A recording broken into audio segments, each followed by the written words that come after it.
What's up, Mike?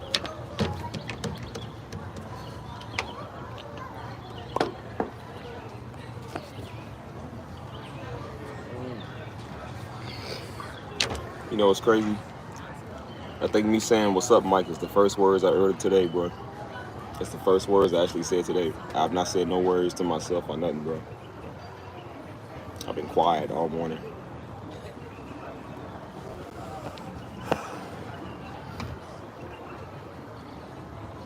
What's up, y'all? How y'all doing?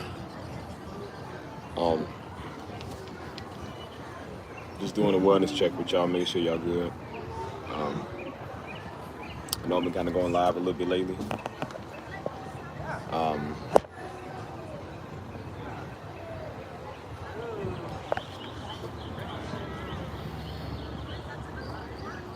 I'm forgetting everything here. Hold on. I'm forgetting everything. What's up, Melissa? How you doing? What's up, Titus boy? What's up, bro? Um, like I said, I hope all y'all been doing swell. Uh, so every day, boy. I'm doing alright, can't complain. I just wanted to come and talk about some um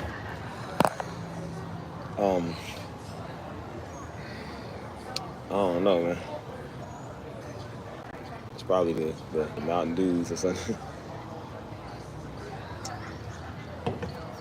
Like I just been thinking about some stuff. You know, just how important mentality is. I've been dealing with a lot of mental myself lately. So I don't really know how everybody else is like feeling or what everybody's doing. But I know like mentality is it's very important, you know, and I've been talking about that a lot lately. And if y'all see, I got my silver retainer in my mouth, so my teeth are getting crooked again, y'all. So I got to make sure I put these in, keep my teeth straight. But got the silvers in today. But I think everybody deals with mental in a way, you know. Mine's been like it for the last 2 years, being real heavy on and off, you know what I'm saying? And like it comes and goes, man. I feel like since I've been back to Louisville, it's been doing good a lot lately, man. But it's like whenever I go back to that city, I feel like it's real heavy. It gets real heavy on me. And then even here, you know what I'm saying? Because I got some stuff I'll be taking care of and dealing with here, you know what I'm saying? And so, should I straighten these out here? Should I straighten my ears up? But like I said, I think everybody deals with mental, man. It's just, I don't know. Could be, could be. It's just part of it is life too, man. It's just dealing with life and everything, you know what I'm saying? I know we in Men's Mental Health Awareness Month. And I think mental health in general for men and women should be taken serious, you know what I'm saying? But I know that specifically this is a month for the men, but I'm like, but I just want to make sure everybody's good, man. Especially my brothers, man. You know what I'm saying? And so that's why I said, you know, you deal with some stuff, man. Even when, you know what I'm saying, like God saved you, you know what I'm saying? God saved me a lot of times, you know what I'm saying? But you still deal with that, you know what I'm saying? You still deal with the effects of whatever happened, you know what I'm saying, or whatever went on. And I don't know why I'm even going live today. I wasn't even going to say nothing, man. I'm a person, I don't like to talk. I'm very personal, private. I don't like telling people business, or if I'm dealing with something, I don't like talking to everybody. But it's not even just about me, it's about all of us, you know what I'm saying? Like everybody. But it's just what's been on my mind a lot lately, on my heart.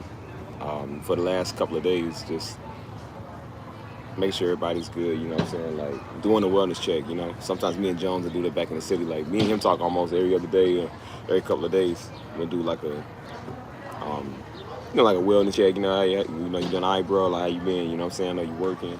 You know, how's your mentality, how you hold up. So that's really what I've been on, man. Some staying positive type stuff, you know what I'm saying? But that's what I said. It remind me of if you ever play God of War, you know what I'm saying? Like when Kratos first started out, he was talking about Kratos' wife and daughter had got killed. And so what he did was he wanted revenge. So I think he teamed up with, who was it? Ares or whatever, to get what's up, LG? The OG, the big G, nah, LG the TV, the smart TV, nah. Um, but when it don't even matter what goes on, bro. My mental state can be all the way off, and I still be laughing.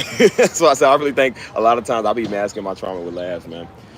But but like I say, he teamed up with Ares, man, to get vengeance.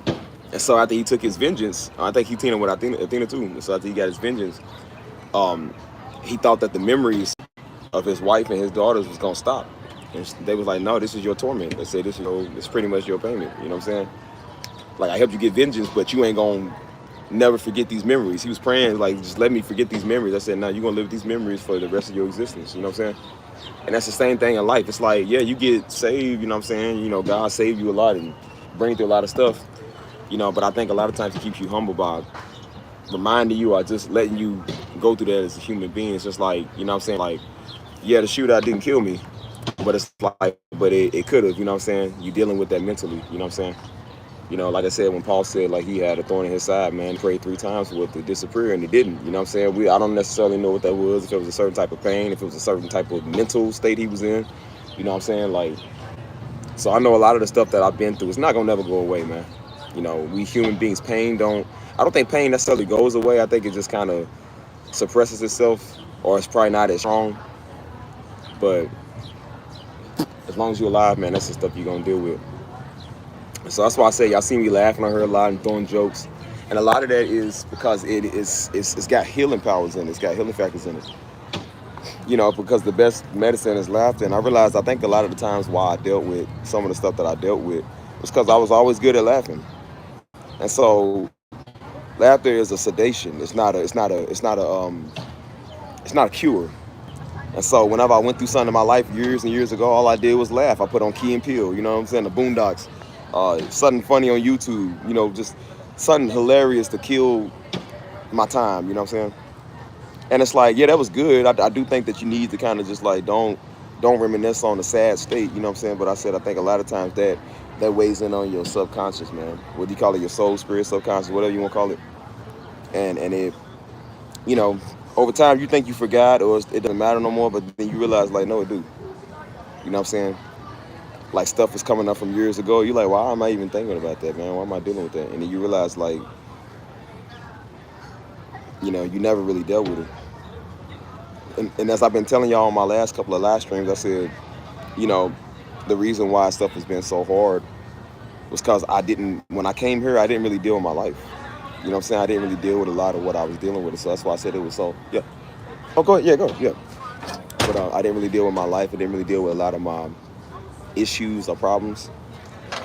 And so that's why I kept masking it, like I said, with laughter. I move, or I'm going to do this, I'm going to get a new relationship, or I'm going to go here. It's like, that's not going to make it better just because you do that. You know what I'm saying? And I wish I would have really thought it thoroughly, man. That's why I said, like, when I moved here, I thought everything was going to disappear. And it's like, maybe it would have if I would have did it right. If I would have knew a lot of people out here, if I probably would have came with a couple of people. But then again, not really, because people are not responsible for your life. You're responsible for your life. And I said, when your friends leave and the girl leave, you know what I'm saying? Like, you still going to be in that same state.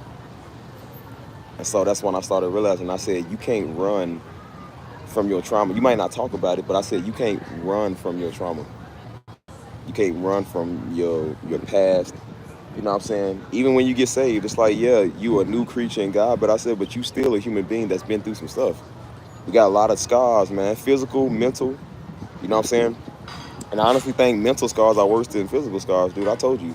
That's why when I hear people in relationships, they're like, well, he's the worst boyfriend ever. He's the worst husband ever. But, he never puts his hands on me. I said, well, that's not a flex. Just because he don't hit you don't mean it's better. I said emotional damage is worse than physical damage. I said I'd rather somebody slap me, because I'll slap you right back. I'll get over the lick. You know what I'm saying? You beat me up, I'll get over it. My body will recover. I said, but when you deal with somebody's mind, that takes years. That's why I said a woman that, you know what I'm saying, anybody that has ever gotten beat, it's like, it sucks, but it's just like, their body recovers, and then, but it leaves them with mental scars. I said, but it's the same thing when it comes to mental. It's like, it takes you. Dude ain't beat you in so long. You ain't seen dude no more. He don't beat you, but when you try to get with somebody else, you scared they gonna do the same thing he did. Again, mental trauma is worse than physical trauma. So I said it's not a flex because he don't hit you. It doesn't matter. Like if he's doing that with his words mentally, then I said that's even worse. You know what I'm saying?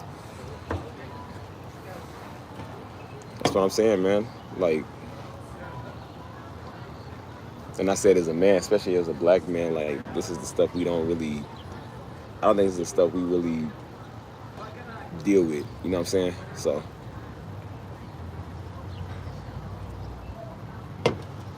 yeah, it's my silver retainer. I had my gold ones on yesterday, but like I said, my teeth getting crooked. I got to keep my bottom. My top teeth is fine, but my bottom teeth is getting crooked again. So I had these molded years ago. So I usually wear them sometimes, but I said now I'm keeping it. I'm keeping it. I feel it right here, like it's getting crooked. So I got to put them back in check. So I like to look at it as my retainers, though. When you take them out, it kind of gets sore, but you know. So yeah, I like it better with the golds, though. I had a top piece somewhere, but nah, um, but nah, yeah, so, but nah, so I said like this is what dealing with. I never really admitted it, man, but I started talking to my army buddy, man, and he was talking about like the stuff he went through, man. And he dealt with. He said he dealt with severe anxiety, man, PTSD, because he's from the army. So, what's up, bro? What's good with you? You doing all right? Good to see you, man. Good to see you. Yeah, I always remember you. You was the one that requested the piano live. He said, "Hey, man, put that." He said, "Where the piano music go, dude?" He said, "Put the 24/7 back up." I said, "Well, hold on your horses, brother. Let me go." I had another live going. I said, "Well, I can't have the R&B and I can't have the ambient music going." I said, "All right, I'll cancel one of them so I can put the piano up." Because you and some other people kept asking me. I said, "All right, I don't put it up, man." So the people was mad. They're like, "Why'd you take it off?" I was like, "I didn't know y'all was listening." I said, "I got a whole channel dedicated to the piano. I'm gonna watch it over there." I'm gonna put him back up though, eventually. Eventually. But nah, that's why I said like, you know, um, what was I saying? No, I forgot. Stop talking about piano. um, shoot. Remind me where I was at, y'all, because I forgot. That's my memory too. I really think trauma makes you forget stuff, man. Like my mental's going crazy. Nah, man. But what was I saying? I really don't remember. Um, I used to play drums. I don't play drums no more. I'm on the piano now, so um, I'm on the piano. I make beats. I do it all, but I ain't did the drums in a minute. So, man, what was I saying, dude? I don't remember. Daggone. I was I was saying something about dealing with your mental or whatever. Pardon me, What's up? sir. Yeah. Are you? Oh no, go ahead. Yeah. Go take it. Go Yeah, ahead, Dante. yeah. But yeah, I was saying yeah, starting about like dealing with your mental and stuff like that. Yeah, I was saying like just because you move or you go do something else doesn't mean that it's gonna change. And I kept trying to change my situation um with people or money or friends or relationship or something dumb. And I won't say it's necessarily dumb, but it wasn't it. And I said I'm not. Um, I think now my stance on a lot of that stuff is a lot different. Like I love relationships. I love women more than the next man, but I'm just like I'm not looking to put my burdens on somebody. I was never one of them type people to put my trauma on somebody. And so, of course, we always talk to be quiet and shut up. And you get in a relationship and you can't talk to that person because you feel like they're going to look at you less than, you know what I'm saying? Like, you don't, you got to be the man in this situation. You got to make sure she all right. And so we never really talked to, I would say, think and just talk, man. I said, now I'm starting to do stuff a different way to where I'm thinking and I'm talking now. And so now that I got this platform, it's going on a year, I got this platform. I said, it's time to really start um, just implementing that. That was what the channel was based off of already. That's why I said I didn't do this channel for fame or for money or for clicks or views. I didn't do this channel for Darby Ministries or Pastor Darby. I didn't do this for none of that, man. I did this channel because I want to reach people who's in a way worse state than people that watch Pastor Darby. I want to do this for people that's, what I'm saying, they don't know nothing about God, man. My favorite people to talk to is the ones who don't know God because they are the easiest people to get to. They are the easiest people that can have a conversation, that want to learn and want to have understanding. They just want to know somebody. Again, most people don't know God, man. So They already think a God hates them because they feel like they was born cursed. Their life sucks. You know what I'm saying? So the last thing I'm gonna do is go blast them up with the word, send them all Pastor Darby messages. You know what I'm saying? They don't know nothing about live right. They don't know nothing about conviction. They don't know nothing about that. So of course they already hate God. So it's like, why am I gonna do that to them? Let me show them the love of God and then tell them about God. You know what I'm saying? And so that's why I was like, I want to reach people like that. I started this channel, man, because it was based off of a lot of mental stuff that I was dealing with, that I was going through. You know what I'm saying? And the best time to talk is when you dealing with stuff. And I was dealing with a lot of heavy stuff, man, in my mind, everything. You know what I'm saying? And so just going through it, man, back and forth, just dealing with a lot, man. I wouldn't want nobody to feel it. I wouldn't even wish that on my worst enemy, man. You know what I'm saying? Like, the stuff that I dealt with, like, that's just stuff that just crossed the line. I'm just like, I don't like people, but that's just some stuff. Like, I don't wish none on nobody. But I said that's even stuff that I wouldn't wish on my worst enemy. I know people that's gang members, man. They even said they don't even want their ops in jail. They was like, I would rather just kill you, But they was like, they don't even want their ops in jail because jail breaks you mentally, man. Like when you locked up in the cage, man, all day, every day, especially solitary confinement. That's why Tank, I don't even got a cage. I don't even got a cage for Tank no more because I said I don't even want to put an animal in the cage, man, because I know that does something to an animal's mindset. It's like I couldn't imagine being locked in a cage, dude. Like, we all claustrophobic. You know what I'm saying? And I said, I'm not even an animal type person. I don't care about dogs. I don't care about no animals. But I say I don't even like zoos, man, because I feel like zoos is just another prison for animals. You know what I'm saying? It's just like you got them locked up in a box, man, in a cage all day. No freedom, no space. You know what I'm saying? The same scenery, same thing every day, man. I said, I feel like that would do something to you. What's up, dog? I said, I feel like that would do something heavily to your mental. And so, hold on, y'all. I think it's blurry.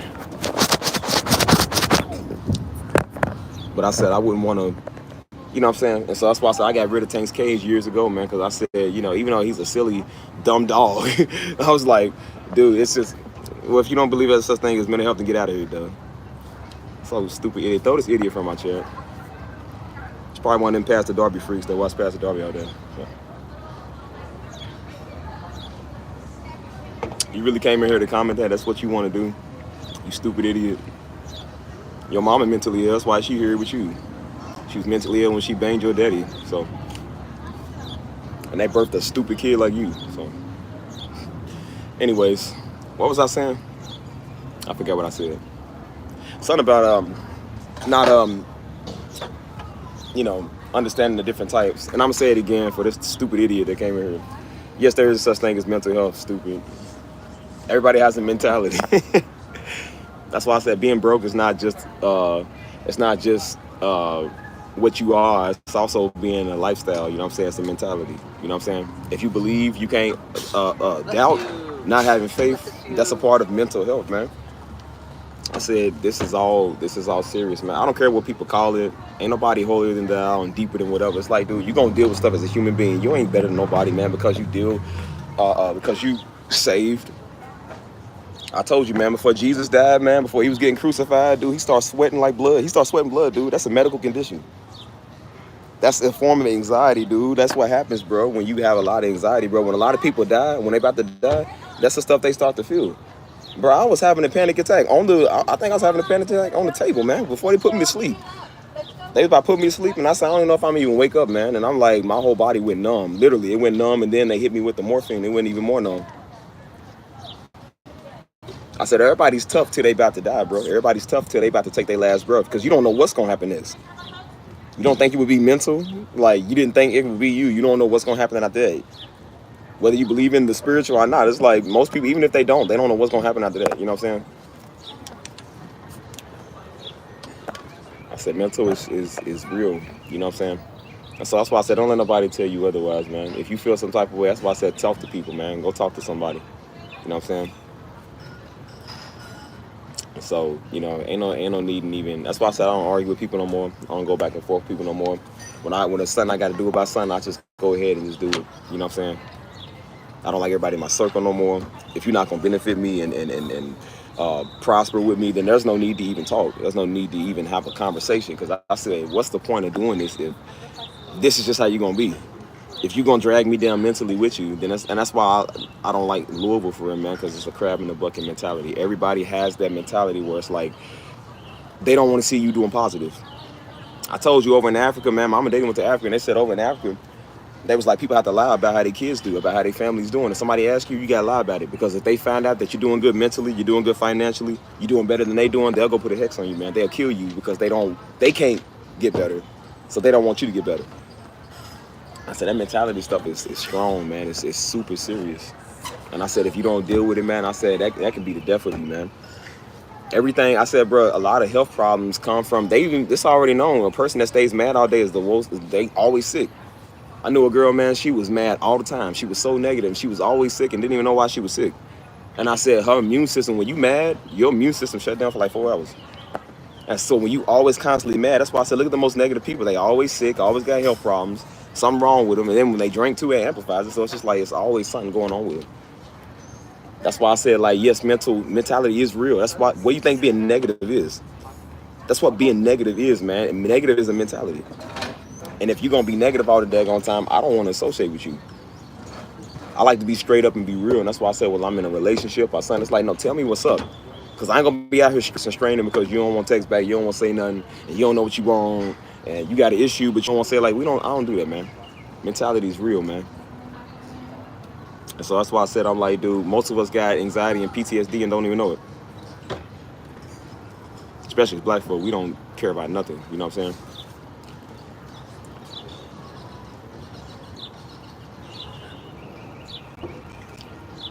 You know, I used to believe that, going back to that old jigaboo that was in here, I used to believe there wasn't no such thing as mental health neither. I said it. When I was young, I said, ain't no such thing as mental health. I said, man, that's the stupidest thing in the world. I said, man, people just cry about everything. I said, yeah, you say that because you ain't going through nothing. You know, I think a lot of times God humbled me, man, when I was younger, because I ran my mouth as a youngin'. Because you ain't go through nothing until you go through something and realize, like, nah, like, I understand them. You know, we all talk about the pissheads and the winos on the corner. We all talk about them until we realize why they was out there on the corner. And then when you realize when they lost as many people as they lost, when they been through what they've been through, when you're seeing people get their brains blown out in front of you, why would you not drain yourself from the 42? If you don't know God, what you gonna do? Even people that know God, you don't think people that know God is mentals as well? I don't care how spiritual you think you are, man. You still in this human body. And if we was all spirit, God would have made us a literal spirit, man, walking around here. Like, we still got human things we gotta do, man. We still gotta talk to people, man. That's what breaking bread with the brethren means, dude. It means that you ain't got to be alone. I don't know how people live their life alone forever. I can't do that, man. I like to have my moments where I'm by myself. I said, but I need people interaction. That's why I come out here. That's why I get on here talking to y'all. That's why I go places, man, and make connections. Because I said you can't do this alone. Hold on.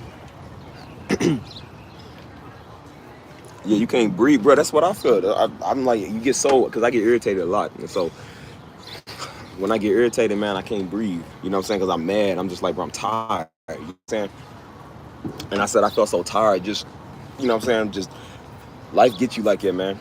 You so done with it. I said, bro, I'm done with everything, man. I'm done with everybody, everything. There's days I'm like, man, everybody get out my phone, man. Get out my face, off my social media. I don't want to talk to you. I don't want to associate with you. I don't got nothing to say to you. That's why I said I don't care what people say. Like, man, don't tell me it ain't real. It is real. We all go through it, man. There's days I told you, man, I want to quit, dude. And that's why I was telling y'all recently, because I want y'all to understand my story too. I want y'all to know that it wasn't always sweet for me neither. It's like, dude, I've been through some stuff, man. Some stuff I allowed myself, I put myself through, and then some stuff just happens. You know, stuff like Daddy dying, that just happened. I don't have no control over that. You know, but some situations the other situation I got myself into, that was on me. You know what I'm saying? And I say a lot of times I think I'm just like, man, I was real stupid when I was young, man. I did a lot of stupid stuff when I was younger, you know what I mean? I'm like, you can't live like that no more. You know what I'm saying?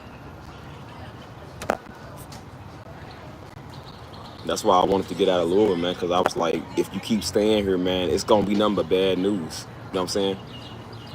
Like, I don't want to be part of the streets, man, but it's just like, I live there, man. And I said, if you keep surrounding yourself with this, turning on the news and social media with that, Always paranoid to rattle the block because you don't know what's gonna happen. I said that's gonna be a very. I said you can't raise a family here like that.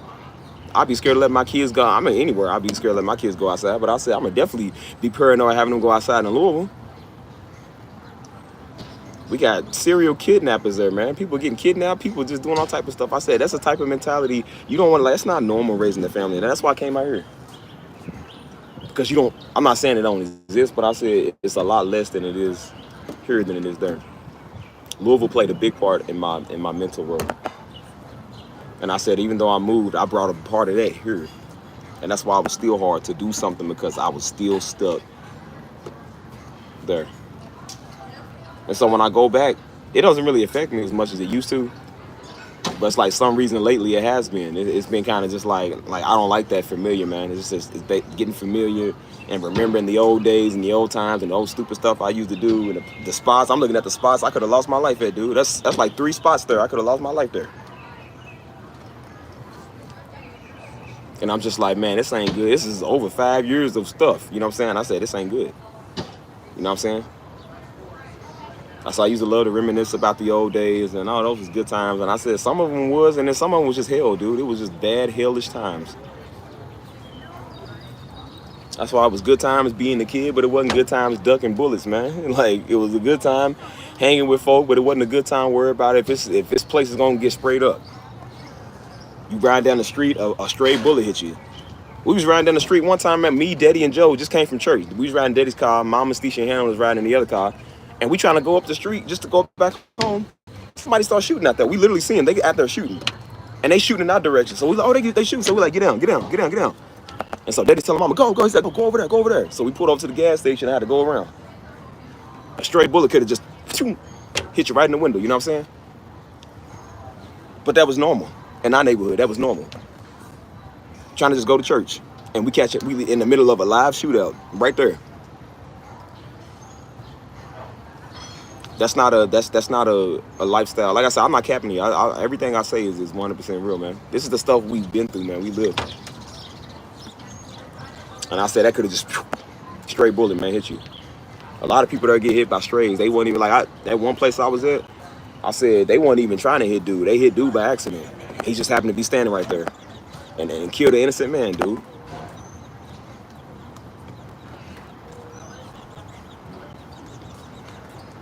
Don't think because you ain't part of nothing that it ain't gonna mess you up, man. That's why I try not to watch the news. I try not to get on social media or look at anything that's going on. I said because it's gonna mess you up, dude. You get tired of seeing that. You know what I'm saying? You get tired of seeing death and destruction. What's going on in the world with the politics and the economy and you know what I'm saying? Just everything. Ow. I don't know if y'all can hear that, but and I said it's a very depressing, sad lifestyle to live. That's not a lifestyle I want to live, you know what I'm saying?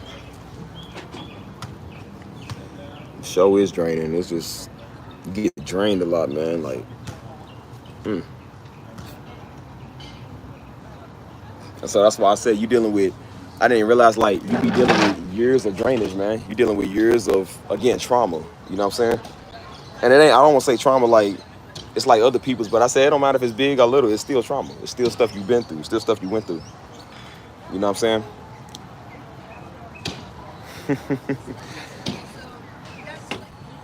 That's what's up. And thank y'all for listening. I appreciate y'all for listening. As I said, I use this opportunity, man, to tell my story, man, to people that want to hear it. They want me to come speak to the kids, man. They say, hey, come speak to these kids, you know, the inner city youth. They said they need to hear what you're saying. And I'm like, I don't really know what to tell them. I said, I speak to usually older people, you know what I'm saying? But they was like, come talk to them. I said, nah, I'm not going to act like I'm a gang unit. Like I did 20 years in the pen. I said, I'm not one of them type people. And they was like, you ain't got to be. They said, just talk to them. They need somebody to listen to. And I've been debating on it. I'm like, I don't know, man. I said, I don't really know. And then I'm just like, nah, man, like, they matter too. This is really why I did this for, was really to reach some of them. So I said, they matter a lot as well, you know. But, so nah, man, it's very important, man, dealing with, I don't know. Some days are great, and like I said, some days are a little bit more than none. But it's life. What can you do?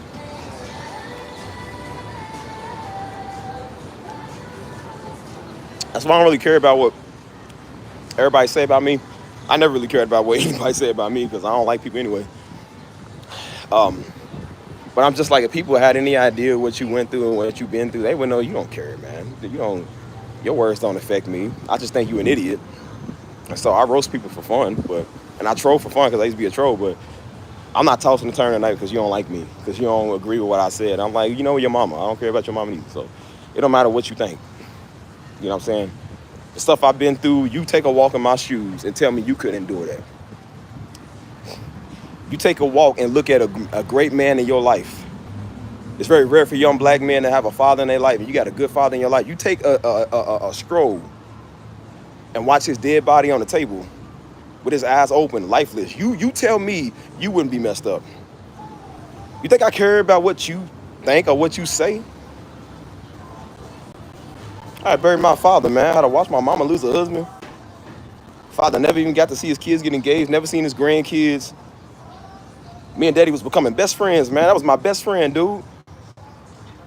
And I lost my best friend right when we was having a good connection. I lost my best friend. I was about to introduce daddy to my ex. At the time we was together. We had a lot of plans. Daddy had plans for the ministry. We was finna go to London real soon. We had a lot of stuff to do, man. He wasn't just a father, man, or a pastor. He was somebody's friend, dude. And I had to lose my friend, and you telling me that you think I care what you say? Kick rocks, nigga. That's why I told people, I said, man, look, I've been through a lot of stuff, man. Coming out to San Antonio, man, a lot of that multiplied. If you had any idea what I was feeling, man, you would know. Any idea what I've been through, you would know, man. I don't care what nobody got to say. Not none. Not a white person, not a nigga. I don't care what nobody got to say. I didn't realize how mental I was, but I'm literally sitting here telling God to take my soul, man. If it's the last time I open my eyes, I said, God, if it's the last time I open my eyes, because I told you, once daddy died, I said anybody can die, boy. We can all go at any time, any day. We didn't think daddy was going to go, and daddy left. And I said, if God to take his great man of God off his earth, he'll take you. Who is you? People die every day. You ain't special. God took daddy, God took Jesus, and he will take you if he want to. You ain't special and immune. You might not die without doing your purpose, but it don't matter. If God decided he won't let you die, he gonna let you die. If God turned this earth upside down right now, we all float in space, he can do it right now if he want to. So what am I gonna do about that? So that's why I said, I'm like, man, I ain't got time for that. What's up, Stacy? Yeah, I said, God called him home, he'll call you home. And so I said, man, I don't know if I'm gonna wake up from this. I said, man, I don't know what's gonna happen. I don't know if I'm gonna wake up paralyzed. I don't know if I'm gonna wake up, can't function. Was I gonna wake up at all? That did a lot of damage to me, man. That's why I said the next 2 days out of getting out of the hospital, man, that did a lot of damage to my soul, man. I didn't even realize that. I thought about, like, what's your mama gonna think, man? I said, they got to zip up her son in front of her. She done lost her husband and her son. Like, what's that gonna do to her? Even though it didn't play out that way, I kept thinking, what if it played out like that, bro? That messed me up mentally. I ain't gonna lie to you, man. That messed me up.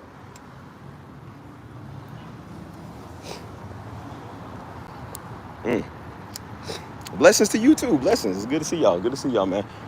I hope y'all taking away from what I'm saying, man. It's just, I don't know. I couldn't talk about daddy without being mad or being upset or crying or nothing either, man. People don't know what that do to you, man. Then you surrounded by death all day, man. Just people on mom's side of the family dying. You know what I'm saying? People in the neighborhood dying. I had friends I knew, man. Friends is dying. All type of people, you know, man. Just all type of stuff going on. I told you, man, the spirit of death is heavy on, bro. That Grim Reaper, I swear to you, that Grim Reaper came in Louisville, man. That Grim Reaper came in there and established his playground, dude, because everybody out there getting hit. I prayed like, Lord, I'm praying for everybody, but I said, man, it's out of my hands. People trying to make it out, man.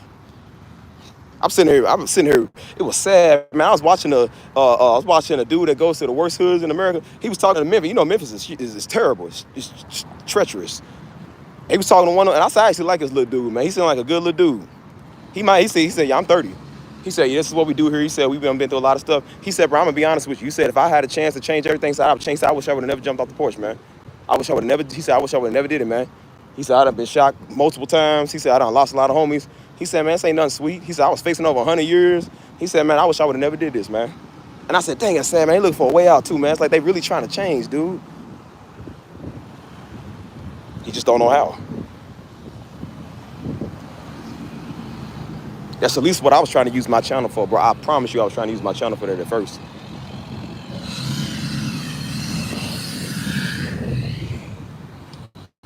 And now it's hard to do that because I got a bunch of these weirdos and these freaks over here, Negroes that come over with this old weird technicalities. And Negroes worry about what I'm doing, worry about what I'm going to do with my life. Want me to step up and be the next Pastor Dar because they want a new word. Negro, forget you. Forget you and your mamas and your family, boy. Forget you.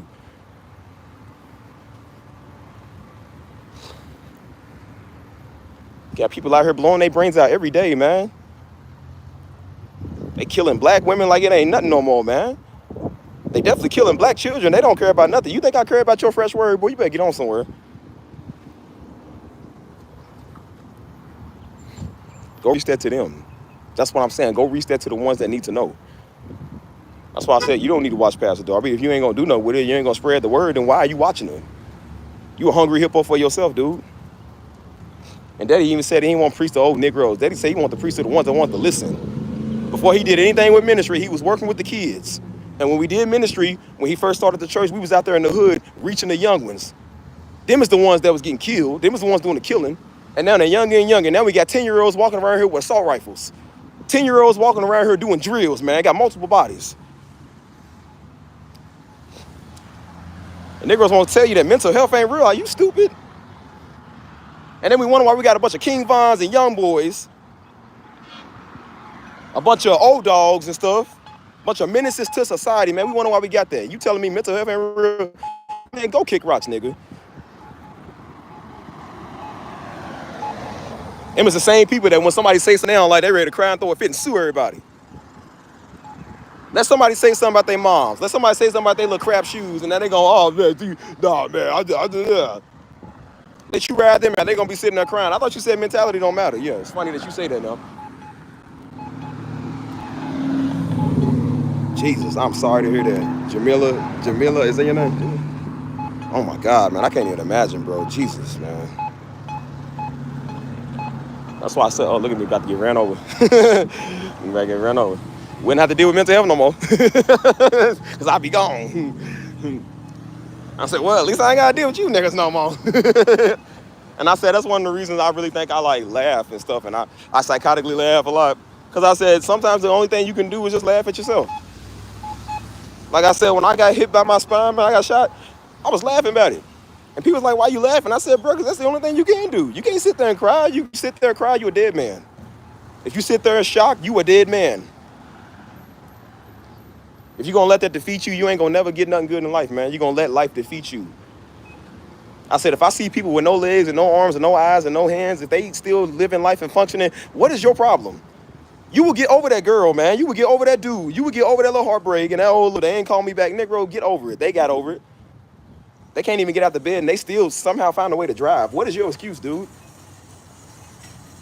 You don't think somebody dealing with mental health more than somebody who can't walk, who can't function in society like the rest of us?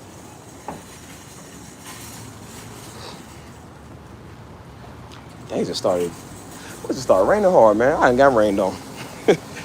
Hey, Lisa, how you doing? Yeah, I definitely make sure I take care of my mental and everything. What's up, Saint of God? What's up, man? Lady C, what's up? Oh, man, I'm getting rained on, y'all. Hold on. Sorry, y'all, I froze up. The rain don't want me to complete my mission. But nah, man. That's why I said I implement that big, man. Go speak to people, man. Go talk to people. You know what I'm saying? I don't make you weak, man, because you need help, man. We got a whole generation out here that need help, man. We got a whole ethnicity of people, man, that need help. So we gotta learn how to deal with our life, man. Deal with ourselves, man. You know what I'm saying? Because we don't know. And I say I'm tired of seeing my brothers out here, man. They dying, man. They talking about men. I think it was 400 and something thousand suicides alone this year, and that's just with the men. I said I hope that number's wrong. I really do. I'm praying that number's wrong because I said we barely halfway within a year. We dealing with this already. That can't be right, bro. I hope that number is extremely wrong. It's crazy. And so that's why I said I'm like, dude, we gotta start doing better, man. Learn to start talking, man. We wonder why these dudes is crash outs now because they not taught to express themselves. They not taught to use their words, man. You step on their shoe and they won't kill you. It's like that. Like that ain't normal. You know what I'm saying? That ain't normal. Like dude don't even care about a pair of shoes, man. You know what I'm saying? But they not taught to think. Anybody gets over on them or somebody do something they don't like, they ready to crash out, go to prison for the rest of their life, man. And they go to prison to become more mental. And that's why when they get out, they don't know how to survive in the real world, so they go do something stupid to get locked up again because they know in prison they're gonna be taken care of. I know people that rather stay in prison, boy, before they get out because they know that if they get out, they're gonna have to live the real world and deal with real life, and they're not ready to do that. Emotional damage, boy, for real. So that's why I said, like, over the years, man, that's why I've been open and transparent with y'all, man. Over the years, I dealt with some stuff, and as time goes along, I start to reveal a lot more, man. I start telling y'all a lot of stuff that I went through, that I dealt with, because I want to relate, man. We ain't gonna play church, man. We're not gonna play like we don't know what stuff is like and what we've been through. We know, we've been through it, man. We get too weird, man, and like I said, people get too saved to remember where they came from. It's like, nah, you don't forget where you came from. Somebody need to hear that, man. You supposed to be reaching people that's where you from. Like I said, I dealt with anxiety, man. I dealt with PTSD. I dealt with depression. I dealt with it all, man. You don't think we've had days that it was hard, that we didn't want to do this no more? You don't think I've had days where I didn't want to live no more because I was tired of everything? You don't think I had them days, man? Like, you stupid? I told you, man, when Daddy died, a piece of me died. I was like, man, what's the point of living, dude? I was like, man, just take me too then. People don't know what that's like, man. So that's why I said I don't care what nobody say no more. It's like, dude, emotions is real. Feelings is real, man. We don't meditate off it all day. But I said, well, if God didn't want us to feel, no, he wouldn't have gave us feelings. I told God, I said, God, emotions are the dumbest thing you gave us. I hate these things, man. We ain't dying, but it feel like it. I said, but you gave it us for a reason. I don't know.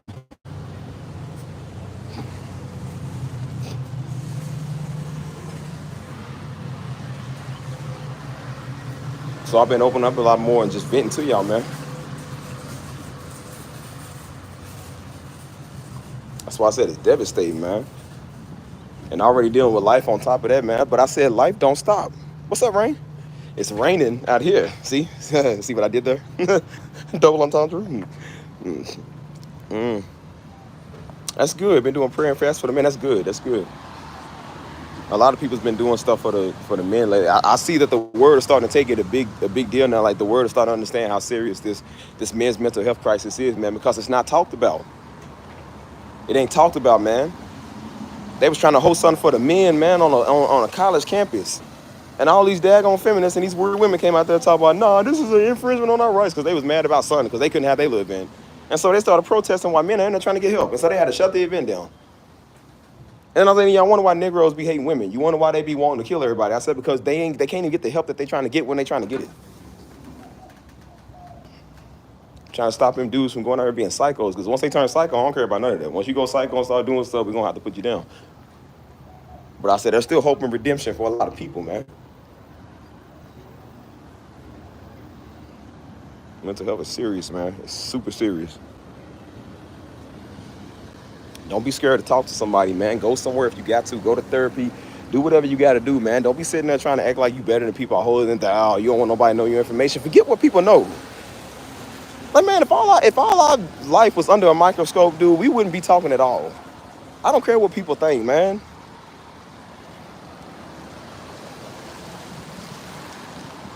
Negroes be talking bad about you and they be drinking toilet water. If you knew they was drinking toilet water, do you think they would sit there and be talking about you? If people knew they dirty laundry, literally they dirty laundry that they put on the same pair of socks and dirty underwear when they get out the shower, if people knew that, do you think they would still be sitting there talking about everybody? No, they wouldn't. If you went through their phone and seen all the freak nasty type of stuff they was into, do you think they would sit there and be talking? So no. Don't let people think they better than you, man. We all got stuff that we go through. Some people's just different, man. And some people's it's the same. It's just called being a human, dude. That's what we deal with. You know what I'm saying? I don't knock people for doing what they do. I don't agree with it, but I say I don't knock them no more because I understand, like, when you deal with life, man, that's just, if you don't know God, that's what you do.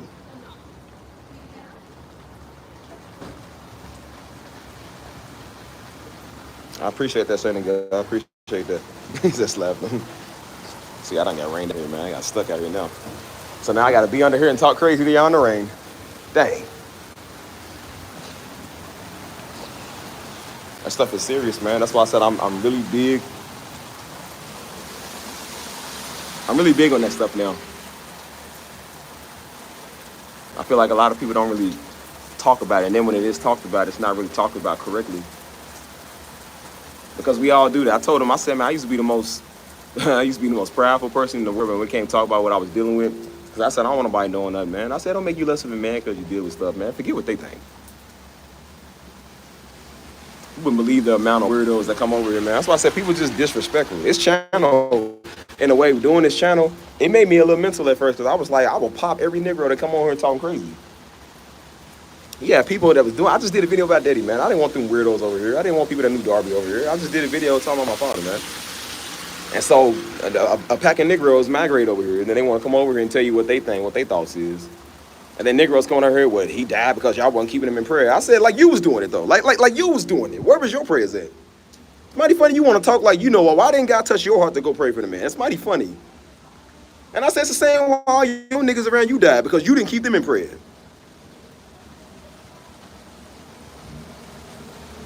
People think they be eating on this channel, like they came over here and ate. Like you would know.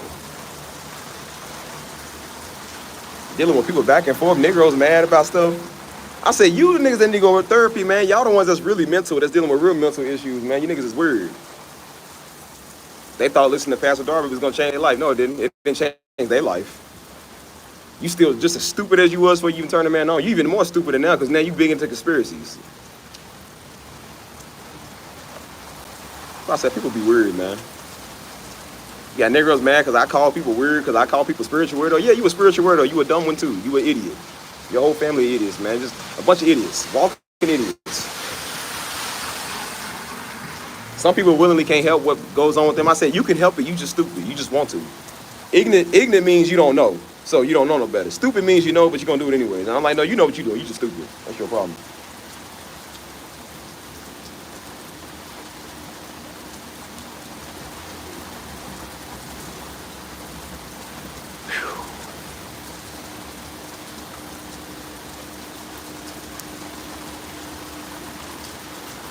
It really is raining hard out here, but this rain is making me think. It's rain out here hard, boy.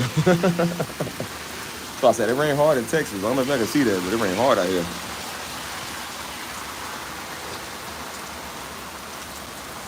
So I'm stuck here for a good number of minutes before I can go. So I can talk to y'all all I want to, man. But I really hope y'all doing what y'all can, man, and deal with y'all mental. This is serious, bro. Some people do it for attention. I don't care about them. But I said the ones that's really dealing with it are usually the ones that ain't gonna talk. They're not gonna say nothing, man.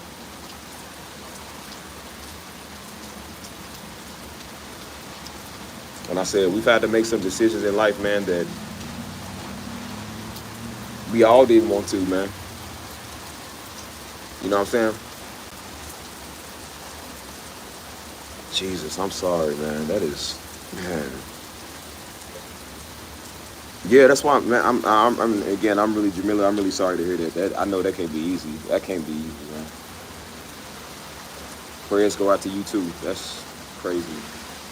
And it's okay to go get counseling. That's why I keep telling people, like, they be like, well, the Bible says don't seek the world's counsel. That's not what that means. That's not what that means, dude.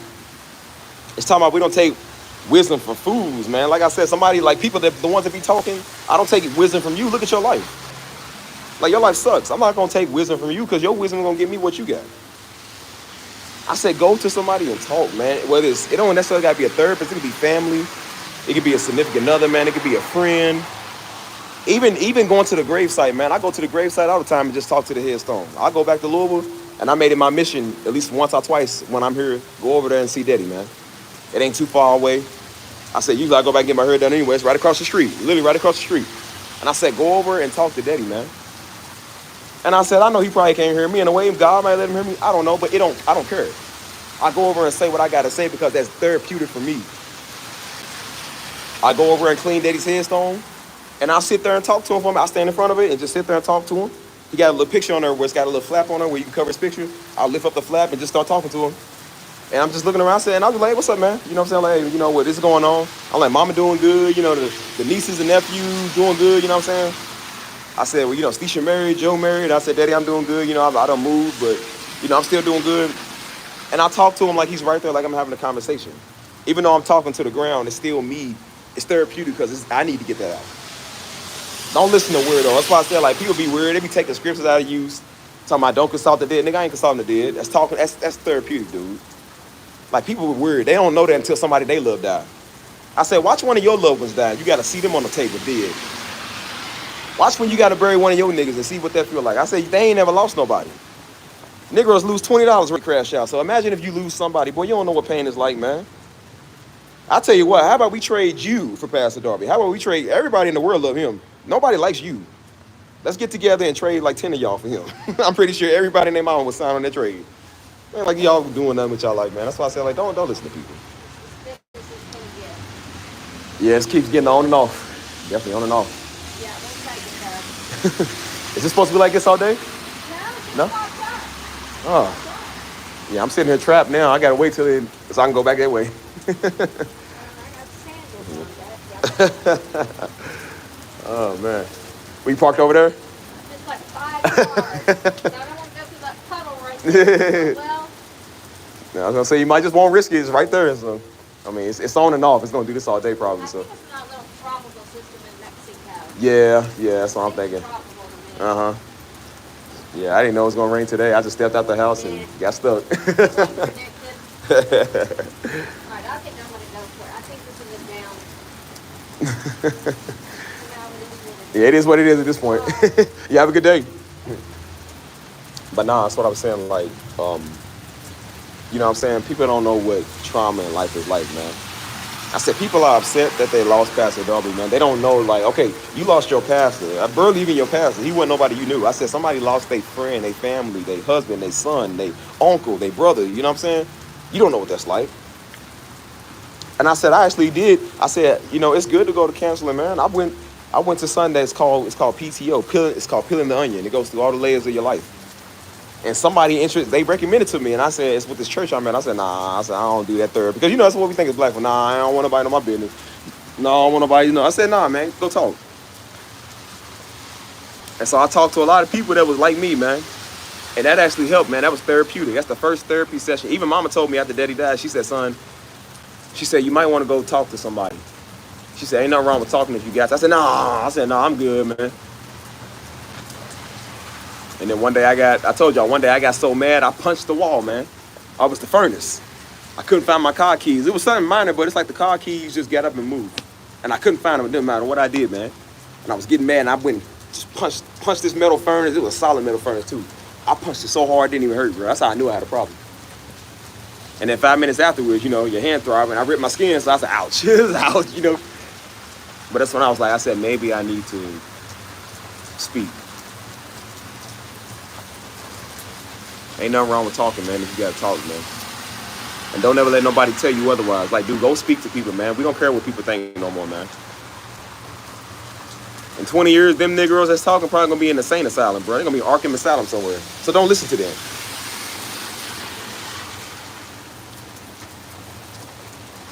I think I seen a message. Well, I was there for all the messages, but I'm like, when I rewatch them, it's like, oh, okay, I remember some of it.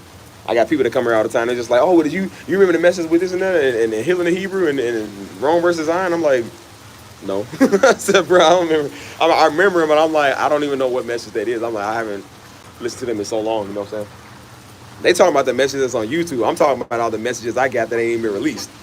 I said, I got all Daddy CDs and tapes. So I said, I get to hear the stuff y'all don't get to hear. I got the real keys to your mental health. I ain't gonna release it yet. I was like, nah, I ain't gonna let y'all know that.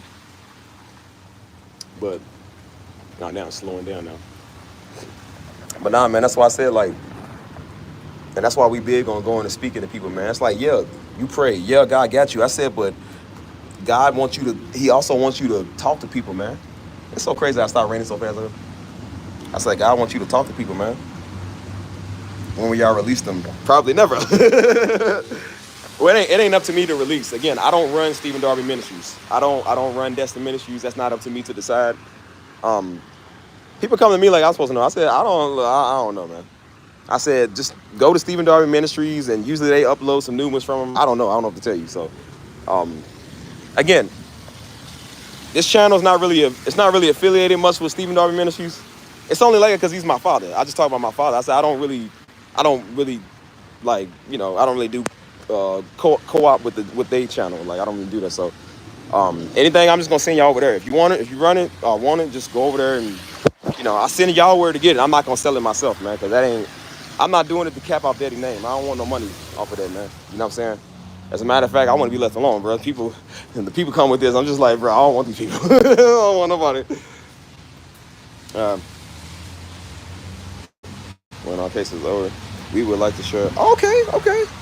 Well, I hope y'all case is good and gets resolved. I love y'all.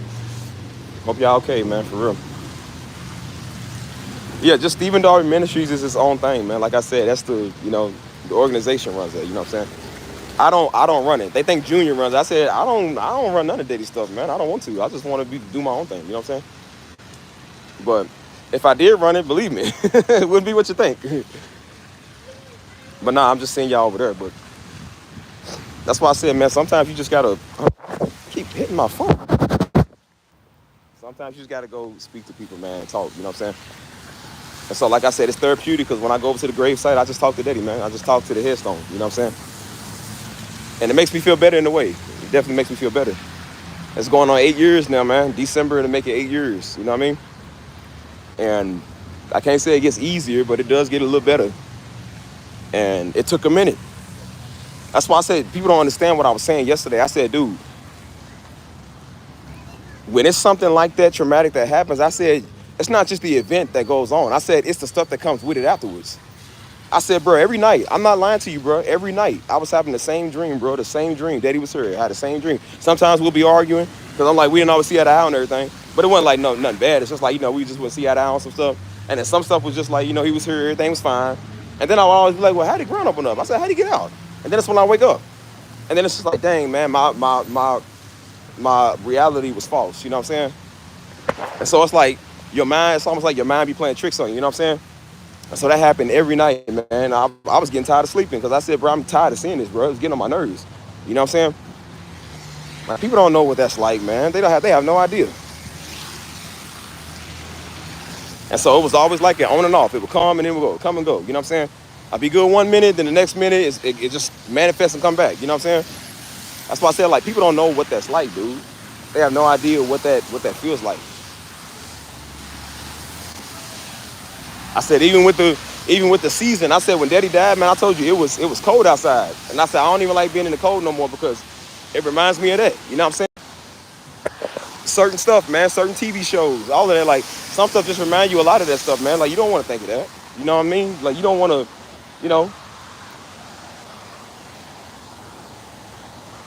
So people don't know what comes with that stuff, man. That's trauma. You know what I'm saying? Like, whether you want to admit it or not, that's trauma. You got to deal with it. And I said, I had to learn how to deal with it better, man. You know what I'm saying? It felt like everything I was doing wasn't working. I said, I'm praying. You know what I'm saying? I'm trying to think something differently. You know what I'm saying? I'm trying to be therapeutic and go over and talk. So like everything was happening. I said, it's normal because it's just like, that's what happens when you lose somebody. You know what I'm saying? It's just that's how it is sometimes, but it don't mean you like it. It don't mean you want to deal with it.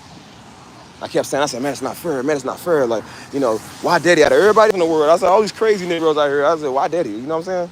And I said, we don't get to choose really who gets to be here. That's not in my hands, man. That's in God's hands. You know what I'm saying? God has a better picture for that. That's why he did it. So I'm like, I can't really comment on that. That ain't for me to really say nothing on. But, it don't mean you don't still think. Hold on, this thing is blurry. Hold on, y'all.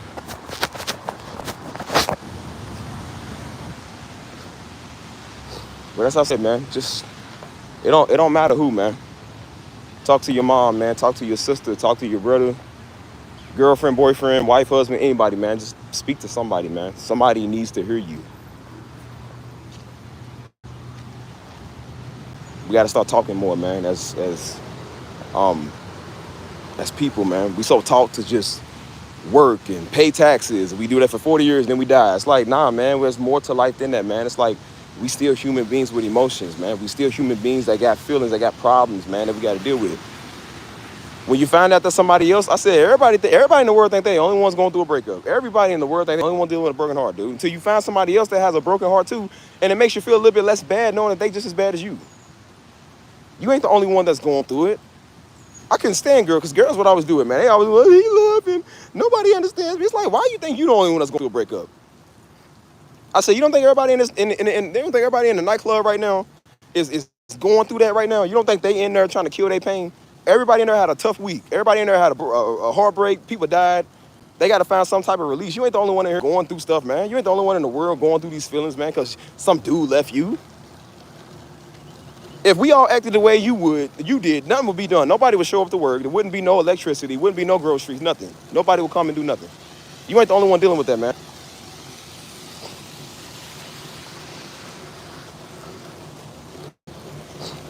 Yeah, Daddy put in his work, man.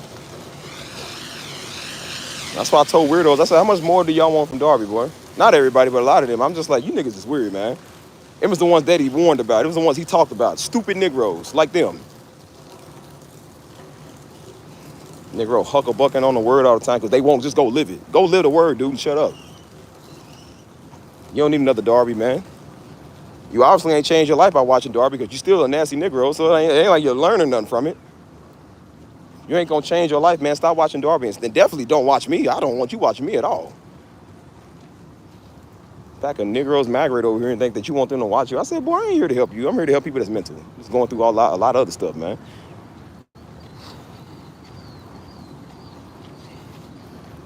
And as I said, people came over here mistaken, thinking that we was doing another Darby Ministries. And Dad's like, no, we're not doing that. We're not doing that over here. We're not doing that. You had enough over there. Stay over there. Don't come over here doing that. And if you can't get down with the program, then get out. Care about you, man. Care about reaching the children, man. Them was the ones that's being affected by every daggone thing. What's a war on the children? You think I care about you? You got 12-year-olds talking about their sexuality, man. Talking about taking their life. What do they know about anything? They ain't even matured enough to know nothing. At least get 18 and think that. I said, boy, the nigga ain't even old enough to even wipe their butt. And they sitting here talking about this stuff. Man, please.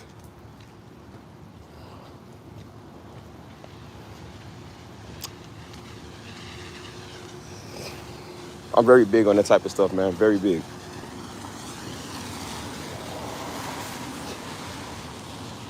We all had to do some things, like I said, we ain't too proud of. We had to make some decisions that we didn't want to make.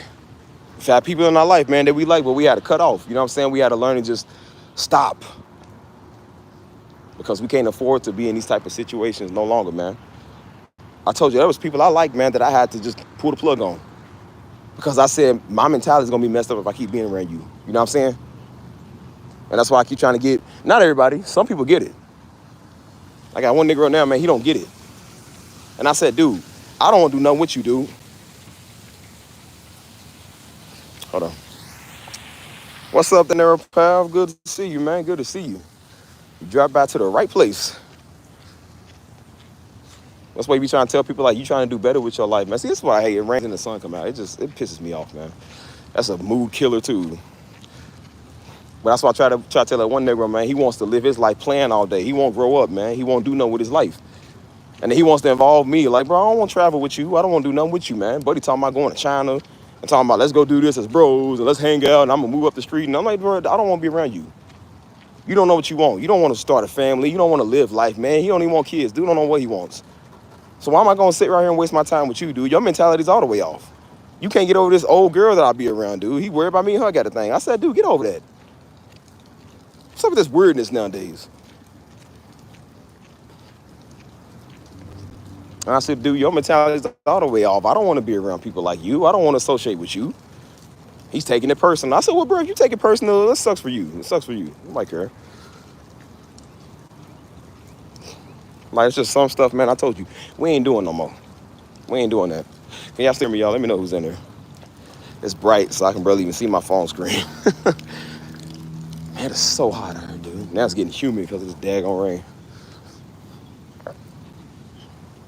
So I said, don't let nobody tell you otherwise, man. Mentality is extremely important, man. Don't let nobody make you feel this thing because you got to go to therapy. Man, go to therapy, dude. Who cares?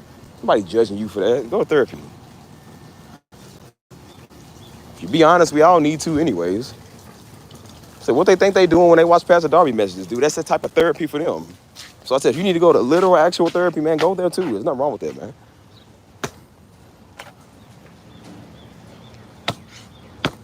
I got mud all on my shoes. Daggone, man. Oh, I hate this swamp. Can y'all still hear me, y'all? Let me know.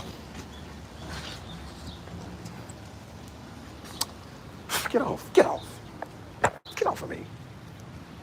You really playing with your life right now. You better get off of me. Okay, you hear me? Okay, cool. Just making sure. Oh, man.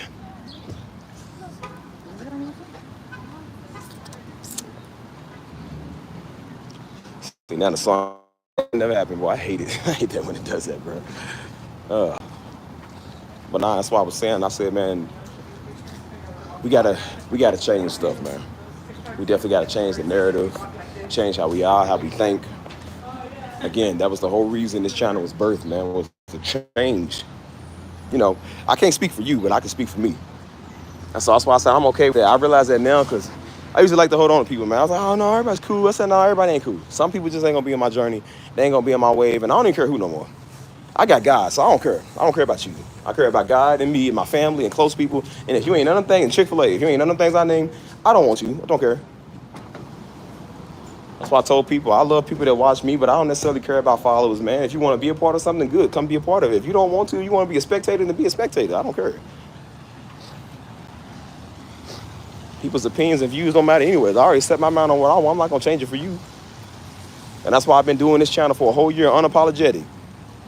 Ain't said nothing, ain't saying no apologies, ain't offering nobody no apologies. I don't care about your feelings. I don't care how you feel or what you view or what you think of me. I don't care how much you watch Darby, and I don't care how much you watch me.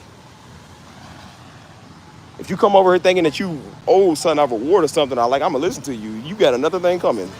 Oh, sorry about that. That's why I sound like, but I don't apologize to not a nigga. Like, you should have known coming on my channel. I ain't saying sorry to nobody. People's over here, man, till I hurt their feelings. Yeah, I sure did, and I'm going to hurt your feelings again. That's why I talk about their mama. I hope your feelings is real hurt. Don't ever come back here. You should have never came back here.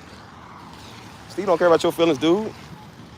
I was doing good before I even knew you existed. So why did you show up to your existence over here? You should have never did it. That's why I said people be thinking we sweet and we soft. It's like, bro, if you knew what we've been through, you would know, like, I do not care, dude. We've been dealing with mental stuff for years, man. We done seen it all. We done been in the hood for 20-something years doing ministry. You think I care about your words, boy? I will drop you off in the West End in Louisville, and you can say that same thing to them Negroes over there. You won't peace, dude. I mean, people that ain't never stepped foot out the hood. You say what you want to on the internet, boy, because you think that you deep. You ain't deep. I told you it'd be them same dumb Negroes. When they say low crisis in the desert, them Negroes gonna run over her. They say low crisis in Crenshaw Sloss, and they gonna run over her. They don't know nothing, man. That's why they on the internet watching me all day, because they ain't doing nothing. That's why I ain't here to reach you, dummy.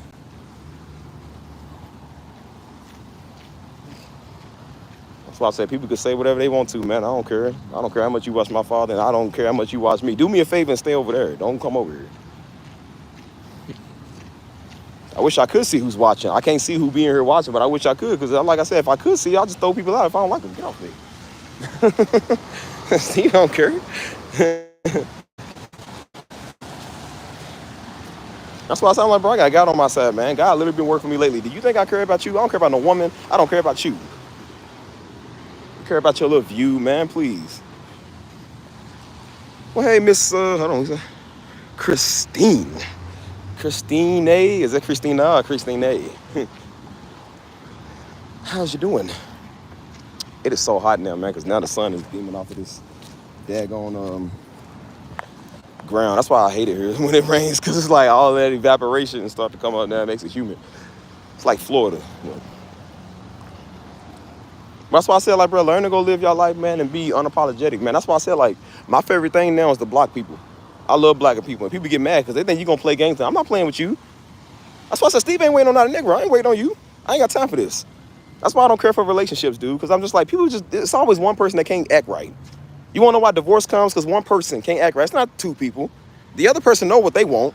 It's always that one person can't make their mind up, or they want to play around. They too stupid to work stuff out. So that's why it's always an issue. I said, I ain't letting not a Negro waste my time no more on this channel. In real life, I don't care. That's why I tell people now, like, bro, we ain't cool. I got respect and love for everybody to come over here, right? I said, but if you got an issue with me, it don't matter. We not friends anyways.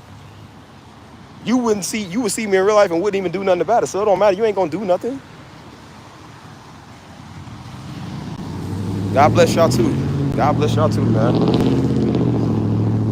And that's why I said, like, bro, my peace is more important than your feelings. My peace is more important than whatever we got going on.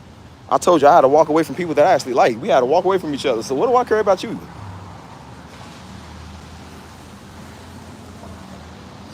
I said, I'm respectful. I try to be like it is, but I said, man, sometimes you got to just lay down the law, man. We ain't playing with fools. And I said, when we dealing with bills and taxes and bills, do you think we got time to be sitting right here worried about your little crappy feelings? People just wake up mad all day, like, oh my gosh. But hello, how y'all doing? How y'all doing? We got time for that stuff, dude. And that's why I said, don't let nobody destroy your peace or your time or whatever you got going on in your life, man. I don't care what nobody say about me. You ain't gonna do nothing about it. Still ain't did nothing about it. People been talking crazy on my channel for a year. And for a year, I've been roasting them. For a year, I've been trolling them. I got some more trolling to do. Some more trolling's on the way coming too. Watch, some more trolling's coming.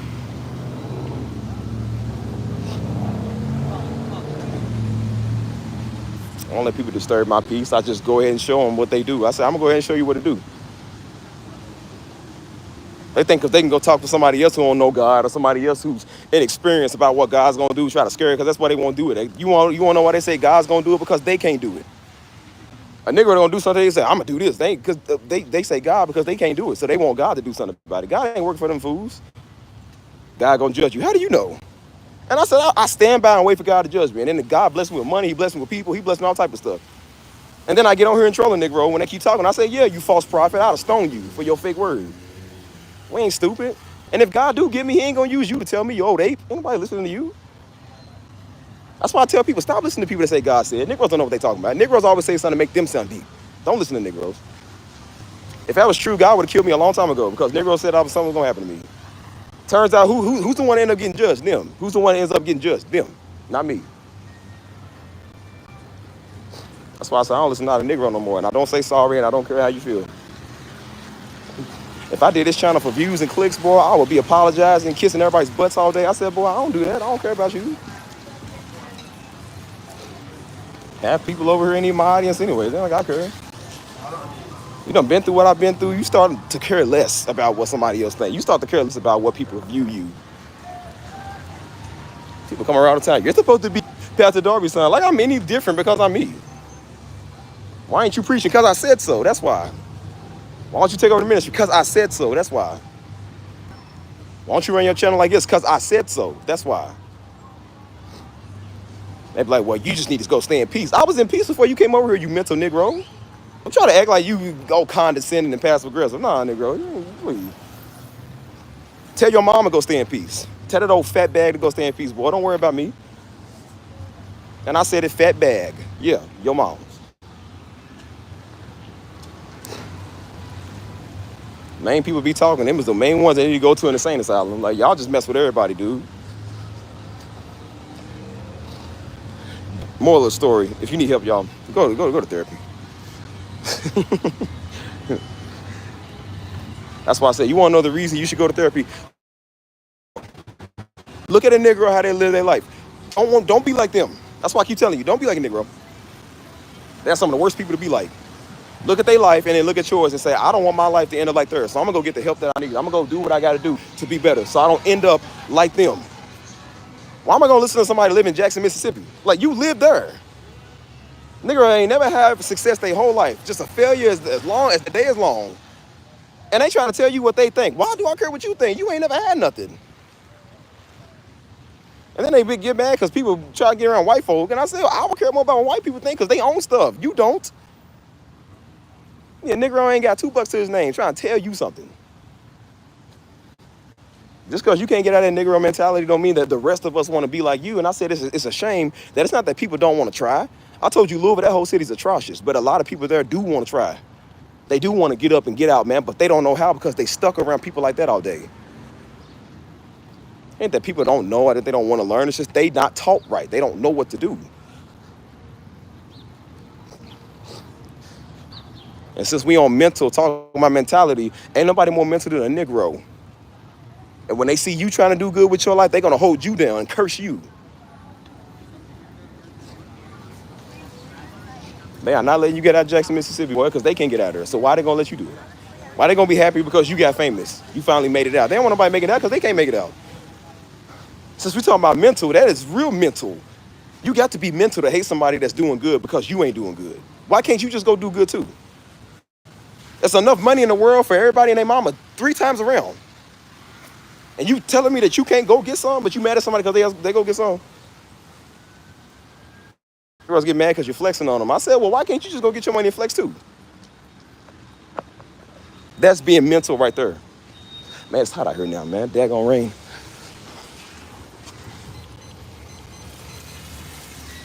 Boy, it's cooler earlier, boy. I feel like a jungle out here. Woo. Phew. Let's get back to the crib, y'all. Dang, it's hot. Whew. Actually, let's go to the conference room. Just sit there and talk and relax. Oh, hold on, y'all. Boy, it is hot. Look how much I'm sweating, y'all. It's supposed to be raining, but it's hot. Whew. Oh, I gotta take it off. Whew. Oh, okay, shake it off. Shake it off. Are y'all there? All y'all there, can you hear me? Oh. I said if one more person comes over here talking about all y'all there. Y'all be making my day though a lot of times, man, when y'all come over here doing that. When y'all quote a Pastor Darby message or a scripture or like what he said in the video or something, I be laughing because I'm just like, man, people really do be paying attention. They really do be listening.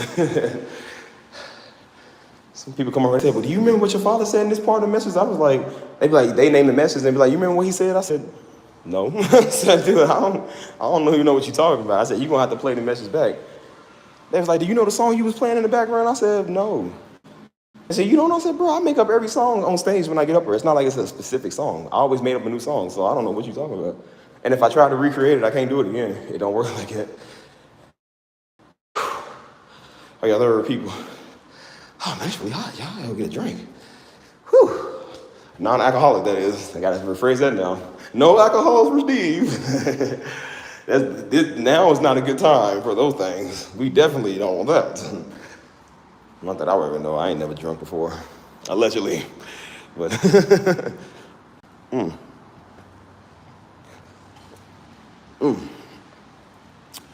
Hold on, y'all. I'm going to where it's cool at. Whew. Man, it is hot. It's hot.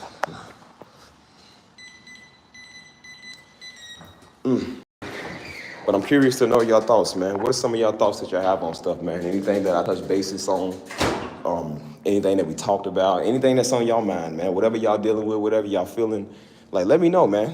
Let's start a conversation, man. Let's start talking about something, because I want to take this time and opportunity now to really be serious about what's going on. You know what I'm saying?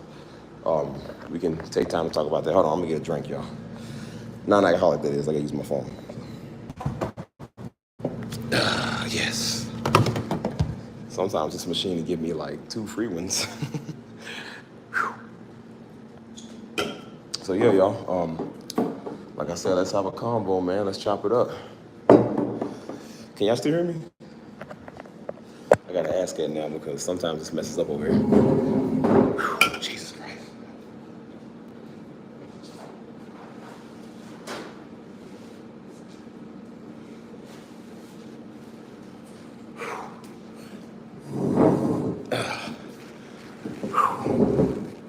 Oh man.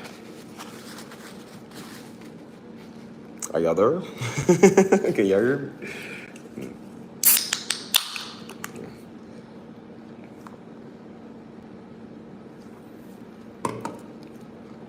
got to ask it because I got to make sure my phone didn't freeze up. So, because it freezes up a lot of times and I don't even know. What's up, Doreen? Doreen. Sound like chlorine. Listerine. Maybelline. Peachy Kings.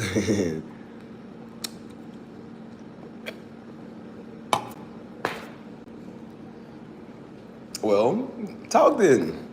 Niggas. Come on, yo, let's talk. Let's talk about something.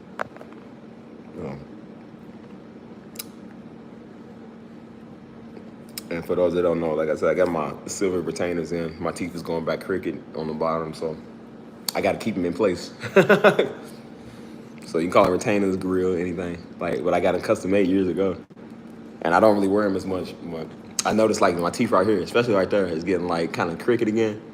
So I got to put it in there to kind of put it back in place. So for now, y'all gonna see Stevie with a grilly. I remember I wore a grill one time. I bought a grill. And so Daddy, he said, man, he said, nigga, why you always gotta be flashy, man? I said, because it's my nature, Daddy. I said, yeah. He said, Negro. He said, you just always gotta do everything flashy, man. I said, Daddy, you know we so flashy types of people. Mama doing good. She doing good. She was enjoying her Juneteenth, man. Like,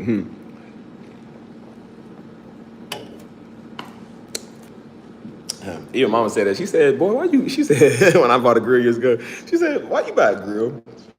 I said, because I can. She said, it look kind of monkey. I said, not really, Mama. It's not that monkey. I said, I don't wear it everywhere. But they do keep your teeth straight, though. I don't really wear the top part. I kind of like the bottom because the bottom looks better, but they do keep your teeth straight. Because I need to go to the dentist, and that's a lot of money, and I don't want to spend that money. So I'm going to do Negro therapy with this. So yeah, man.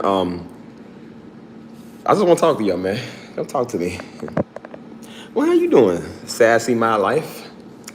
She said, yeah, I got a golden retainer too with it. But I think, what do I think about the times we living in? Boy, some crazy times, man. I told you, that's what the whole message is on here. I hate saying message, it's not like a preacher, but this is what the whole live stream is. It's talking about like mental health, man, because nowadays the mental health is going so south, man. Let's see. Sorry, y'all. My thing keeps going in and out, bro. It's getting on my nerves. It's getting on my nerves. What it says, I have a question for you, bro. Why are we dealing with so much stress and anxiety, especially in this area? And I'm not gonna lie, I've been in this situation a long time. Yeah, so that's why I said I know, again, we all live everyday lives, man. We just, it's hard to have time to really do a lot of stuff. Hey, and tonight, hi. Been a long time no see. Girl, where have you been? He's like, thong. Gary this fella, I don't know what that is. How tall am I? I'm 6'9". No. I wish I could lie. I can't lie, y'all. I'm only like 5'6", 5'7". I ain't that tall. But I am that strong. Nah, but I was saying, like, bro, just take time to go speak to people, man. Take time to therapy doesn't necessarily mean you got to go to a therapist, sit on the couch. You know what I'm saying? It could just be like, hey, man, you got a homeboy. Hey, man, can I talk to you for a minute? You know what I'm saying? Like, go, Yeah, I told him, man, tonight I got my silver retainer. I got a gold retainer, too. My teeth is getting crooked on the bottom, so I got to put them back into place. And so I get to be flashy while I do it. He said, let me see your grill. You want to see my what? Hold on. Hold on, y'all coming in quick. Coming in hot. Said, season got more in the season with my family because I read y'all stuff. It is a grill, but it's also a retainer too. Like grills keep your mouth in check. So I've had grills for years. I just never wore them, but they always keep your teeth straight. And so my teeth was getting like, I need to go to the dentist, but I don't feel like it. It's a lot of money. So I said, I'm just going to do it myself. So the top ones is fine. See, the top ones is fine, but the bottom ones over here is getting crooked. So I need to like I have to snap it back in place. And so I can feel it. You can feel like the shift.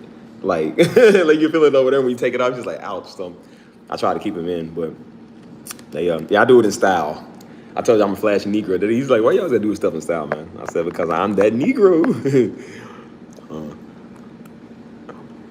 Yeah. Nah, I'm on like 5'6", 5'7", so I got the looks, so I make up for it in looks. No, but no, we're looking like King Von. No. What was I saying, man? Something about life and stress and something. But no, that's why I said we just talking about anything over here, man. If it's any mental health and any mental trauma, man, let's just all talk about it. Because I know June's about to be up, so it's gotta, this is definitely a month we should. It's awareness month, so we should definitely be aware of that. Yeah, I keep mine straight from time to time. I like the gold is in because the gold stands out on your skin. Like you can see the gold tips in my hair, it makes it stand out. So gold makes my skin stand out a lot. So and I'm all gold out, and then I'm gold out, like a Florida Negro. Like look at this dude. That's how the children of Israel look when they took all the Egyptian stuff when Moses rescued them. They took the gold out their mouth and everything. They said, "Yeah, we got your gold, fam." They got all these look. But no, I said as I do this channel, yo, I learn more and more that I'm starting to open up a lot more, and just talking about life, man, and, and all of that. Yeah, get you a small grill. Sometimes a one with a grill, that's nice. I seen one. I said, I think I'm back in the hood red life. That's like, you go to Louisville, but they all be having golds and grills, like even the women. I'm just like, even crazy sometimes. That's why I said, even going back to Louisville, man, like I had to refresh my mental state because I felt like I still lived there, but I don't live there no more. But I feel like I still live there. You know what I'm saying? It's crazy. He said, take your gold out your mouth and make us a calf. I said, nah, I love my golds. I got to keep the grills in. So, really dealing with, I'm telling you, man, if you want to be mental, go to Louisville. You're going to be mental all day, bro. Ain't nothing better to do there. And so people just have such small expectations, man. And when you're around people that got small expectations, it's going to be very hard for you to, like, be successful and prosperous and everything because nobody wants to see you win out there. People are not going to support your vision, man. Especially musicians. When people are doing music, don't nobody support artists there. They don't support nothing. You know what I'm saying? Until you make it big. And then everybody swore they know Bryson Tiller. Everybody swore they know ESTG. Everybody swore they know Jack Harlow. Now all these girls are coming out the woodwork. Oh, he was in my class. Oh, I dated him. Oh, he dated my sister. Everybody want to know him now because he's big. You know what I'm saying? They didn't want to support you when you was, coming up. But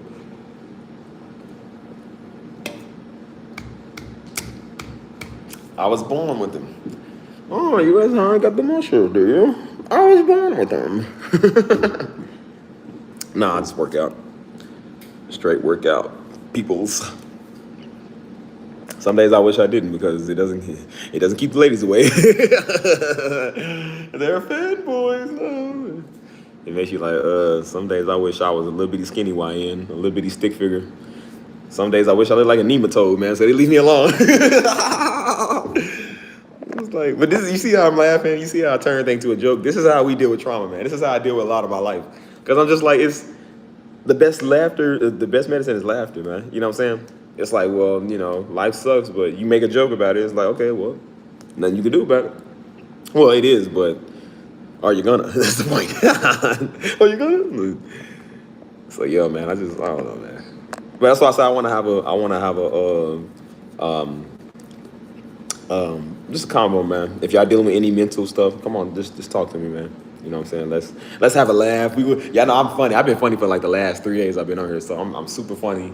You know what I'm saying? I'm very sarcastic and very psychotic.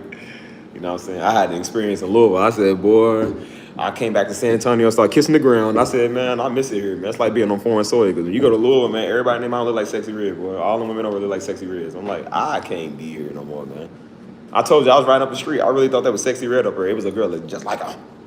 And I said, oh, no. I was like, I was about to roll down my window. I was about to say, Sexy Red. I said, this is our options here. I was like, nah, I'm good with that. That girl's like that looking like, I thought you like Chef Gusteau from Ratatouille. I said, everybody want this Chef Linguinis and stuff. Like, nobody want this, man. Some of the women out there look like the dude. He's like, I demand to know who made the ratatouille. I demand to know. And the dude that be on the door, he says, they love it. They want more ratatouille. He said, well, what did you say? I told him I was asking you. He said, what can I do? I'm just a fixer of your mess with this on. Now we do be having a bunch of young thugs walking around. Look like they hair is made out of fried onions, boy. Like that onion rings. Because they dreads be dirty, like Lil Wayne's dreads. Look like a bunch of fried onion rings. Y'all didn't give it that, nah. Hey, man. I just been thinking a lot about life, y'all. Even after I got off the live stream last night, I was thinking about just life and everything. Just the stuff I want to do, places I want to go. Stop making me laugh tonight. I forgot what I was saying, bro. Nah, I was thinking about there's some things I got to do, man. And there's even some decisions I got to make that I don't really. Nobody wants to make the hard decisions, and I said I got to make those. Like even it's like that now, bro. Like stop, stop it. You're gonna make me not frustrated, but concentrate. That's the word. See, I don't forgot the word. He said, what's that dude's name? Professor Calamitous. Y'all remember from Jimmy Neutron? He said, I don't get you, Jimmy Neutron, and your He's like, don't you mean friends? Yes, your friends.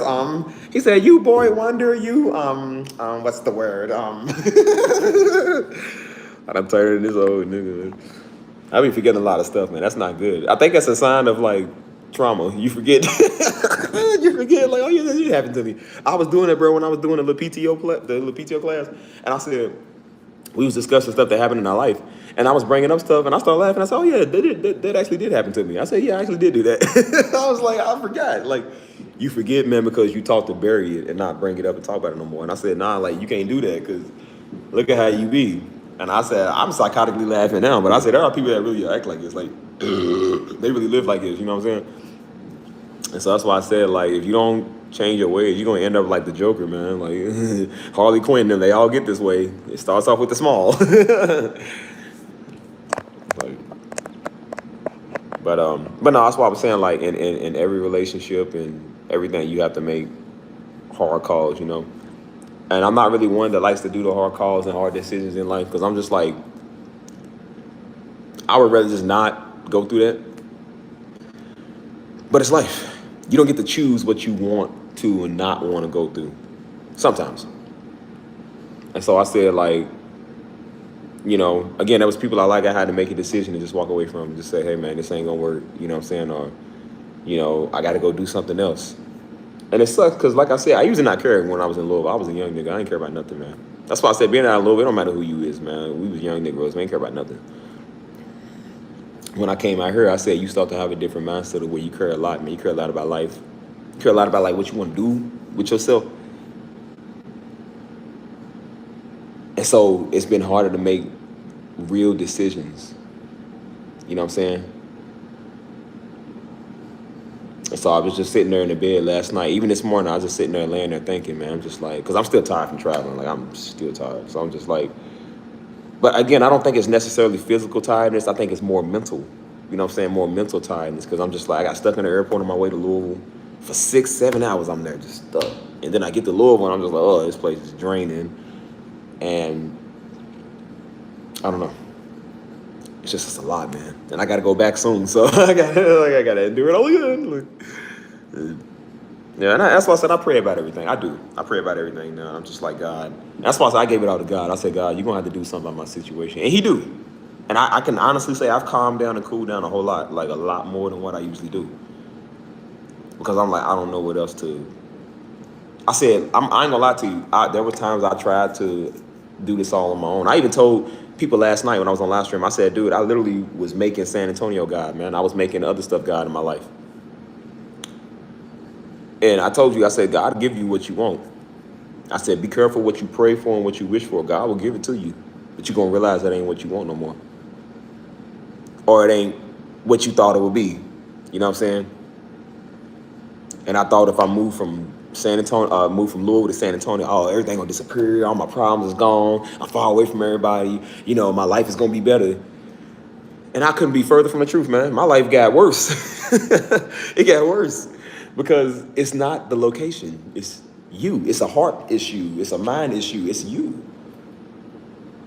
I said your problems are gonna fight. Your mind is gonna go everywhere you go. It doesn't matter if you go to Italy or whatever. Like your mind is gonna go where you go. And if you stay like that, then this is the mentality you're gonna be in. I said I was looking forward through just maybe maybe it's in a relationship, and I'm not saying that this stuff is wrong, but it's just like there's more to it than just a relationship. It's like, dude, this is your life, and you have to learn how to deal with your life, man. It doesn't matter the woman you with, or the man you with, or the place you at, or what you do over here. It's like it's still a life thing, and if you don't deal with your life, man, it doesn't matter who you with or what you got.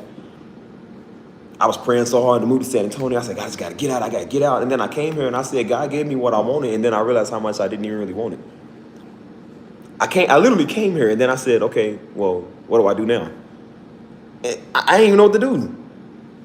And I said, you came out here unprepared. You didn't have a job lined up. I was taking forever to get a job because they wouldn't call me back. They weird in Texas when it comes to that. You know what I'm saying? Everything was going wrong. Everything was just like, you know what I'm saying? I was like, am I sure this is really what I want? Am I sure this is really what I want to do? Because I said, look what it's doing now. I said, God gave me what I wanted, but it wasn't really, I don't want to say it wasn't what I wanted, but the outcome wasn't what I expected. He's texting me. It says exercise. Yeah, they was mentally stuck. That's why I said. That's why they wanted to go back to Egypt. I kept telling myself, I said, I'm not going back. I don't go back to old relationships. I don't go back to old stuff, old mentalities. Like, I'm like that now.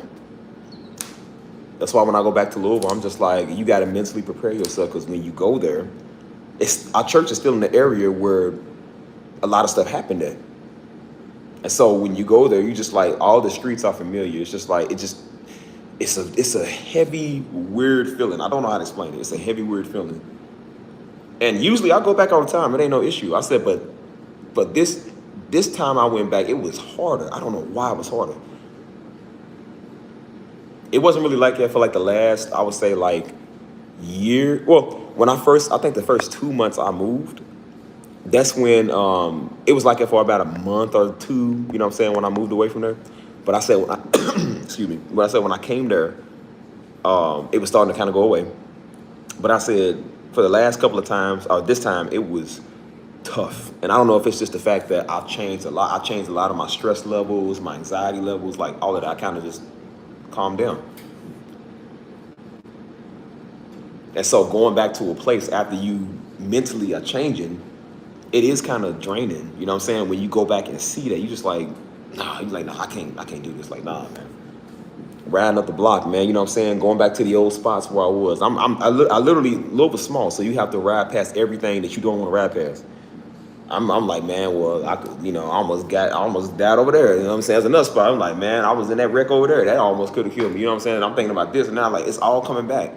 I'm in the hood. Like it's the same thing. Like, oh well, homie got killed up here. You know what I'm saying? I remember when that situation happened right there. You know what I'm saying? Like the National Guard flooded our block, man. You know what I'm saying? Oh, like this girl got smoked in front of her child right here. Like it's bringing all of that back, man. It's just like, and so a lot of times I'm like, I tell myself I'm over it. I'm like, oh, I'm good. I dealt with it. I said, but did you really deal with it though? Did you really deal with it fully?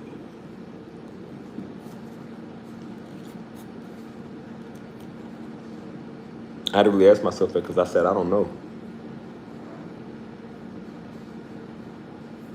And I don't think you're necessarily going to deal with stuff 100% all the way.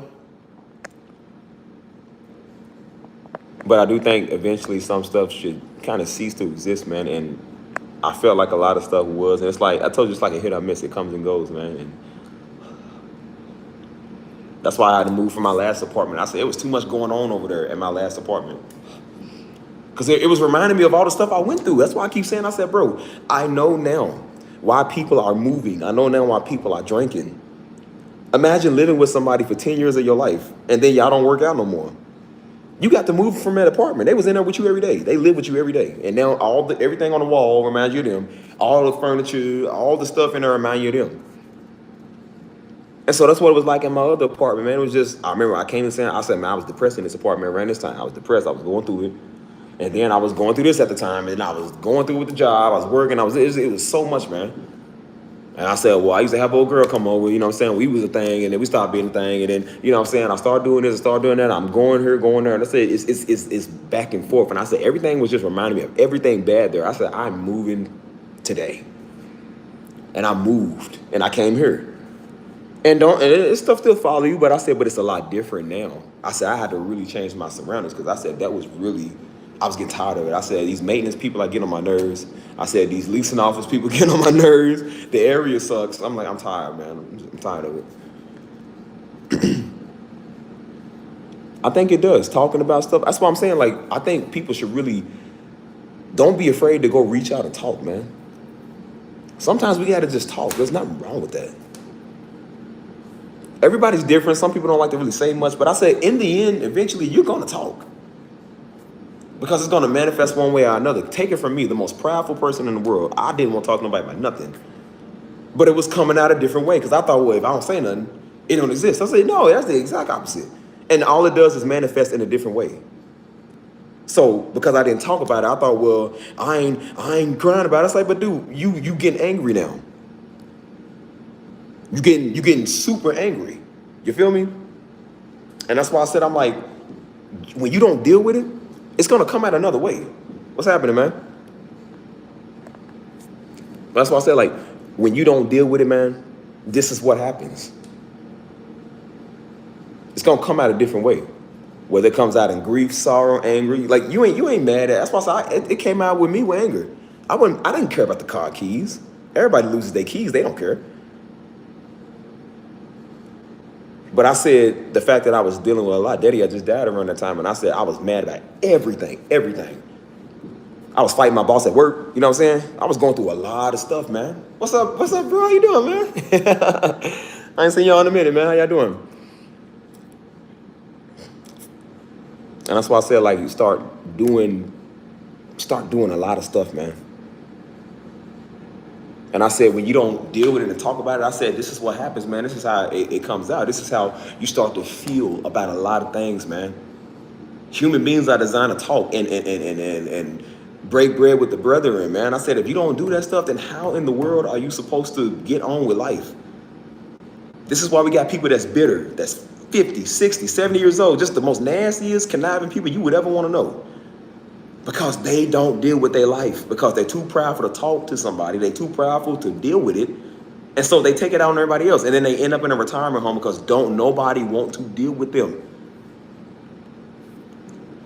It's good to see y'all too, man. I hope to see y'all, man, one of these days, man. Come back to Louisville. If y'all back in town, bros, let me know, man. Let me know, because I want to see y'all, man. I ain't seen y'all in so long. I love y'all, man. Y'all be safe, too. Yeah, I even thought about journaling. I remember when I was younger, I would try to do that because everybody had a diary or a journal. And because I'm a dude, I don't got no diary now. But I said, I got a journal. He said, no diddy. I definitely don't got a diary. I got a journal. And so I used to write and, hold on, wait. That's your cousin, everyone? I was about to say, I know each other. I was like, hold on, you know, I know this.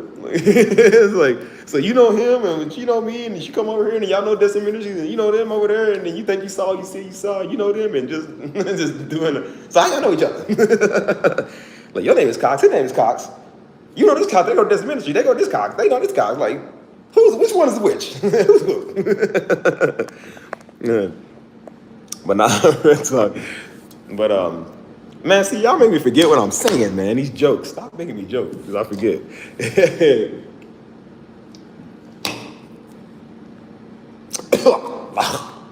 Oh, Lord.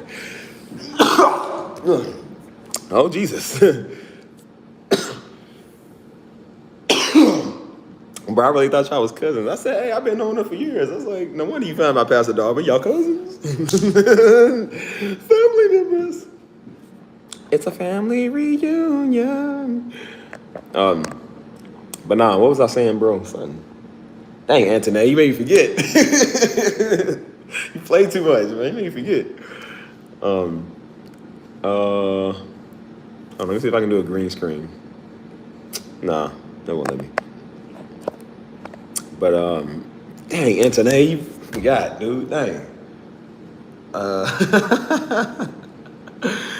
Talking about your, oh yeah, I said I didn't have a diary. That's what it was. Steve don't keeps the diary. I'm not on so, but I did have a journal while I was writing. I was just writing, be like, hey man, this is how I'm feeling today. This happened today, and it was kind of therapeutic because I write in cursive. I can't write in traditional English. I write in cursive, and so it made it look like I was a white man. Like, dearest diary, today Margaret came back with the eggs, curds, and whey. It's like I was writing like it, and so I'll be like, doth this woman say this to me? Doth thou eyes deceive me? Like I was writing her. I was writing like I was some Englishman with a dip, like dip your feather in the ink, and he just write. I would just go up to my room and write. I would get away from everybody. And so that was in my white girl face. Oh, that was in my white girl face. I love white girls. They was making me more intelligent. So I was like, well, white girls have diaries and they talk about your feelings. So I said, I'm going to take, I remember, bro, I had a journal, bro, 2011. I had a journal. It was a red journal. I still got it. It's in my apartment. I don't know how I still got it. Don't ask why. I had a red journal. I would write music in there. So whenever I had a music idea, I would get in the journal and start writing about music. Or I would write about just like how I was feeling today. Or if I or if I seen a beautiful woman that touched my soul, I would say, oh, this is the type of woman I want as a wife one day. And I was just writing that. That was the most simplest stuff I've ever done. But I used to write in there. And so, I can't tell these stories. It's cringy. We back on the Negro Steve today. We ain't going to white Steve. But yeah, I used to write in there, man, just like what I was feeling. And so I remember I was tired of hood rats, man, because we lived in the hood. So I said, these despicable creatures, like these suffering succotash. It's like, bro, it was all up in my areas and everything. I was just like, I said, this day 70 living in the hood. I said, Daddy moved us away from the white people. I said, day 75 living from Indiana. I said, back to Kentucky. I said, I hate it here. I want to go back to Indiana. I was writing all type of stuff. Because I was mad that Daddy moved us back to the hood. I was like, man, why did he move us over here? And so, but yeah, it was good to journal what I was feeling. Because I needed to at the time. Because, yeah, it was just, I don't know, I hated it, man. I used to walk up the street, up and down praying. I said, Lord, there's got to be a better way. I said, we can't, this ain't it for me. I said, this can't be it. And so Daddy would make me go to the store all the time. He'd be like, hey, man, go over and get, because we live in the hood. He's like, go up the street and get me a pop. And I was like, ugh. So I'll go up the street, and I'll be mad. I'm just like, Lord, please. I said, allow me to go back to Indiana. I said, because I was like, I can't do it here, man. That also affected my mentality, too, bro. Living in the hood, bro, that was the worst. Because not only did we live in the hood, but the house we bought, we was working on it with Daddy. And so, again, Daddy's the worst boss. He's the worst boss to work with. And so he would just be mad, bro. And so he would have you up early at the crack of dawn, dude. The crack of dawn. He'd be like, hey, man, we get up in the morning. Get all your stuff ready. So I'm like, all right. So I remember one time we was working on his prayer shed in the backyard. And so he said, hey, man, he had I think he had came in. He said, hey, man, get up. And so he was like, be up by like 7. So I was like, all right. So I remember I was up for a little bit and I fell back asleep. And then I had a dream about the Lion King, bro. It was Timon and Pumbaa was singing what is it called? The little romance song. The surely he is doomed. Can you feel the love tonight? They were singing that song. And so I was like, okay. Sure enough, when they getting right to the chorus, as soon as they started the song, I heard, hey, man. So I jumped up. I said, oh. So Daddy don't want that. He said, why y'all sleep? Didn't I tell you get up? I was like, I fell back asleep. He said, put your shoes on and get up. He said, who told you to go back to sleep? He said, get up. We got work to do. So I was like, all right, man. So I told Joe, I said, Joe, get up. We got to get up. And so I woke up and I was like, I stopped and I said, well, I was thinking about Timon and Pumbaa. I'm like, what was the Hakuna Matata? Where was it at? It definitely was no worries. I worried when I worked with Daddy. It was definitely just the Matata, not the Hakuna. It was the Matata part. I was like, man, I hated it. And so we used to work over all the time, man. And so Daddy would put you in a bad mood. He put you in a bad mood when you work with him. He'd be like, hey, man, hand me that hammer. So then you hand him the hammer. And he'd be like, hand me a wrench. Hand me a 7/8 or something. You give him a 7/8. He'd be like, this is a 3/4. So I said, hand me a 7/8. Watch what you're doing. So I was just like, ugh. So I would just take it back.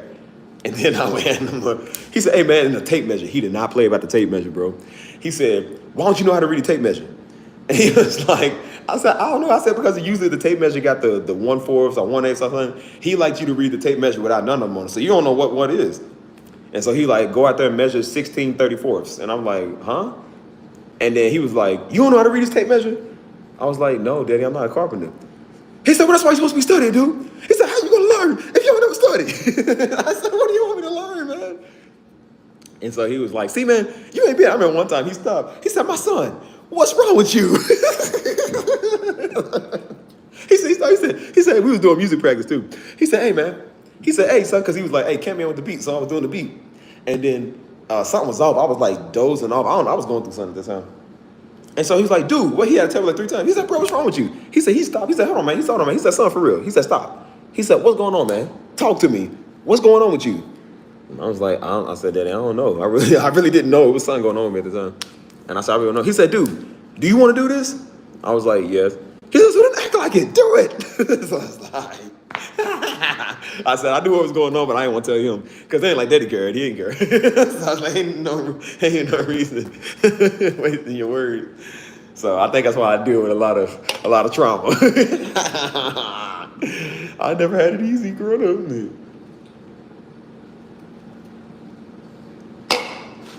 Man, one time, man, where we were at the church, that was some of the worst too, where we were at the church. And so he told Joe, he said, hey, man, hold on. There's burps in there. Dang. And where we were at the church, man, he said, he had me hold up something, and he had Joe sit on the chair for support. And so he told Joe, he said, hey, man, sit right here on this chair. He said, don't get up. He said, because I'm going to fall if you move. And so I was right there, and I forgot what I was doing, but I was doing something he told me to do. And so he was like, here, he said, hey, man, hurry up and hold it. And so I guess Joe thought he was talking to him, so Joe stood up. And so Joe said, he said, hey, man, Daddy fell. Daddy like literally fell out the chair. He caught himself somehow. I don't know how. He was able to catch himself. Daddy was quick. And so he fell out the chair, but he landed like Spider-Man. He was like, the way he landed was like Spider-Man. And so I was like, and so he got up, and I said, oh, yeah, Joe's getting it. He said, man, didn't I tell you not to get up? And Joe started, I was like, see. He said, see, man, you always want to come around acting like that, y'all tough. He said, you always want to act like that, y'all strong. Until I get y'all to work, and then y'all won't be men. He said, take your hands out your pocket, boy. He said, son, you go to the job site, and with your hands in your pocket, they're going to fire you, man. He said, take your hands out your pocket, boy. Pay attention. He was like, pay attention, dude. He said, move the ladder over. I moved the ladder over. I didn't move it hard. I didn't move it fast enough. He said he was holding up the ceiling because it was heavy drywall. He said, boy, put the ladder on there. And so I wasn't focused. I was in my own world. He said, man, I'll be doggone. He said, boy, put that ladder on there now. He said, this is heavy. He said, put it on there. You could feel the bass come off of like the whole room, bro. You could feel the bass just like light up. The drywall was rumbling, the floor was rumbling, the ladder was rumbling. It's almost like the wind was hitting you. Like it's like when Mr. Crab was like, the hooks, I tell you, like when he was blowing people with the wind. That's what it was like. He said, put that ladder on there right now. He said, this is heavy. Yeah, he hit Joe, but he hit me more. He said, you know why I beat you, right? Because I love you. I said, well, y'all don't feel like it. It don't seem like it. I said, Daddy, you probably could have got through to us if you would have talked to us like white parents. I said, white people talk to their children. They don't beat them. He said, boy, I'll be doggone my child gonna kill me. He said, boy, look, man. He said, I brought you in this world. He said, I'll take you out. He said, boy, we ain't white. Don't talk like that ever again. I was like, okay, my bad. I was just trying to follow my heart. Oh man, we got a lot of trauma as children. Or at least I did, because I don't know what's wrong with me. I'm just like, I don't know what goes on in my life, bro. Something wrong with me sometimes. But I'm learning how to deal with it and what to do. So that's why I say you look up, man. I was a teenager at the time. I look up now, I'm 30 years old, bro. I'll be 31 in 2 months. And I'm just like, life goes by quick. And so that's why I said, I'm like, I don't have time for, even talking to y'all now, like I know it's all funny, but I just realized something just now talking to y'all about dealing with my situations. And I said, man, life is too short, man, for some stupid stuff. It's too short to chase people and try to figure out what's wrong with somebody, like what's going on.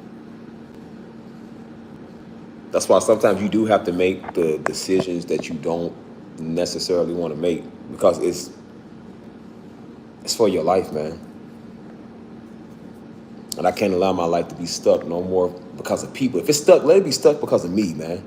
Let it be stuck because God want me to be stuck there. I don't want it to be stuck because of my arrogance or what I'm, or because of somebody else. Being in God's timing is fine. But I said being on somebody else's time, and I'm not doing nobody else's time. And that's why I said I ain't waiting for nobody. I ain't got time to be playing around. Like, know what you want. Know what you want to do in your life, man. Because like I said, if you don't know, you're going to let somebody else decide for you. And you're going to be wasting your time and wasting your life. I don't have time to do this, bro. You share your thoughts on. I don't even know what's going on in Israel and Iran. I don't even pay attention to that stuff, man. Again, they've been in war for forever, dude. They don't know. So, as I said, man, God gonna do what He want. You know what I'm saying? I don't know anything about that. I try not to be involved in politics because it just makes you mad because you can't do nothing about it. So I'm like, I'm not gonna even get into that stuff, man. You know what I'm saying? Like I said, I pray for both sides. I hope both sides end up coming to a peaceful result. That's why I said, like, it don't matter what side you on, whether you Democrat or Republican. I hope everybody get along. If Israel, Iran, I hope they all get along. Just, I know it's not gonna happen, but that's what I pray for. I'm not for either side. I'm not for politics. I don't do that stuff, man. I told you, I'm realizing my life is important. And I said, while we can still live life here now, money is still valid, the world is still able to travel, while we can do this now, I want to be able to do that. Because there's going to be a time where you can't do that. And when the world is over, the world's over. I don't want to spend my life talking about some woman or women talking about some dude. You wasted 30 years of your existence chasing a Negro, and now the world is over. And now we all in martial law. We all are slaves to the system. We all are wearing gray and we old and we stink. And you sitting right here wasted your whole free time talking about some dude. I can't stand thoughts. I cannot stand little thoughts, man, that get online and post this love and loyalty stuff. It don't, asteroid will crash into Earth tomorrow and wipe out all mankind, and they will still get on there talking about their feelings. Some dude still get on there talking about re-upping on a Negro and a bag of money. Talking about some relationship problems and my boyfriend don't love me. Like, well, who cares about your boyfriend?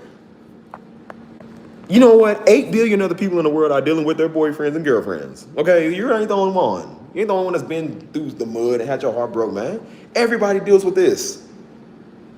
Everybody experiences heartbreak, pretty or ugly or pretty or both. It doesn't matter, man. Everybody goes through this. You ain't the only one. Okay, it sucks he left you. There are other people you can go to.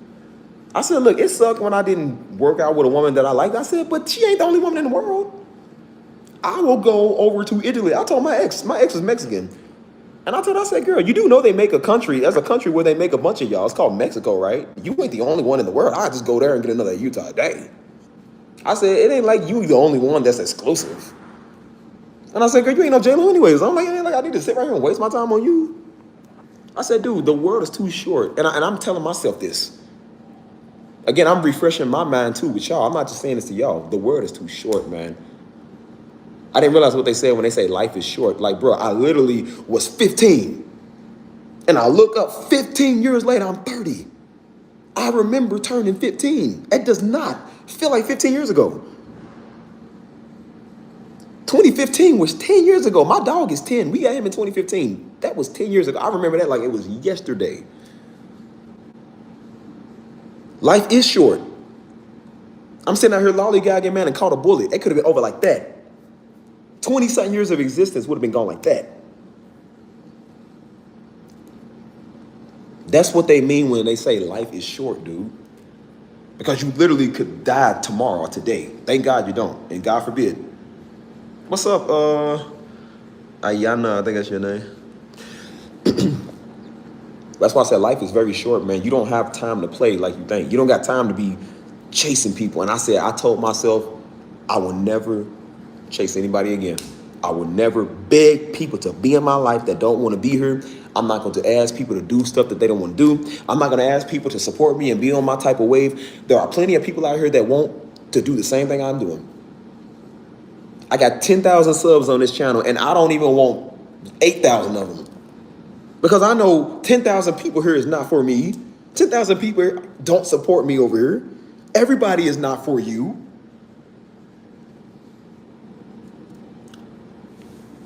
I said, I'm going to go where I'm loved. I'm going to go where people want me at. And when I go to these little places and these little events and people fall in love with you and they want you to be there, I don't do nothing. I just mind my business. But it's your spirit and demeanor they like. And people catch on to that. And I said, I will hang with them before I hang with these fools. Well, you got to always impress them. That's why I gave up relationships for a minute. I said, I'm not impressing this old thought. Like, look here, you little floozy. You don't even know what you want in life. I'm not your daddy. I'm not here to entertain you. I said last when I was with, I had to explain myself. And I was like, why am I explaining myself to this nigga? And I was like, I didn't even want it after the fact, but I was like, I was just trying to get control of the situation. And I said, Steve, that's your problem. You always got to be a control freak. You can't control them. Girl try to say like, she had issues with me. I said, let me get started on the issues with you then. Like, girl, look at your little brown hair looking like, nah, roast you straight. She tried to talk to me. I said, but nigga, you the one that's couch surfing over everybody you know. You want to sit here and talk about it? Like, girl, please. You in my crib. Don't forget where you're from. You want to sit there and talk. And I told her, since she's Puerto Rican, I said, well, J-Lo Puerto Rican. And I said, you ain't no J-Lo neither. I said, I'll go get me a J-Lo. And she got offended because I said that. She kept saying, I didn't know if we want to be a thing. I don't know if I want to go do something else. And I said, okay, well, you ain't no J-Lo. I'll go get one of your friends. Them. I said, your cousin them look better than you. I'll go talk to her. She got offended. That was just rude. And it made me feel some type of way. And I said, so do you want to work or not? And I nigga, straight up. Well, I can't because I'm like, you know what, you old David Morrison looking like, man, I just do that. Girl, look like girl, you was cute at first. Now you look like Sarah Jessica Parker. I don't want you. Like, I can't date a, nah, man. I said, you're ugly on the outside, you're ugly on the inside. You just all around ugly. Like, girl, you're just ugly. That's why I think I'm trying to be chasing a nigga. What I look like? Oh, I'm about to go back outside, yo. That's why I said, like, too short to be chasing a fool, man. I ain't chasing you, Negro. And I'm not just talking to y'all, man. A fine Latino there. I might just start over right now. Yeah. I said, man, I ain't chasing a fool, man. I got a life to live, man. What I look like? Niggas always want to do the obvious stuff. Like, dude, ain't nobody chasing you. It's not a game no more. I told nigga, I said, boy, we are 30. We did this stuff when we was 21. We are 30 years old. What are we doing with our life now, man? I ain't got time to be fooling with you, fool. It's like, I ain't no street boo.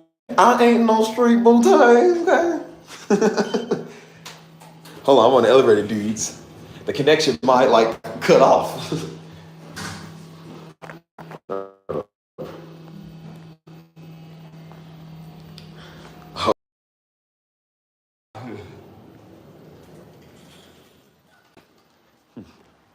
If you're there watching the live stream, can you just let me know if you're available? Are you still there, people? I don't mean to be rude, but I just want to make sure you all are still watching my live stream. I hope it's not racist, but it shouldn't be. I'm black. We can't be racist. Black people can be racist. We can always be prejudiced, but we can't be racist. Is it still raining? Jesus, gosh.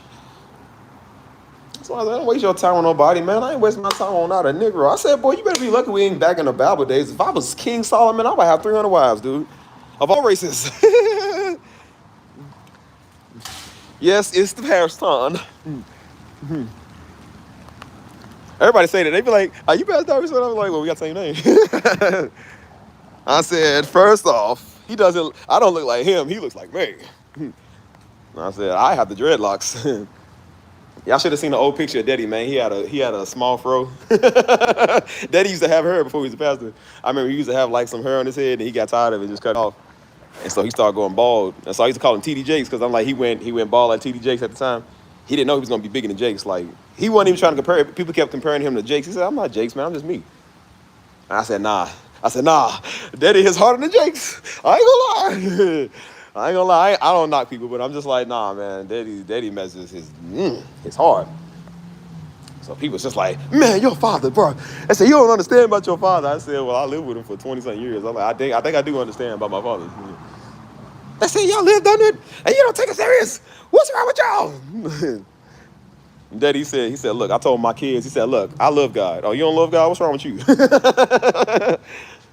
He said, look, y'all gonna have to know God for yourself, man. He said, I ain't gonna talk to y'all no more on it. Because when we got older, Daddy stopped really disciplining, not like disciplining, but like whooping us and stuff. Of course, because we older. And so he just did more like scolding and stuff. And so he was like, you know what? Y'all grown, y'all gonna have to get out here and figure out for yourself. And I was like, all right. So, you know, yeah, appreciate that, man. Appreciate that. So Daddy's like, go ahead, son. He said, go ahead, son. Go out there and figure it out if you want to. He said, go out there and go out there and get a couple of knots on your head, son. You gonna learn. He said, I can't speak to you no more. And he said, you grown. Go get a couple of knots. I was like, man, that's it. Because I thought, again, we was looking on the outside in, so I thought that's just that old man talk. I said, that's just what people say when they in church. You know what I'm saying? Like, they just say that to scare you. And then I went out there and got a couple of knots, and I was like, I hated admitting Daddy was right. Oh, I hated that, bro. I said, nah. I said, nah, everybody ain't heard like that. I said, nah, Daddy. I said, that's because y'all was crazy back in the day. I said, what you think is today? It's worse today than it was back then. And then I realized, I said, oh, man, he was right. Oh, he was right. I told y'all about the incident. I told y'all when I started going to the gym. And I used to go to the one across the bridge, but it was further away. But it was one right across around the corner from my house. It was by the college campus. And so I started going there. He started noticing. He said, son, why you go to the gym over? And I said, oh, it's because it's closer. I ain't got to cross the bridge. He said, no, you don't. You go over because all the college girls over there, and they look better. I said, no, that's not true. That was really true. But I said, no, that's not true. He said, yeah, you do. He said, all the girls over look better than the ones in India, and that's why you go over there, because they're by college campus. I was like, bro, I was mad. I said, how did he know that? I said, I won't dignify that with a response. I said, that's not true. I said, that is extremely not the truth. Bro, I was really posturing. I said, how did he know that? He didn't even go to the gym, so it ain't like he really knew. And I said, how did he know that? I said, the Spirit was wise. The Spirit was wise. The pastor I pick a day and study a lot. Yeah, pretty much every day. There was times he would be downstairs, like, that's when we built him his prayer cabin out back. So he would just be out there just doing that. And so he would tell us, like, don't disturb him, don't knock on the door, don't call him, don't mess with him. He's out there praying, he's doing his thing.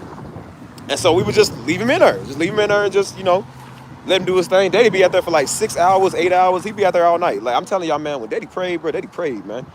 That ain't nothing new. Daddy been doing it since we was kids, man. I used to come in the house all the times, man. And so all night, man, Daddy would be down there praying. Before we had a church, that's before Daddy was a pastor. Daddy would be down there all night praying. You could 5 in the morning, he's hollering, praying. It was never a disturbance or nothing. It was actually a safe feeling, bro. As a kid, it was a safe feeling. What y'all see with it, this ain't nothing new. Pastor already been doing this for over 30 years. He's been doing this for a long time. Y'all just see him now off YouTube. YouTube ain't nothing compared to what he actually does, bro. Y'all have not seen it for real. So y'all don't know, but I can confirm, like, no, for real, he's been doing this for a long. Him and Mom, that's why I said Mama's just as tough as he is. That people underestimate because she a woman. Mama, Daddy said he couldn't do this without Mama, man. That's how tough Mama is. Like, for real. So, yeah, shout out to Daddy. I was gonna go live, man. I was gonna take y'all to the cemetery and show y'all stuff, but I said, I don't know, man. I don't know if I'm ready to do that.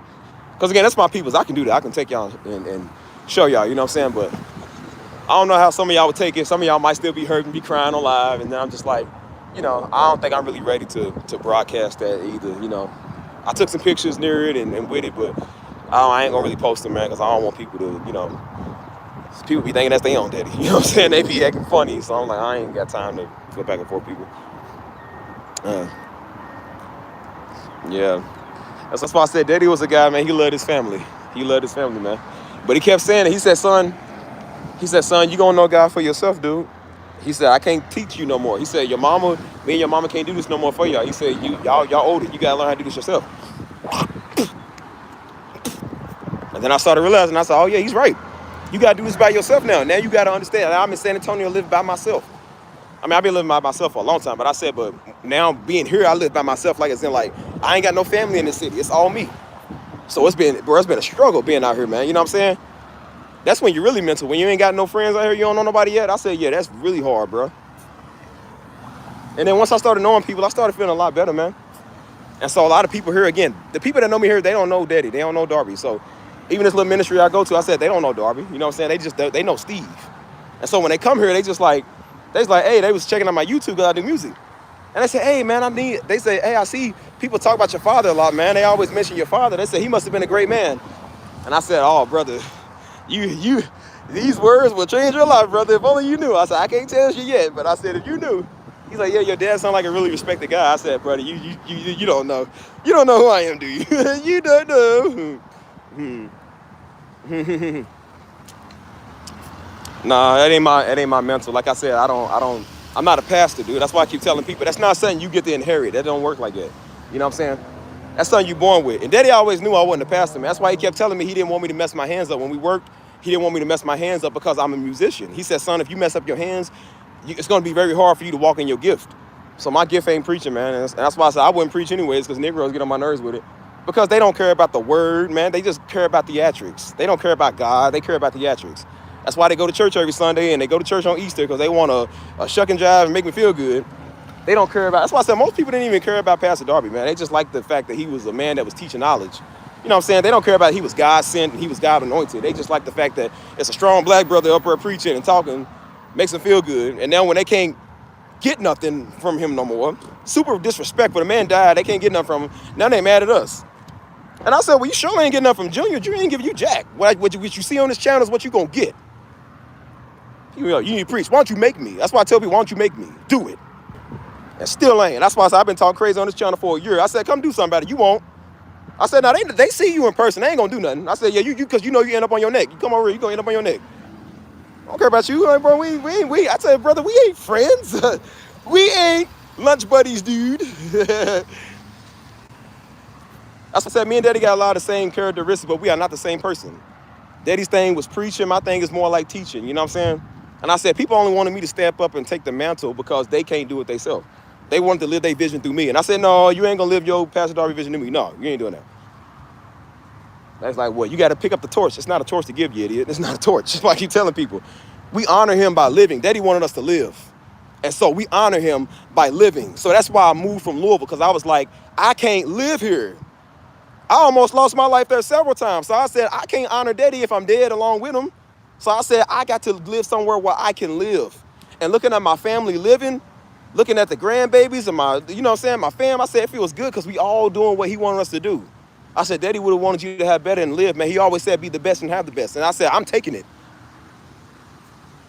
So that's why I said, you know, some of his audience is not the best. So they can't hang with the Stevie crew.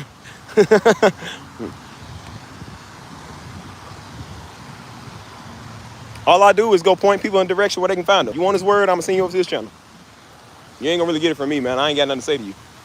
That's why I said Darby was great. Steve ain't. He was great to deal with foods. I am not. Like I said, I be done with a food quick, man. My patience is very thin. Like I said, some people grace to do that, and then, like, some people grace to rule a kingdom, and then some people just are not. Like, I couldn't be graced to rule a kingdom, because I told you, if I was in office right now, man, all of y'all would be in trouble. Even the good ones, y'all would all be in trouble, because I'm going to turn into the worst dictator you've ever seen. I'm dead serious, bro. If I was in power, all the ones that voted for me and the ones that didn't, y'all all gonna be in trouble. It don't matter. When you gonna learn Steve ain't loyal to nobody. You're gonna be in the fields, deliver us, then the Savior deliver us, deliver us to the promised land. One nigga gonna be on the backpack.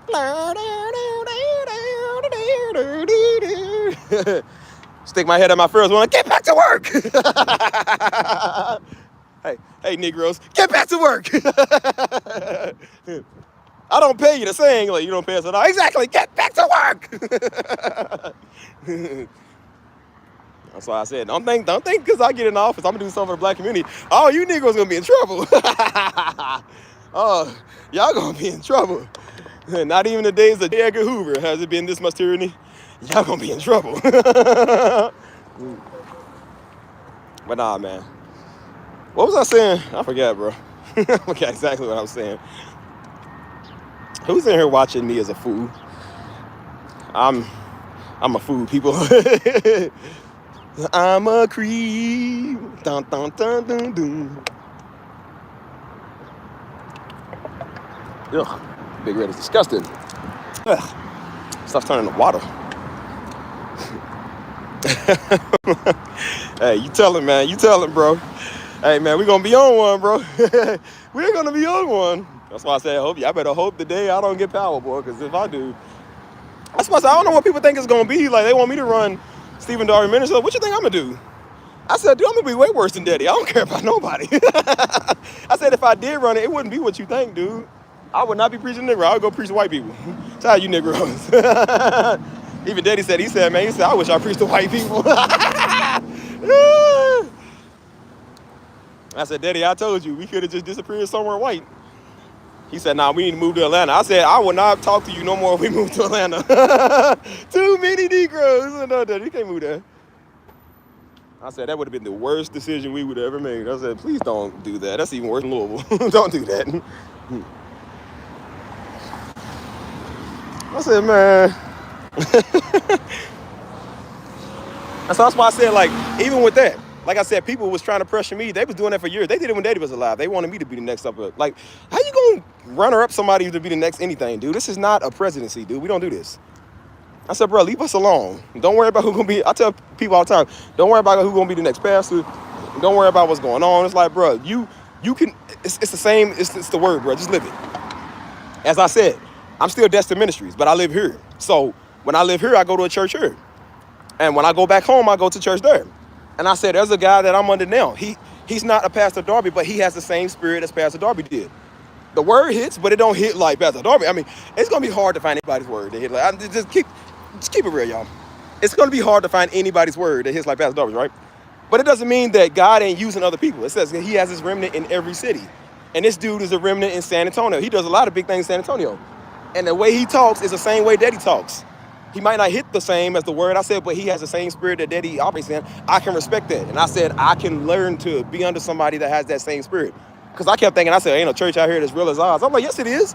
Yes, it is. They may not be a Pastor Darby, but they own Pastor Darby in their own way. You know what I'm saying? And I said, as long as they're doing the will of God, that's the whole point. And people miss that. And that's why they want another Pastor Darby, because they like theatrics, dude. Yeah, it's a good word. Yes, the way he delivers it is good. But I said, but what's the difference if he give it to you and some white woman give it to you? If they talking from God, they talking from God. You know the word. He's already confirmed it. And then a white woman going to confirm it. And then an Arabian man going to confirm it. They all love God, speaking out the same spirit. You should care about the spirit that the word is delivered out of, not the man. And they made Pastor Darby the man instead of making him the man of God. You know what I'm saying? Ow. I done ran into the tree. Don't mess up my plants now. I come back and spin a block on that tree. Like Jesus cursed the fig tree. I always thought that was harsh. I said, Jesus, it wasn't in season. Why you cursed it? He said, man, no figs over here. He said, man, he just went ahead and cursed the tree. Anyways, so yeah, man, that's why I say you always make it about the word of God, man. You don't make it about the man. You know what I'm saying? As I said, I'm a great piano player, but I said it's not about how well I can play the piano. I only can play the piano that well because I operate under the spirit that allows me to play the piano. You know what I'm saying? Anybody can sit there and play the piano, but it doesn't hit the same. But when I do it, I got the anointing because God gifted me to have the anointing to play the piano. That's not on me. I don't even know how I be doing half the stuff that I do, but I do it because God gifts me to do it. And I told God, if you bless it, I'll do it. And God keeps blessing it, so I'm going to keep doing it. Real talk, man. I should show y'all my DMs all day, man. It's just people over here all day. Just, oh my God, bro, your daddy. You got to be Pastor Darby's son. Oh my God, your daddy. It's like, they just keep doing that, bro. It's just all day, all day, all day, all day. They've been doing that for since 2018, man. It's nonstop. And then some people, it's cool. But then some people are just really annoying. They know where they can find the messages. They just want to come and start a convo. Like, I ain't trying to start no convo with you, man. We are not friends. We are not cool. I don't want to talk to you. Somebody got mad at me, like, you should be more open up. I ain't got to do nothing. And I said, just for that, now you don't cost other people who could have had a good relationship with me. Now I'm going to say the same thing. No, I don't want to talk to you because somebody do something I have to. I won't. I told people stop coming over and trying to tell me what to do. I'm just going to do the exact opposite. It's like, you need to learn to watch your mouth. Okay, I'm going to still talk just as crazier since you want to talk. Yeah, I'm going to talk crazy to you. Ask everybody else, hey, y'all, do I talk crazy to y'all? No, because y'all cool. Y'all respectful. It's only the ones that come over here weird is the ones I got to let know what's up. I don't talk like that to everybody. There are people in my life who don't even think I even talk like this. Because they don't give me a reason. It's time to do some big things in life, man. I got to take this in and charge this up. Now, who coming with me? We can sit there and love each other together.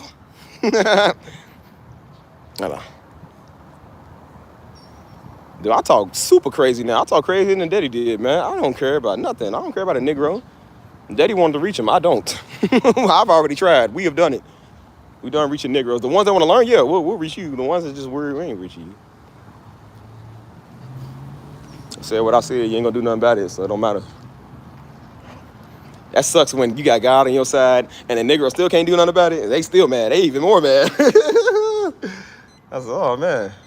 I know I'm not untouchable, but I'm just like, when it comes to them, I am.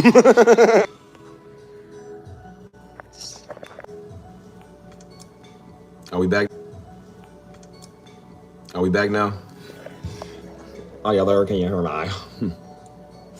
Sorry. Technical difficulties. But hey, when life gives you lemons, get a rose. Oh. It's a floor. Pretty floor. Ooh. Speaking of which, where's that person named Bonita Floor? Where you at? Floor? So yeah, what we talking about, y'all? What we gonna do? Until my phone charges up, we can go back outside. I really enjoy talking to y'all, man. This helped me. I was having a pretty heavy morning, I'm not gonna lie, you know. And this kind of helped me a little bit, you know. So I feel like live stream kind of helps me out sometimes, you know what I mean? Because I used to just, you know, be quiet to myself, you know. But and I don't want to get on here and venting my problems. I've been what I'm dealing with, but I definitely, you know, don't mind coming here talking to y'all and relating with y'all. Cause I heard people here too. Every time I get on here, somebody's like, man, you relating with what I'm dealing with. You relating with what I'm saying. I said, so that's why I decided to just do this. Cause I'm just like, somebody needs to hear what I'm saying, man, you know. So I definitely appreciate y'all for tuning in and taking away from what I'm saying, you know. Like I said, I was having a pretty tough morning, you know, but just thinking of some stuff, man, and some decisions I got to make. You know, the journey I'm still on. And how everything's good, but it's also, you know, it's challenging. It has its ups and downs, but it's just what come with it, man. I ain't letting nothing stop me. Definitely ain't letting nothing stop me no more, bro. So it just is what it is at this point, you know. I have to do what I got to do, you know. Gotta make sure I keep these moisturized, man. I need to make sure I take care of my dreads, man. For real.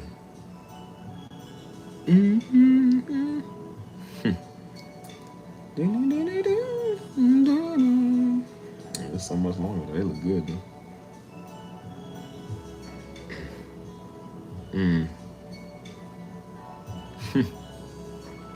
That's why I said I'm still tired from traveling, man. But I really don't think it's traveling, man. I think it's just mentality wise. That's why I was telling y'all, like, when you drain mentally, like, you literally tired, bro. Like, a 3-4, hold on, let me put it on.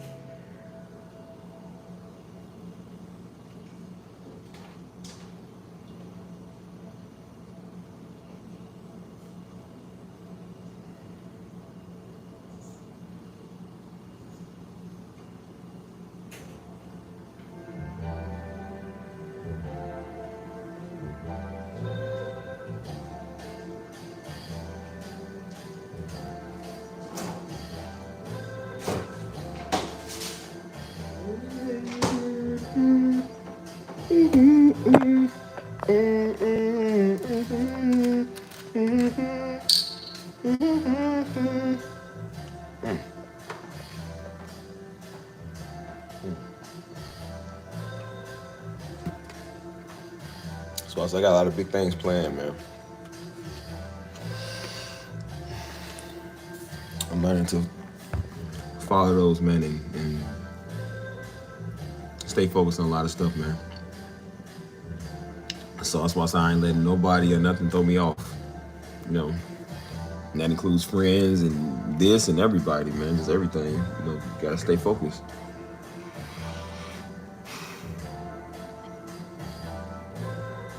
So I've just been thinking a lot about life, man, a lot about the stuff I have to do, you know what I'm saying? Stuff I gotta do, so it's just how it goes, you know what I'm saying?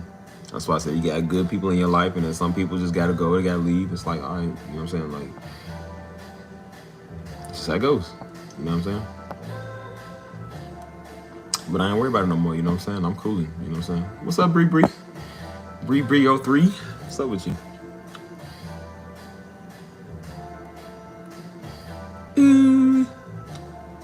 I got a flower for you. But yeah, on my phone charges, y'all. Let's just talk to me for a minute. At least I get a good enough percentage, we can get on out of here, go outside or something. I gotta buy a portable battery, man, so I can start taking this everywhere, man. Start charging, because your phone battery dies kind of quick when you're on live stream, man. I got my brightness all the way up. I got my Bluetooth on and Wi-Fi. And I forget it'd be hours. I'll be out there, you know what I'm saying? So your phone drains pretty fast, you know.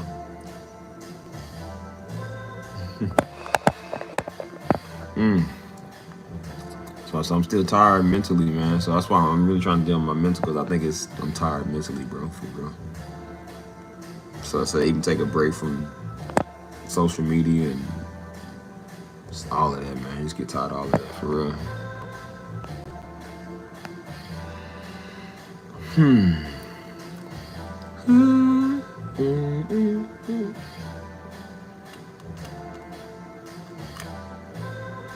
No, I was resting all morning. I don't just sit there being lazy. I catch up on my shows, man. I love my shows, and so I've been doing that. But I'm trying not to really.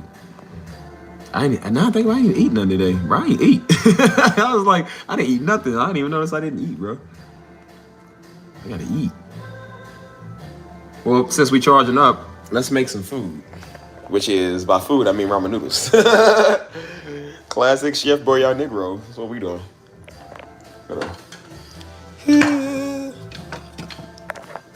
Because I need to have some type of food in my system. A lot to you, I'm a little hungry.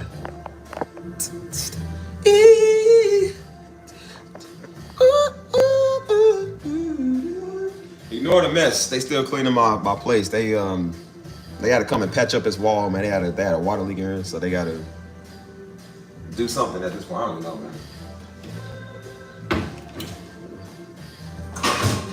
But in the meantime, while I cook, aka ramen noodles, if y'all want to talk, man, like I said, let's talk. I still want to talk about life, y'all. I want to talk about mentality-wise. So if y'all got something that y'all want to talk about, y'all, let me know, man. I'm an open book. Let's talk. Let's have a conversation, man, to where it's, you know what I'm saying? I want to talk, bro. You know what I'm saying?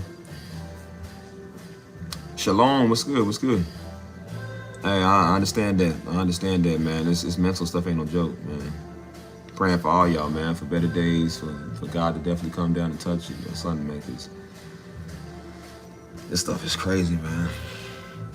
There's so many times, man, I want to give up. You wanted to give up, and it's just like, well, what do I do after this? If I give up, what do I do?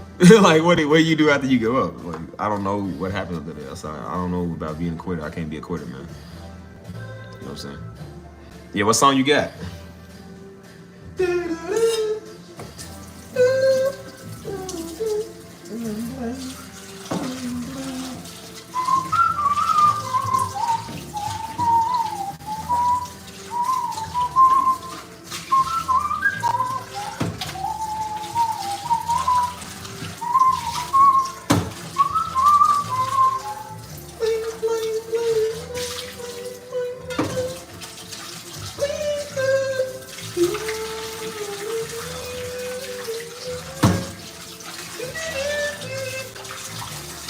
The album's gonna be fire though, y'all, when it come out. The album's gonna be off the chain.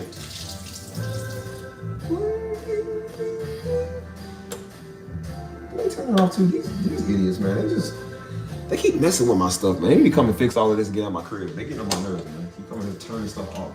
So I don't care.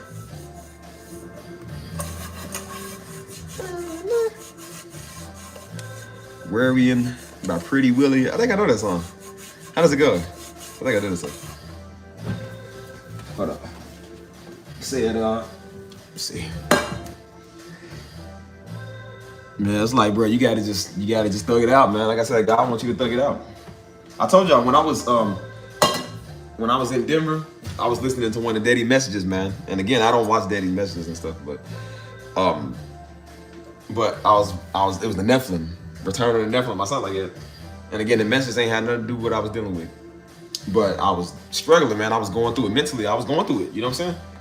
And the last part of the message, he said, this is why God's doing what he's doing, man. God knows. He said, that's why you're going through what you're going through now. He said, because God knows you a soldier and he knows you can take it. He said he wouldn't put you through it if he knew you wouldn't be able to endure it. So he said, look at it as God looks at me as a soldier. He's testing me. Last words of the message. I was like, dude, the message cut off. I was thinking there's gonna be a follow-up, he gonna do a prayer, the last words in the message. I said, bro, that hit me right where I was, bro. The last words of the message hit me right where I was. I said, you gotta be kidding me. I told you bro, I had my phone in my hand, I had my earphones in.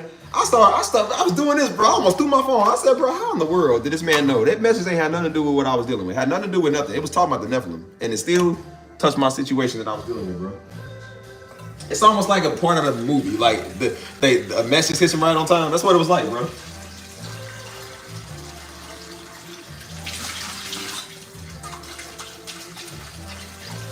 So what I did was I thugged it out. I had to be strong.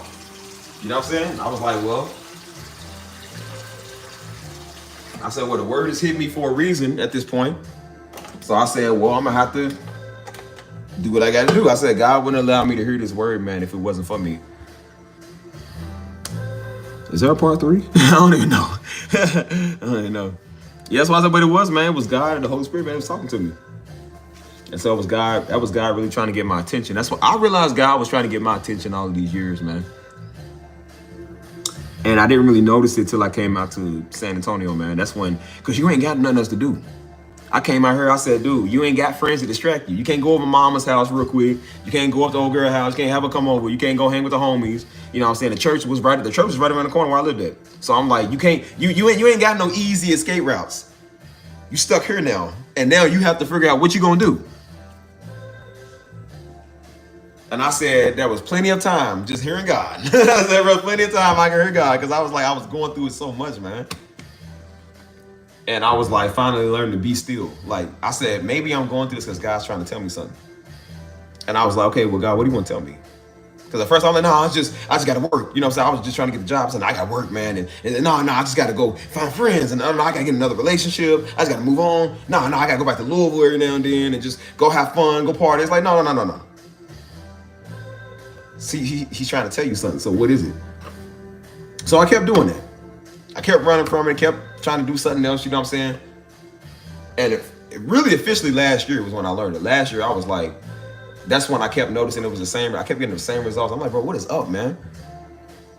And I stopped. I said, God, you get to a point, I said, God, I'm tired, man. I told God, I'm tired. I said, God, I'm done. I said, God, I'm tired of running. I'm tired of trying to do everything on my own. Because again, God will let you do it on your own. It'll work, but it'll frustrate you. And I was doing everything and it was frustrating me. I'm overhurting myself trying to get stuff done, put my faith in people that ain't what they turn out to be. And I was getting irritated. I said, I really started. It's almost like how Samuel heard God calling him, but he thought it was Eli. And Eli was like, it ain't me. He says God calling you. And you have to just sit there and be like, I'm listening, Lord. What do you want? And I literally was like, God, I'm listening. Like, God literally like, how long you want to do this, dude? He said, you 30 years old, but I got all of eternity. How long do you want to keep doing this? And I'm just like, okay. And so I'm just like, okay, Lord, speak. I'm like, what do you want to tell me? And I started listening to him more, man. That's why I said I've been okay with just being to myself. What's up, Empress? How you doing? Happy late Juneteenth to you. What's up, DDH, man? What's good, bro? All my real ones coming in here, man. All the ones I can trust. When I started listening, I'm just like, what do you want to tell me? And I said, God's trying to tell me something, man. And I had to realize, like, what is he saying? I used to believe in coincidence. I'm like, oh, it's just coincidence. Or I just happen to just be going through this at this time. It's like, no, it's not. I'm like, no, it's not. And I said, God, what are you trying to tell me, man? And so now that my walk is further and that I understand now, I'm like, God, I said, God, just do whatever, man. I don't even care no more. I said, I'm chilling. You've been taking care of me ever since. You've been showing me you on my side. So I was like, I don't even care, bro. Just do what you want. You gonna do it anyway. So it ain't like I have an option. That's why I said, like, when you realize God gonna do what he want to anyway, you ain't got no option. So it's like you ain't trying to fight him on that. You ain't trying to, nah, I'm gonna go to Nineveh. I'm gonna go to Tarshish or something. It's like, nah, you going where he told you to go. Like, God gonna make you do what he said. What's up, luxury? How's you doing? Like a luxury car? Speaking of luxury cars, that's on my list. For real, man. That's why I said I'm good, man. And that's why I said even when I deal with it mentally, I told y'all this morning I was kind of You know, we always have our mornings where some is getting and some is heavy. And so I just started thinking a lot. And that's why I was thinking a lot about what we talked last night. And it was like, what are you feeling? Like, what's the reason that you feel that way? I said, is it something that triggered it? What's going on with your life, man, that you go through this stuff? Like, what's up? And so I started really doing a lot of examining of my life. And I'm just like, I don't always like the way that I be living. Not saying that's why you're doing nothing wrong, but it's just like, no, I feel like that I can definitely do things better. I don't like having the mindset that I usually have, you know what I'm saying? Yeah, it makes you feel more free. It's just like, bro, I'm cooling. Hey, what's up, Jose? Hey, Jose. We got the Minute Maid today. We got the Minute Maid. But now, that's what I said, once I realized that God got me, man, and I've always seen it, but I've seen it firsthand. It's the most I've ever seen it. And I'm just like, I don't have a, and I told God, I said, bro, I said, God, I ain't got a reason not to trust you. I said, God, I'm done running, man. I said, I'm done running. I'm done trusting people. And I told him that night, I was hollering at the sky, boy. I was hollering just earth and everything, bro. I was hollering. Like, bro, I was out there sweating like blood, bro. That's how mad I was. I was out there just hollering and I was just going through it, man. After sweating and everything. And I said, God, and I told God, out of my angry state, I told God, I said, God, God, I ain't mad at you. I said, God, I ain't never mad at you. I said, everybody else I am, but I said, God, I ain't mad at you. I can never be mad at you, man. And I said, God, I know one thing. And I'm talking like, I'm not like, well, can you please? And I said, no, God. I said, God, you are going to do something about my situation. I said, you're going to do something today. Because I said, I don't know what else to do. And I said, God, I don't trust them. I don't trust everybody else. I said, but I'll trust you. I've always trusted you. I don't got a reason not to trust you. You never give me a reason to doubt. Because I prayed for stuff one time, you do it. I prayed for it again. I said, well, let me just see if he can do it. He does it. A third time he do it. I said, so ain't no coincidence, man. It's not a coincidence. He know what he's doing. And I said, and he's literally like, so he's like, are you going to trust me now? Are you finally going to trust me? Do you get it now? Do you understand? I kept saying, well, maybe it's just, you get luck. It ain't no such thing as luck. He's literally doing it. I kept saying, show me a sign. He show you a sign. Show you a sign. He show you a sign. Show me another sign. How many signs you got to show you? Is it he need to call down fire from earth? He need a flashlight? He's literally showing you. Do you believe now? Real talk, man. That's why I say you got to speak on it, man. I got to speak on it. Shalom, I got to tell him. I'm about to have church up in there. I said, let me get my piano over there. I'm about to put the organ on, boy. I'm about to turn it into Pastor Daughter real quick. I feel it coming. Are y'all there now? Are y'all there? You hear me? Daddy say I got there. I say, you hear me. You hear me. But now that's why I said, I'm like, dude, like once I realized that, that's why I said, I don't care, man. I don't care who walks in and who walks out. I said, you want to be a part of my life, be a part of it. You don't, whatever, I don't care. I got an infinite being that loves me. I got a God that I can't see, that I still choose to trust. I still choose to believe in. I've never seen God face to face, literally. I've never seen God's hand literally touch me. But I believe he exists because I see the goodness of God out here. When I go outside, I see the goodness of God. Every day I get breath to wake up. The goodness of God that the bullet didn't kill me, but it killed somebody else. So I know God got a plan for me. I can't speak for everybody. Nor do I want to speak for everybody. I said, I know me though. And I said, you might not have the best relationship with God, but I got a great one. I got a great one. Daddy loved me. Daddy loved his family. But Daddy didn't love nobody more than he loved God. And it's the same with me. Now I loves me some money. And I loves me some soul food. But don't none of that come near close to loving God. I said, God, you give and take away. I said, you got the power to give it. You got the power to take it all the way tomorrow. And I said, God, if I lost everything tomorrow, it would still be me and you. To my last dollar, to the $1 million, it would still be me and you. And I learned to put everything in God and trust it. Because if I lose it, God's going to give it right back. He'll pull a Job on you. You lose it, but he'll bring it right back. If I put it in me, you'll get it. But when you lose it, it's going to be all on you to build it back up.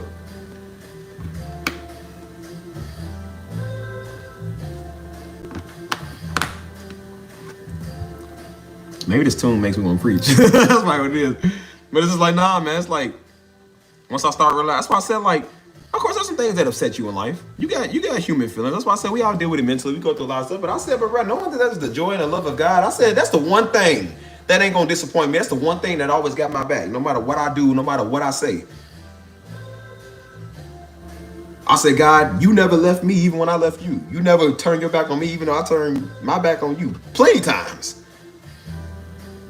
I'm still not the best person, but I said, but God sees fit to still love me.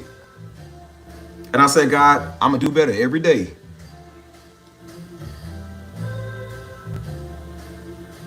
I said, I know I pray for many blessings in abundance. I said, but at the same time, I said, God, I never even stopped to thank you for the stuff you did do. I never even stopped to thank you for the stuff you gave me. I said, how dare me try to pray for something else? I didn't even thank God today for the stuff that he already gave me. I said, you remember when you was on your face, humbling yourself like, God, send me a son, God, do this, God, do that. And he did it. You didn't even say thank you. You still didn't even acknowledge that. And I said, that's wrong. I said, bro, I said, bro, if God never did nothing else for me, he did enough. Now, I'm still praying on abundance, but I said, but if God never did nothing for me, he already did it. And I said, the very fact that you allowed me to wake up with breath in my body, that's enough. That's enough. He didn't let the bullet kill me. Didn't let the car wreck kill me. He didn't let no sickle cell anemia kill me. Like God always found a way to do for me. So I owe you that. If it's anything I owe you that. People don't understand. They talk about Pastor Darby. Like, Pastor Darby ain't care about nothing.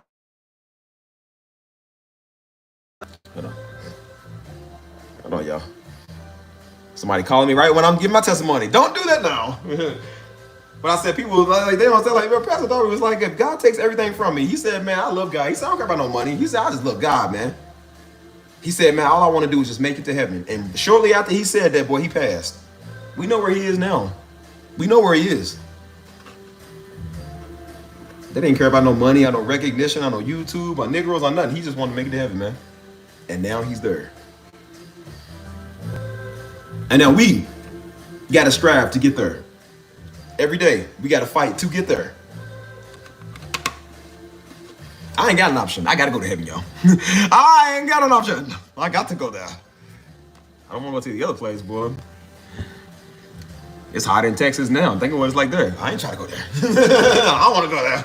I ain't going there in the name of Jesus.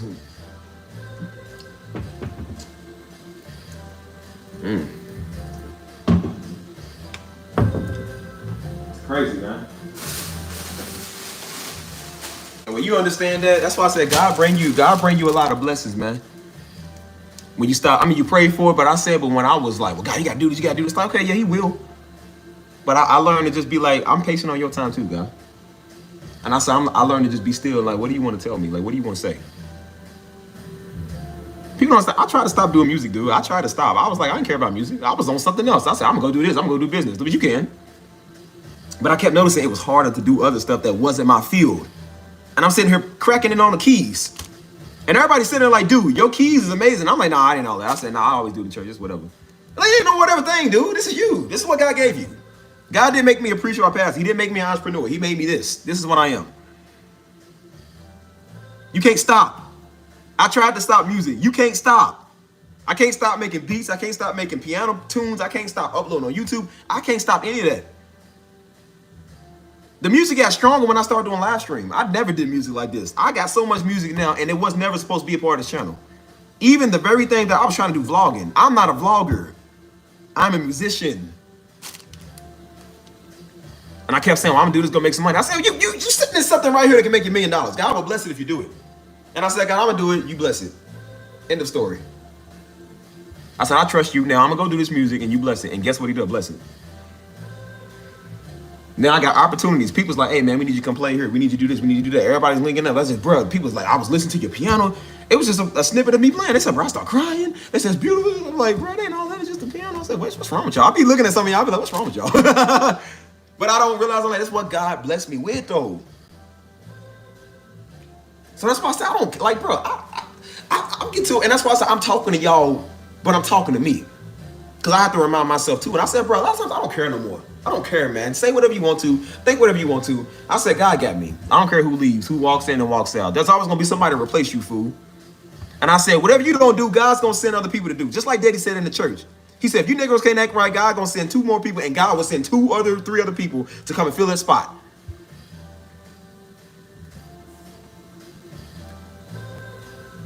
God put me around the people I need to be around. I told you, I prayed to God. I said, God, I was learning business. I said, God, put me around people that know business.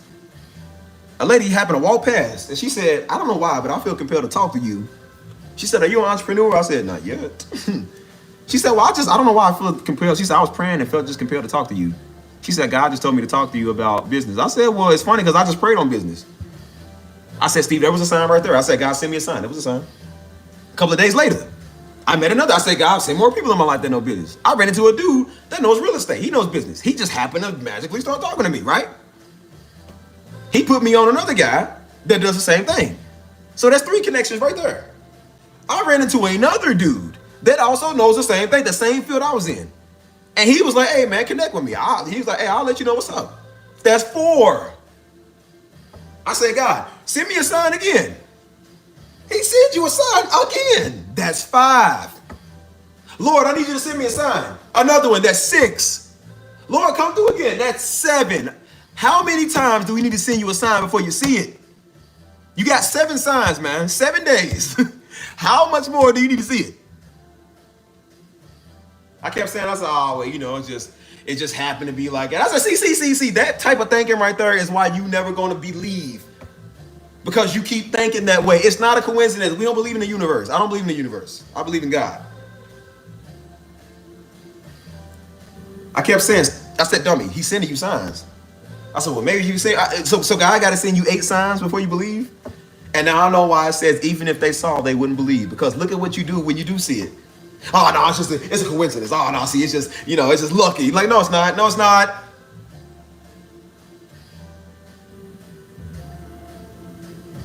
Like, when you gonna understand?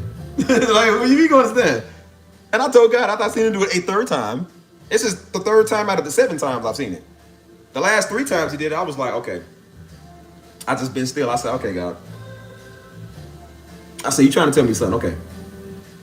And I literally threw my hands up. I said, God, I don't have a reason not to trust you. You give me every reason. I said, you've already done enough. But you keep giving me more reasons. Stuff that I don't even deserve. I said, you keep doing it. So I said, now all my trust is in you. That's why I said, I don't care about a regular person. They gonna leave. God gonna stay. And so I said, Lord, I got God, man, he'll bring the people I need, man. If I could literally hold his hand, knowing that he's with me right now. I can't see him, but he's with me right now. So I don't care. I'm like, bro, I got an infinite being that I can be with all day, man. I can go buy me a country house in the middle of nowhere and be by myself and just me and God. Like, bro, I got him. Cut my firewood up. You know what I'm saying? Like, and I said, I'm just not caring no more. I'm just like, bro, I don't care. You want to be in my life? Don't want to be here? Don't, whatever. You want to be in the channel? Don't want to be in the channel? Whatever. I don't care, man. I don't care about friends like that no more. I don't care about relationships. I love me some money, but I said, I'm not even caring about money like that. Because I said, the more you don't care about it, God just brings it anyways. And I stopped caring about money, and he literally blessed me with money. I keep finding money on the ground. I keep finding money. And everywhere I go, hey, I be on live stream with y'all. When y'all see me look over, I'm looking for some money. And I said, God, he must want me to have this money because I keep finding these $20 on the ground. I'm believing I'm going to find another $20. This ain't set up. I promise you. Everything I find, bro, is literally God blesses it. And it's always when I'm on live stream. Maybe it's God increasing y'all faith to see it. I told you one day I went live and somebody was on there mad. You talking about God gonna judge you? You gonna do that? Oh, okay. That same live stream, I found $20 in the field. I said, oh yeah, God sure did judge me. He judged them pockets. Sure did. I found $1 later on. I said it wasn't much, but anything is good. I said $1 to me in the eyes of the Lord is like a 10,000. I said he still decided to bless me with an extra $1, and I was grateful over that $1 like it was $100. I said it's still the abundance of God. Now I can go buy me a pop. Couple of days later, I'm about to get on live stream again. I was gonna stay at that little cafe place, but I said, no, I'm gonna go to the little outlet mall. And I went over there. And right when I'm leaving the doors, I don't know why I left at that time, but I happened to leave at that time. Right when I'm walking, right in the grass, right there, it's $20. Another $20 folded up right there. I said, does my eyes deceive me? I said, yeah, you know, black folk, we do the put the Lord, I put the big old step on. I said, track star step. I said, it's mine now. I don't care who dropped it, it's mine. What's up, Henry? What's good, man? We just talking about the blessings of God. So I looked to the side, I said, I looked to the left, and I looked to the right. I said, yep, did nobody claim it? Well, God wanted me to have it. And I said, oh, that's so great. I said, yeah, that's so great. People told me God was gonna do something to me, and God keeps letting me find $20. $20 is just that's the average. So I said, okay, God, I'm gonna go outside in a little bit, and if you will it, let there be another $20 out there. Don't ever listen to people when it comes to the power of God. I had my homie say that. He said, dude, I was going through it so hard. He said, I needed $500 to pay my rent. They was going to evict me. He said, I prayed so hard. He said, I told God, you got to do something about this. He said, boy, I went to church that week. And some woman walked up to him and said, you know what? I don't know why, but God's telling me to write you a check for $500. He got $500 because he prayed on it. Don't tell me God can't use nobody. You got $500 because God told her to. Yes, sir. Hey, you found $50. Tell me, man. Yes, sir. That's a good feeling when you find money. Yes, sir, man. You tell him that. Coincidence? I think not. Don't Bernie me. This little rat is guilty. and guess what I do? When people talk, I taunt them. And so I started taunting them and all the weird little Negroes was on my page. I said, oh yeah, I thought you said God was gonna do that. Like, yeah, look what he did. I said, see, I'm $20 richer than you, and my channel is bigger than yours. And I told him, keep talking. Yeah, keep on talking. I said, yeah, I need about 10 more grand. Keep on talking, because God's gonna make a way. Since you want to run that mouth of yours, he gonna show you what he gonna do. God don't work for you. He works for me, and I work for him. Keep on talking. I said, everything people said God was gonna do, he just do the opposite. And everything people tell me to do, I just do the opposite. So I say, well, as long as God's okay with me, I don't care. So I don't got nothing to prove to you. People, I don't like you. I don't like you neither. So what I care? So God like me, who cares? $600.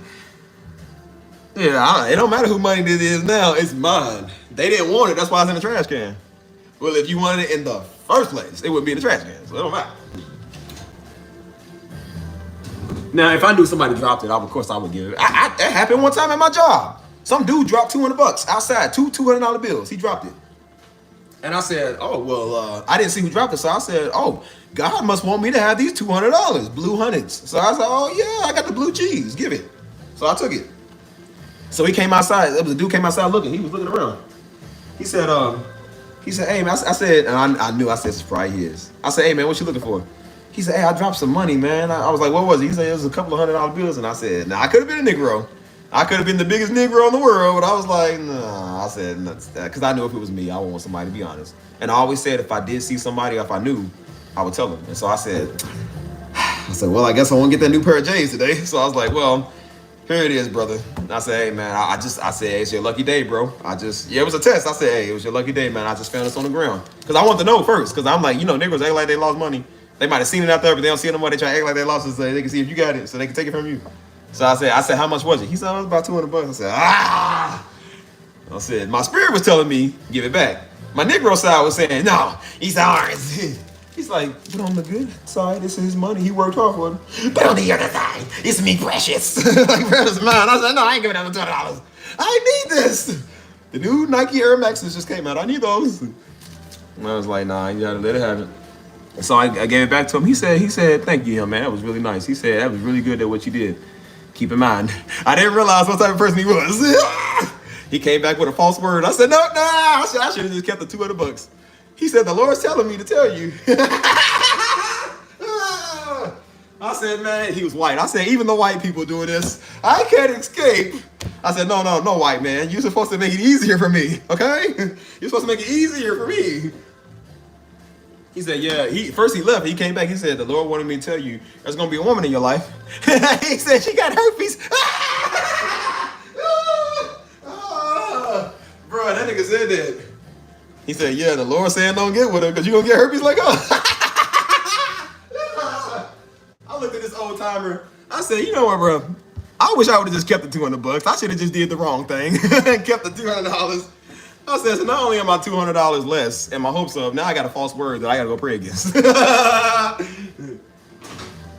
said, you know what, man? You lucky that the Spirit touched me wisely. Because if not, I'd be touching you. No Diddy on that one, but, You know what I mean. My forks.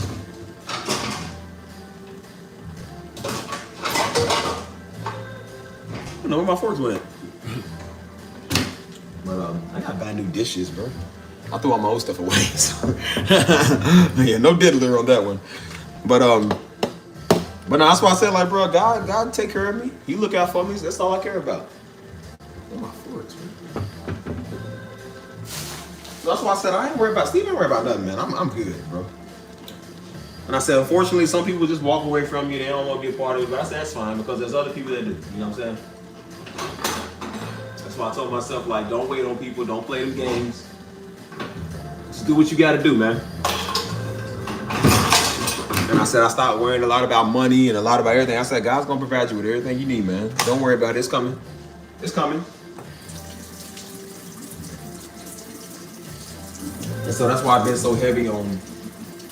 And I said, I notice when I stress about it, it's harder. But when I don't stress about it, it comes. You know what I'm saying?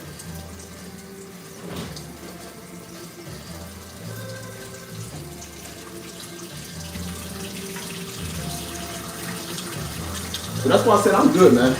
I'm good. So I don't know who needs to hear that, but I'm gonna tell you that because that's my experience, man. That's what I experienced. You know what I'm saying?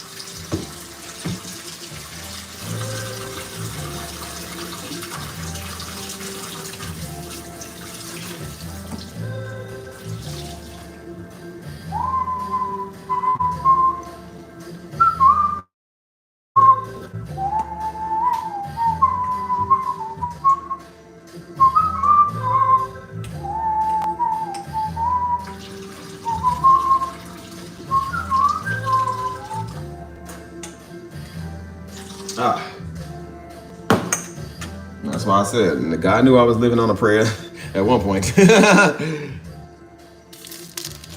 said, I traded in my noodles for pasta, trade my tuna in for lobster. And that's why I said, like, no, my big story's coming. My big break is coming.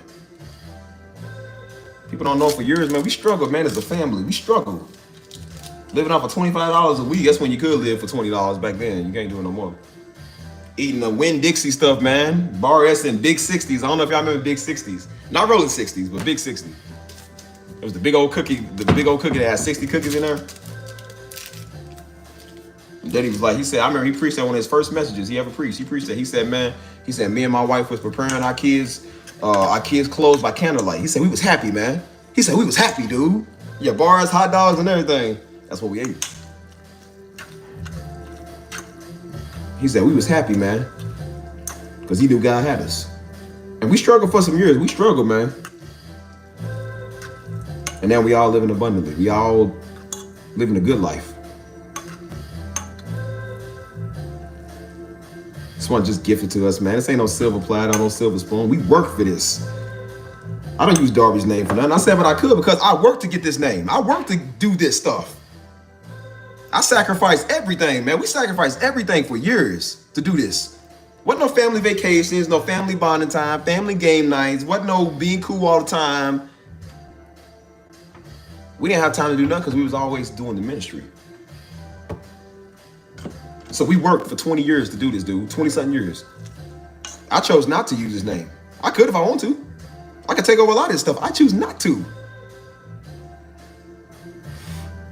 But we work for this. I said life is at a point where it's not the best, but it's good now. But it wasn't always like it.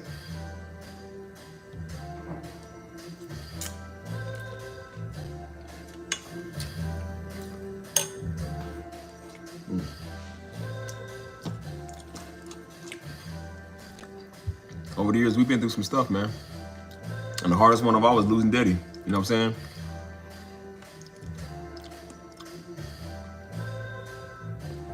Like I said, it's all part of God's plan, man. He got a plan.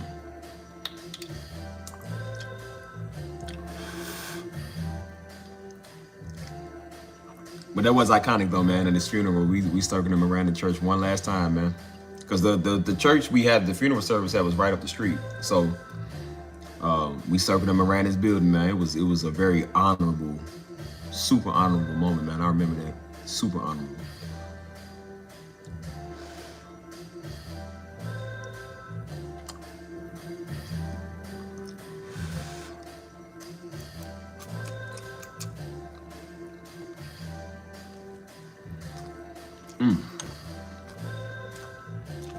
I'll tell you, man. It didn't feel real though. Cause we struggled, man. Like I said, we struggled for years. We grew up off of these, man. We grew up with this and Jiffy cornbread, easy bake oven, and all of that, boy. Wasn't no baking cake, boy. It was an easy bake oven.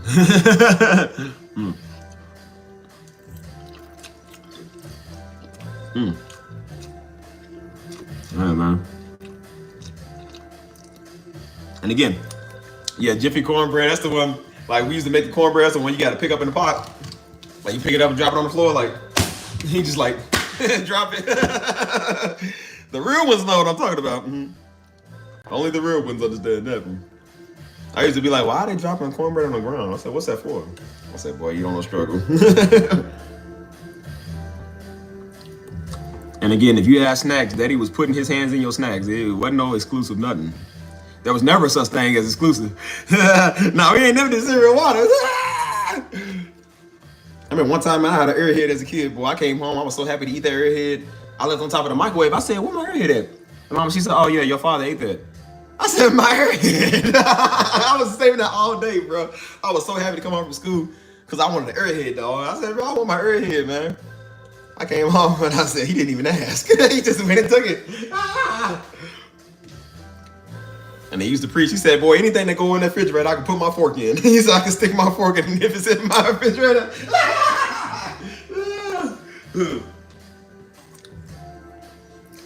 He said, allowance. He said, boy, I allow you to live in my house. I allow you to eat my food.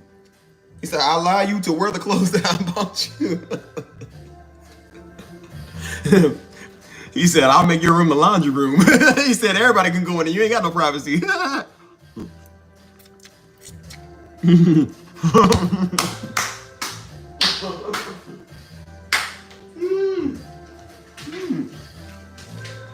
He said, you little kids got phones. He said, what you need a phone for? Who's calling you? Your job? He said, well, give me that phone. That phone be going off all day. He said, boy, they'll listen a lot. I never get my kids a phone. They come back messed up. I said, Daddy, we wouldn't do that. I don't think we would have. No, I wouldn't do that. I'm innocent.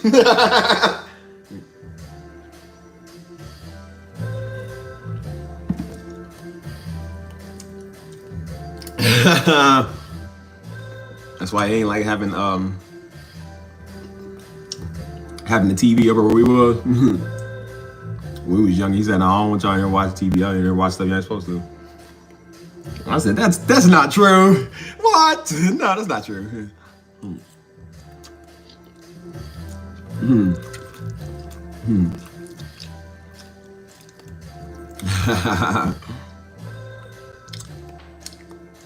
Butter and fake honey on cornbread.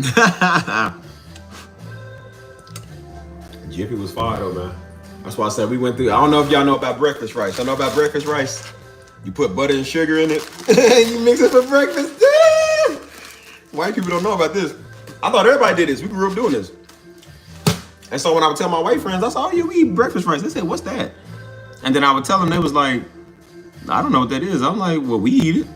I said, well, what's wrong with us? We eat it. The cinnamon toast. Ah! The sugar sandwiches, yes, sir. They don't know about that. That's all us.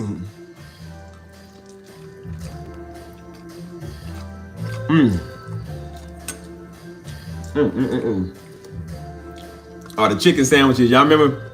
Wasn't no McChicken from McDonald's. You know, your parents be like, you got the McDonald's money? Mom and dad used to say that all the time.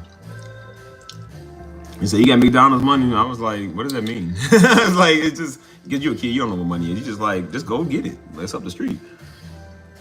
So like, we got chicken sandwiches at home. It'd be a Tyson chicken patty with 2 loaves of bread. This old dry sandwich, man. You might add a piece of cheese on it.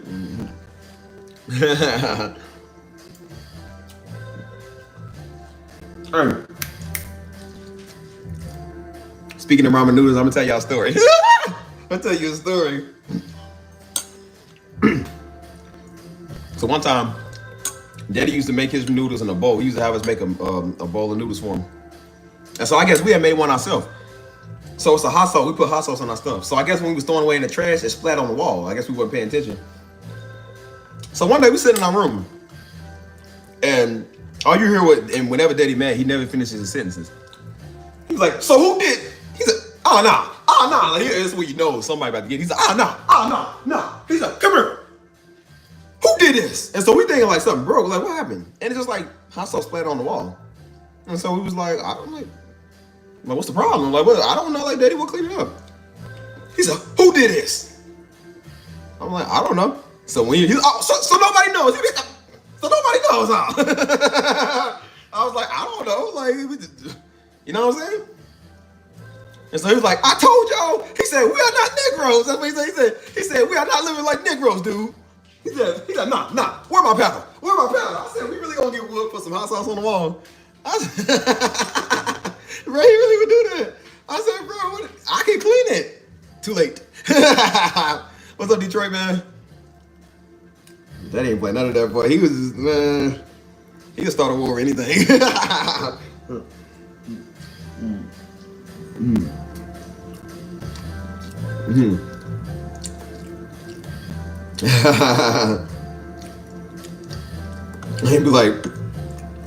be like, where my belt? We used to get wood with belts. So he's like, where the belt at? So he said, go in there and get my belt. So we would go get the belt. We knew where the belt was, but we would take our time getting it, acting like we didn't see it to stall. I don't know why we act like stalling was gonna help. And so I would bring in the belt.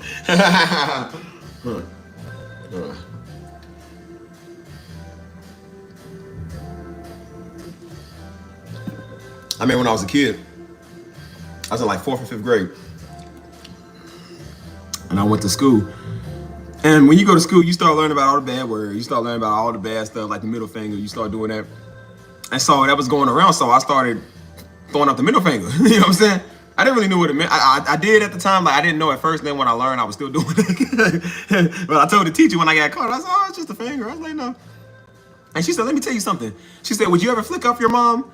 And I thought I said, no, absolutely not. Absolutely not. And so I thought I was like, well, now that I know it's bad, I said no. And so she had told Mom and Daddy. And so I heard him play innocent. I said, I didn't know what it meant. And Daddy let slide. He said, well, he didn't know what it meant. He's like, all right, well, just don't do it again.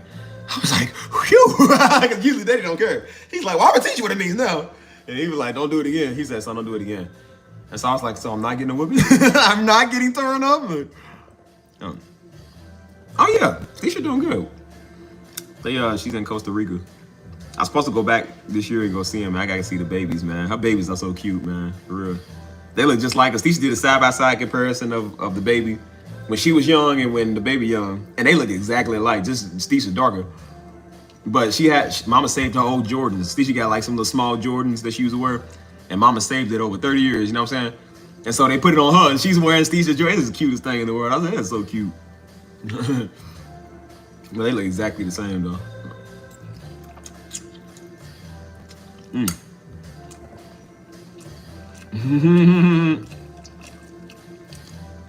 I mean, one time, dishes, speaking of dishes, Daddy made it our job to do dishes and take out trash. He said, hey man, your mama should never be touching trash.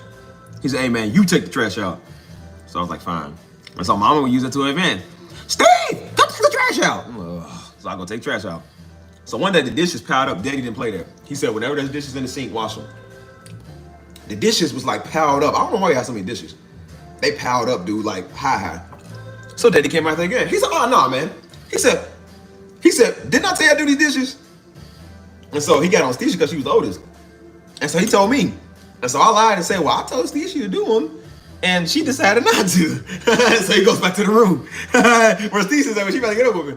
So then he comes back. He said, no, she didn't. You lied. Get in there. I said, no, wait. I did. I said it. You get hit. I told her. I already told her. And then so now you got a sore behind and you got to wash dishes. I was like, why can't we just do things the simple way? We got whooped for everything, bro.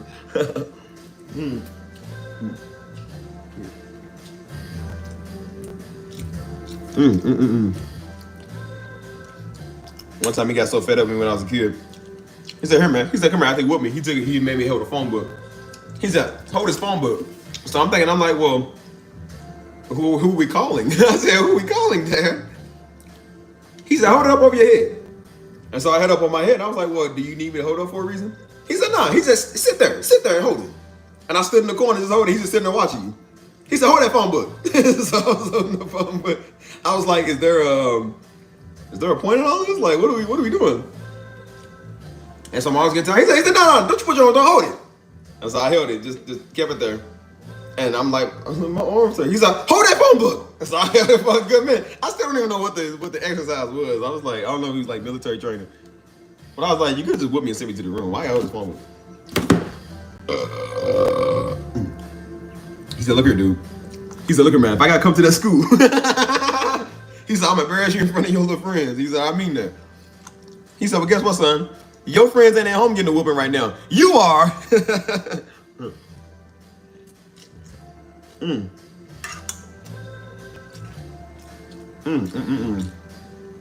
I gotta stop eating these, bro. It's too much sodium. No. Who's still in here watching me, y'all?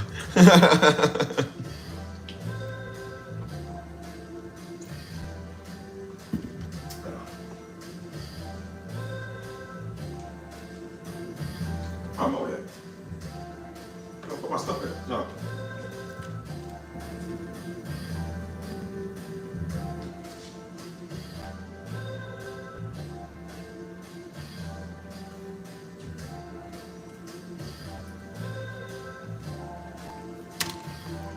Can y'all still hear me?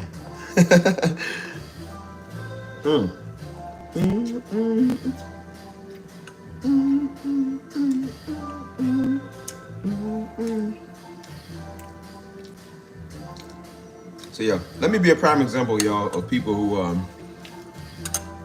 don't listen to everybody. Don't listen to everybody. Like I said, if you got good ideas, go for it, bro. Don't worry about what everybody say, man. Because if I would have listened to people, I would have still been living in Louisville. So.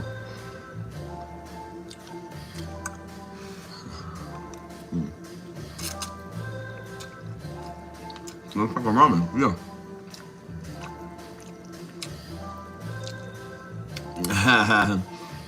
I would have picked squats. Anything was better than a whooping. Especially when Daddy gave you a choice. He was like, who you want to whip you, me or your mama? And so we all said, well, mama definitely trying to do. So we said, mama. He said, yeah. He said, I thought you said that. He said, no, I'm going to do it. He said, I just want to see what you were saying. I said, why would you give us a choice, man? He just taunt you. And so he was like, nah, your mama ain't whipping you. I'm going to whip you. He said, I just wanted to see what you was going to say. I said, that's messed up.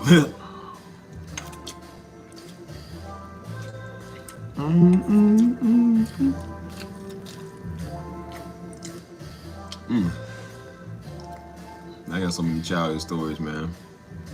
None of them good.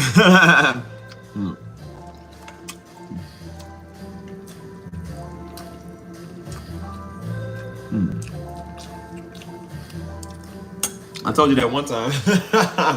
I told you that the other day. I was trying to take a shower, man. And everybody kept banging on the door for me to get out. I'm like, bro, let me take my shower, man. Dang. My family's very impatient. We very impatient people. And so everybody banging on the door. Hey, come on, let me take a shower. Steve, get out, get out. I said, dude, let me hop in. Let me do what I gotta do. So now all of a sudden, Daddy don't knock. He opens the door. And Daddy opened up stuff with so much force, you can feel the wind open when he opened it. So he come, he said, whoosh. He said, hey, man. I said, what? He was like, what you doing here? I said, I'm taking a shower.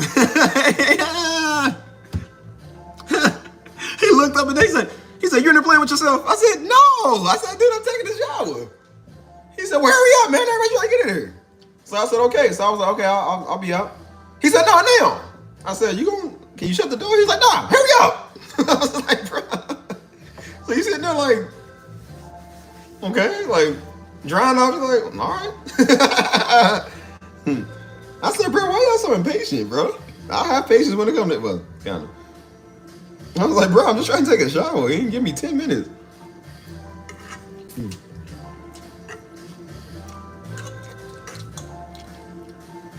Especially with Joe. Joe didn't like taking showers, dude. So Joe used to be a little muscular nigga, bro. So Daddy got on him. He was like, Daddy whooped him for that. He didn't like taking showers.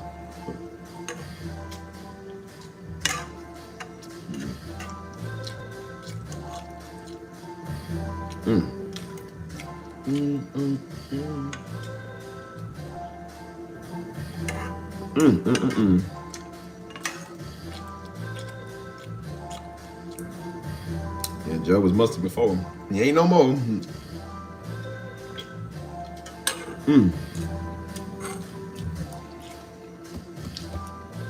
I still love me some Kool-Aid to this day, boy.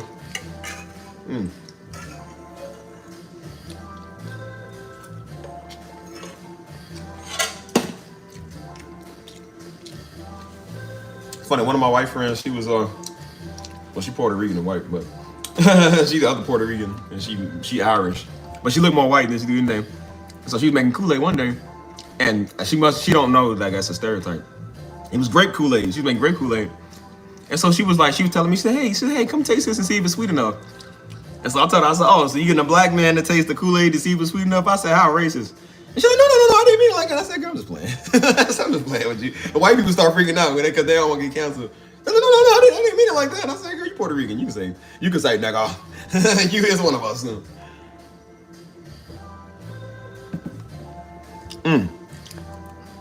Now, Simply Lemonade is better, like Simply Steve. Who's that? Yeah, we got whoopers all the time for what somebody did, man. I got so many whoopers for what Joe did, for what Hannah did, even Skeisha did, bro. We got whoops for everything. When Daddy whoop you, everybody gets it. So most of the time, everybody would get it. Because Daddy played he would play the didn't I owe you game. And so he was like, don't I owe you a whooping? I'm like, not that I recall. Like, no. He's like, yeah, what about the time I told him, I said, Daddy, you already whooped me for that. He said, no, you ain't get your whooping by me. I said, you're the only person I get a whooping from. I said, yes, I did. He was like, well, I don't remember that. I said, you can't do that, bro. You can't pull the I don't remember. I said, now you just want an excuse to whoop something. And so when I got older, me and Joe was like 15, 16. I said, Joe, let's move out. Let's get a place together. Just move far away. Never come back. And I said, I'm going to run away, Dad, and never come back. He said, boy, you ain't white. Don't you ever say it again.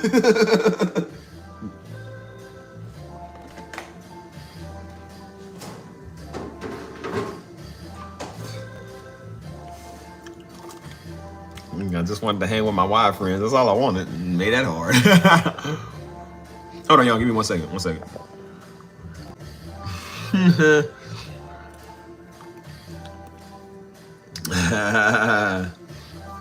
So white people know their spices and everything nices like that. Man.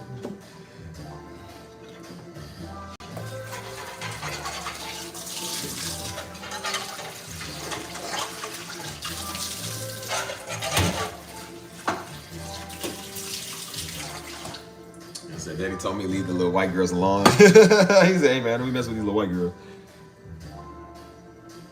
He said, come here and work. Leave the white girls alone. I said, but they're people too. Oh. I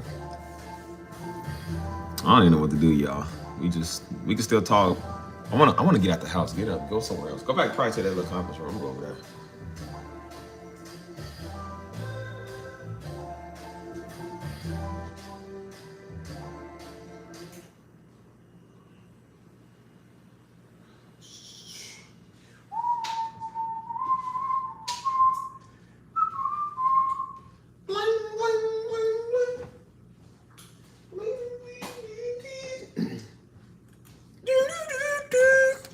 Let's go, man. Let's go. Not you.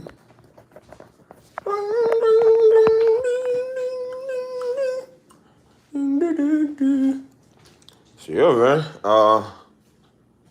Where my keys at? I can never find my keys, dude. This I'm tired of losing everything.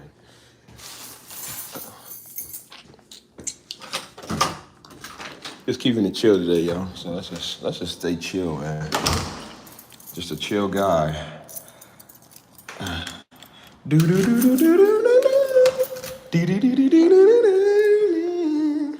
hello there, Empress Speaks. What a powerful name.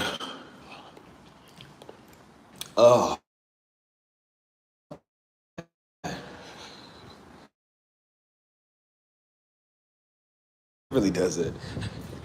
When I tell you I had a week, man, from traveling and just doing a little bit of everything, man, I've been worn out, dude. I'm exhausted, like mentally drained. I gotta build up my mental fortitude up again. I don't know, man. I really don't know. So I'm trying to just keep my cool and my composure. So,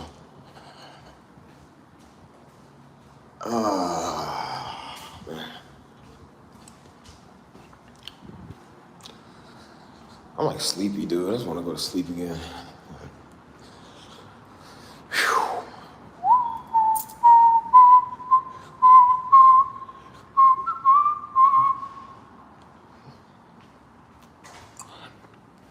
Are you still in Michigan? Where you in? Chicago, Michigan. It was fun being in Chicago, boy. I was about to go back to Chicago, man. I was planning on a trip out there. Yeah, I was in the Chicago airport a couple of days ago. I was stuck there for a couple of hours. So I said, I need somebody to come take me to O Block. So I need somebody to come take me to Temple Park. I said, I need somebody to come and get me. Well, I'm like, I wasn't in the mood really to do anything. I'm like, I'm not in the mood to do much. I go anywhere right now. I'm just tired. I'm chilling. Just let me go to the conference room. I'm gonna go in there. Or, hold on, y'all. I think I might have left something in here. Let me check. I'm looking for a piece that I might have dropped. Because I dropped something in here earlier, I think. Oh, hello. Oh, no, go ahead. I was just looking to see if I dropped something in here. You good? No, I don't think it's in here. Okay. Yep. I just need to make some coffee, y'all. I dropped one of my pieces to, what is it? One of my accessories, I think to my stand. So I think I dropped it in there. So. Or somewhere. I dropped it somewhere. Let's make some coffee. What would she do? Let's do some hot chocolate.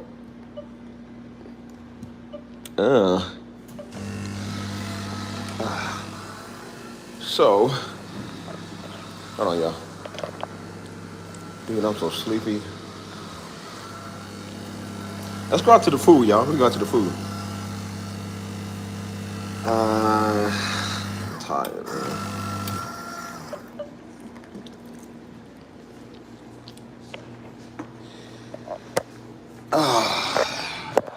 So yeah, we open book. What y'all want to talk about? We can talk about whatever.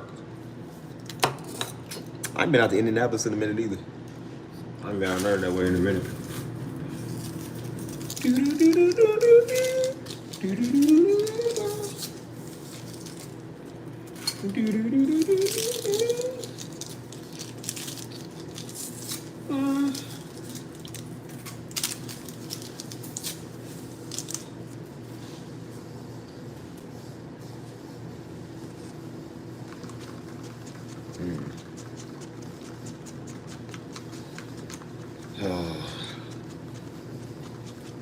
Still reflecting on some life, y'all.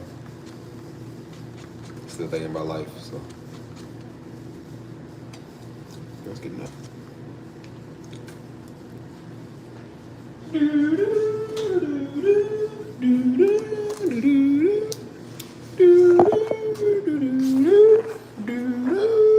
They ain't got no sleeves, huh? Dang.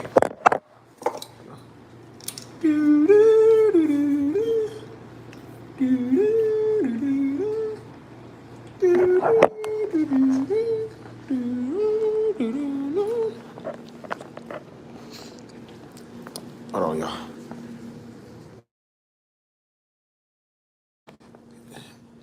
Yeah, it's just I'm trying to rest a lot. I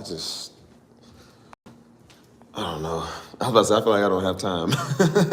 Like, even when I'm resting, I tried to take a nap yesterday, man, and daggone maintenance people coming in there just banging on stuff. And it's like, we need to get in your apartment. I'm like, Ray, I've been coming in this apartment for like the last 2 weeks, dude. Make up your mind on what y'all want to do. Y'all really getting on my nerves, man. Like, keep coming in there bothering me. It's like, dude, just go. Leave me alone.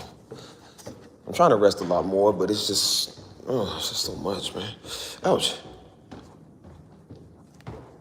I ain't been keeping up with none of the games. I ain't keeping up with none of that, man. I ain't have time. I don't want to do any of that. But I've been trying to rest a lot, man. It's just so tiresome. So,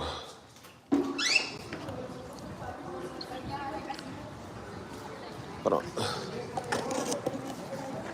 I really should go swimming, though. I think I'm gonna go swimming for real. So, I don't know. So yeah, I don't know. I've been trying to. What's up, Lil Will? Long time no see you again. But that's why I said I think I don't know. It's just so much going on, man, and you know, I don't know if it's more like mental wise or just I don't know. It's a lot going on. I'll plug myself up. Hold on, yeah. Hold on.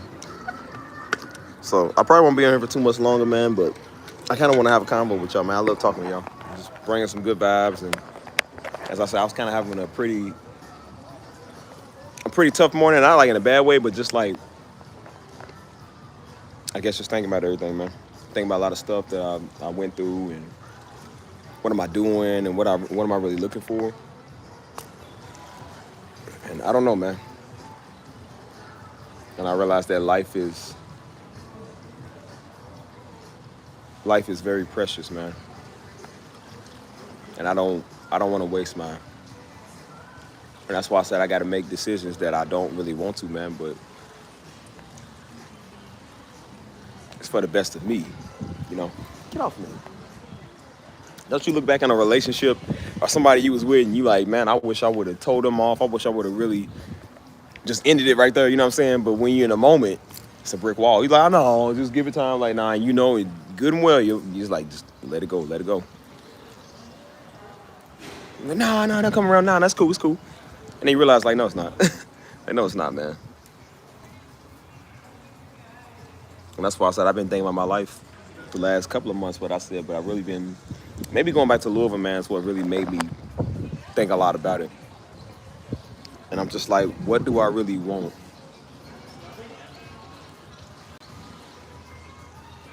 And I told myself I don't want to get in the same type of stuff or situations or nothing like that. And I said, so how do we avoid doing that? And that's why I said you got to make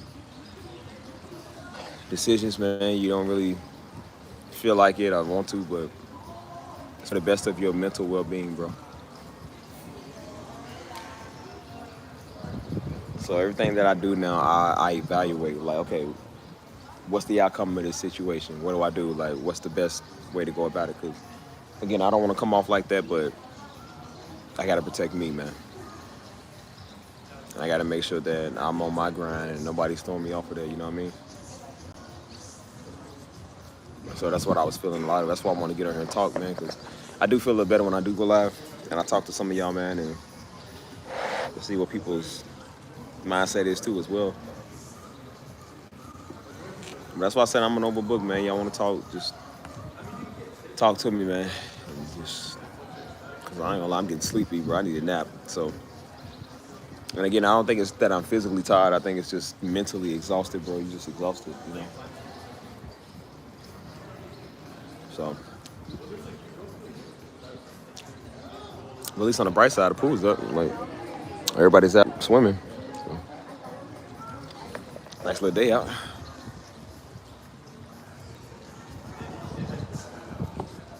Oh, that breeze is perfect. Oh, that feels good.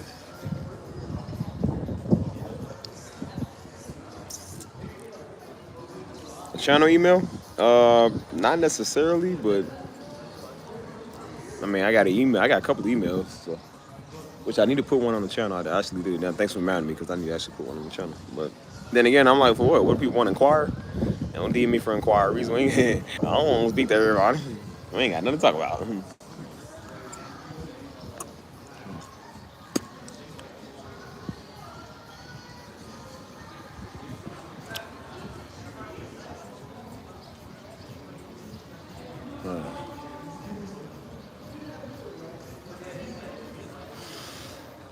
Get off me. So yeah, what's good, y'all? What? Ouch, man! I don't know where does this bite me?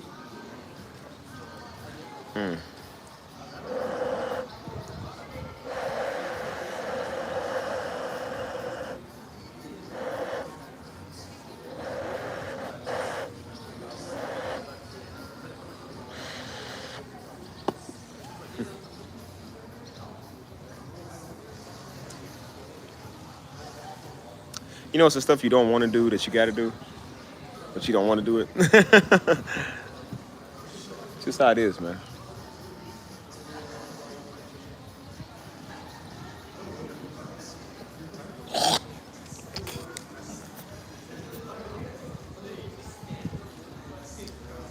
I don't know. I feel like I talk about everything. I don't know. I'll be in here for hours and don't realize I'm on it for hours, man. I don't talk about every daggone thing, man. I'll be running out. So that's why I be telling y'all, said if y'all got something y'all want to talk about, like, let's keep a conversation going. Cause sometimes I be drained, bro. I don't know what to say. Like, once I get off live stream, I be tired, man. Cause I'm just like, I done talked and laughed and talked and whatever.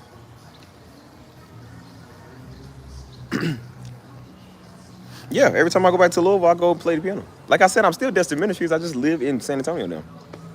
But on the off time I live here, I go to a little ministry here. But I'm still Destin Ministries. I just don't live in the city. I told Mama move it here. Like, come move Destin Ministries here. It'd be easier.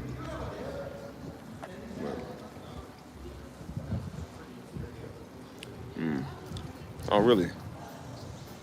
Thank you, Luxury. I appreciate that. Y'all help me, man, by tuning in and even watching me, man. Y'all can be doing anything on a Saturday, but y'all watch me. Why?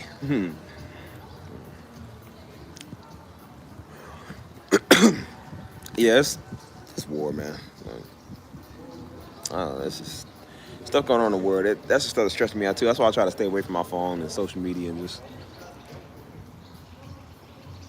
everything in general like that. I think I'm going to give it a large break, man. Take a minute from all of that. I still do live stream from time to time, but I really think I'm going to get up off of IG, especially IG, man. It's always something on there. So definitely get off her for a minute. Facebook, Instagram, or what IG is Instagram, Snapchat. I don't even really use those stuff like I used to, so ain't really no need to really be on there as much anyway. So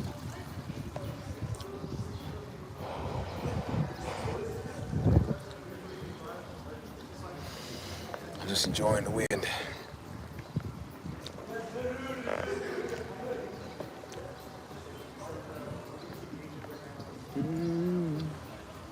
I've just been dealing with the root. I think it's what it is too, man. Like, I noticed when I start to really deal with the root of my problems a lot more, you uncovering stuff and you starting to deal with stuff that you,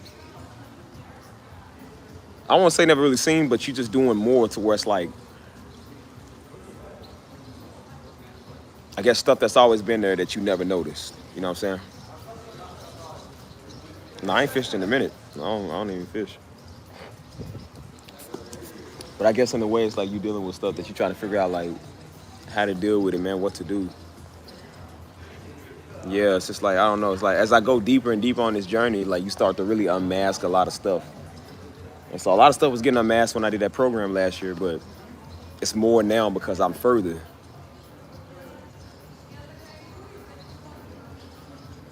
Yeah, I'm thinking about doing fishing again one day. We usually do it at Grace Retreat when we be out there.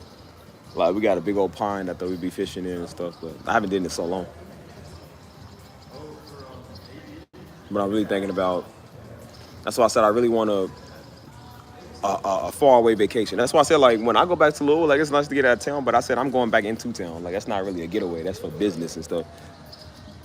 But my friend, my Salvadorian friend from Florida, she called me. And we talked the other day. And her baby's 9 months, you know what I'm saying? She just got engaged too, so she was like, me and her, like, we like best friends, man, we cool. And so she was like, hey, she said, come out here in August. And so she was like, come out here in August and stuff, the baby birthday in August, my birthday in August too. So she was like, yeah, she said, come out here with us and spend some time in Florida and Panama City. I said, okay. And so I'm thinking about going out there, just really get away, clear my head, man. Like, I love San Antonio, but sometimes you got to just go away from everything. Just go somewhere different. I said, I gotta go somewhere else and clear my head, Yeah, they still happening out there. It's just we've been so busy, man. Like everybody's been busy, so we ain't really had time to do a lot of it. But that's what I need. I love being out in the country in Kentucky, man. Like that's countryside out there. Like I'm from the city, but that's countryside out there. And it's nice to just go out in the country and just there's no human noise. It's just animals and bugs and just like stuff making noise. It's like it's quiet, man. And that's why I said I start to get further and further away from people, man. I love being away from people now. It's just too much noise, too much all that. You know what I'm saying?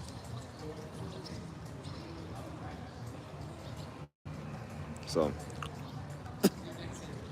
but that's why I said I'm not a big isolator. I don't like to isolate myself from everybody, but I realize more and more I start to kind of get away from a lot of people, man, and a lot of stuff. Like a lot of stuff I used to find interesting and do, I don't even do no more. You know, like I ain't went dancing in so long, man, because I'm like I don't really find it interesting right now. I'm on some really do something abundant, big type stuff. I don't care about all that other stuff, man. You know what I'm saying?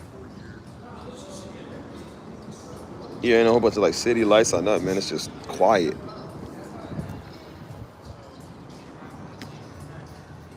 That's why I said I really just want to go to like one of those retreats, man. Like that people usually just like clear their mind, whether it's a therapy retreat or something. Just go there, man. Just turn my phone off. I really don't turn my phone off, man, for like weeks at a time. Weeks.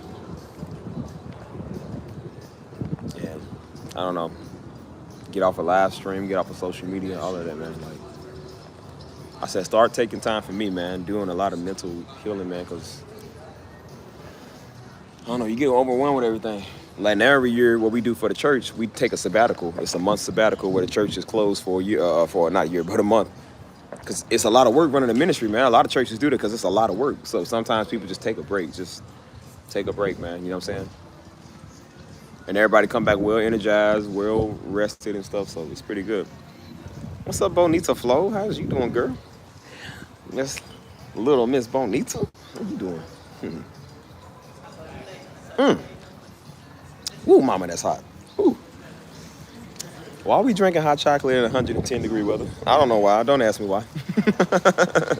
That's how you know I'm dealing with it, bro. I'm doing stuff that don't even make sense. Like you can't even walk and chew gum at the same time. Like, I don't know what's wrong with me right now, man. I've been going through it, bro. I'm seeing stuff now. Like, they ain't even there. They ain't even a real person, but I'm seeing stuff over it. I really want to get in the pool, man. I want to take a swim, but I don't feel like washing this chlorine off. I just got my hair did. I ain't trying to get my hair wet. Honestly, man, I just want to sleep. I'm just exhausted, mentally, physically, everything. But y'all make me want to stay on here and talk, man. You know. And that's why I said I can't really say I ain't really been sleeping that good, but I usually don't have an issue with sleep. Like when people are stressed out, they kind of can't sleep. I sleep good. You know what I'm saying? I'll worry about my troubles in the morning. That's why I wake up stressed. But when I'm asleep, I got my TV on, got my snacks. I fall asleep with a quarter cake, with a strawberry shortcake on my chest. And then I wake up in the middle of the night, take a bite, and lean over and drink the Pepsi. That's a can of Pepsi I got right there. Go back to sleep. You know what I'm saying? Like I don't let it stress me out. But I'm like, when in the morning, that's when everything will come to reality. And I said that's no different from dealing with like a hangover. Like people that drink and they wake up with a hangover. It's like you might not get drunk, but I'm like you still dealing with your problems. Like I don't say that's me dealing with my problems, but that's just how I kind of wind down for the night. But I said I'm tired of waking up stressed. I'm tired of waking up. Like I don't do that, man. I don't like doing that stuff.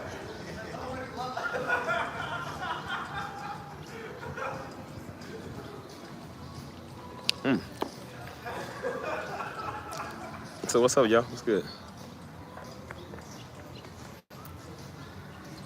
I do love talking to y'all, though, man. So just know I value all y'all time. And I don't think I always say it often, man, but especially today, man. Thank y'all. You know, definitely thank y'all for listening to to what I had to say, and just allow me to rant and just talk my stuff and express myself, express how I feel. And, just sitting there patiently watching me, because I don't know why y'all watch me, but y'all do. But really thank y'all for all of that, man. Because before this YouTube stuff, man, for this channel and stuff, like I was more to myself. You know what I'm saying? I stopped really, like I said, I stopped really hanging with the homies and associating with everybody. So, you know, I didn't do live stream, my social media like that. So I was kind of just whatever. But now that I got an audience, man, and we like family, man. A lot of y'all like family, man. We getting closer and cooler. So I definitely thank y'all, man, for being here. You know. So that's sharpen my hatchet. That's right. Hey, you always cut your ink off, man. What you be doing? But no, thank y'all, man, for all of it, man. Everything, you know. I told myself I'm not dealing with mentalness or weirdness no more. Not no more. Like I dealt with that for years, and I mean I know it's life. You're gonna deal with it, but I'm like I'm not gonna allow it to stress me out over the top and take more of me. I've been in San Antonio for what going on 31 months, and I believe 31 months, which is 2 years and some change. And I said it's been a long time to really enjoy the city because I've been working so much, I've been doing so much. It's hard to really enjoy a lot of things, man. Because at first it was hard to enjoy a lot of stuff, man, because I was just so all over the place. I was traveling back and forth, and then I'm working, I'm stressed, like it's just so much going on. And I said that's not a lifestyle I want to live no more. And I said I realized that all it does is make you a little bit more mental. And I said it's time to really deal with this head on, so this don't keep happening. I enjoy bringing y'all a community, man, and we all just get to be ourselves in here. And like I said, as time goes by, the community grows, the channel grows, and you know, you root out the weird ones and get the real ones. You know what I'm saying? And that's why I said like it's good to know that people are understanding where I'm coming from, and you know all of that. So yeah, me and Joseph are cool. Yeah, that's my brother. Yeah, I'm cool with all my family, man. We close. Like I said, we always been close growing up, but we wasn't like close. You know what I'm saying? But after Daddy died, man, we all started getting super close. You know what I'm saying? That's when we was the most we've ever been close like that. You know, so yeah, Joe's only like 4 hours from me, man. You know what I'm saying? But yeah, I'm cool with all my family, man. Everybody's too cool. You know, so.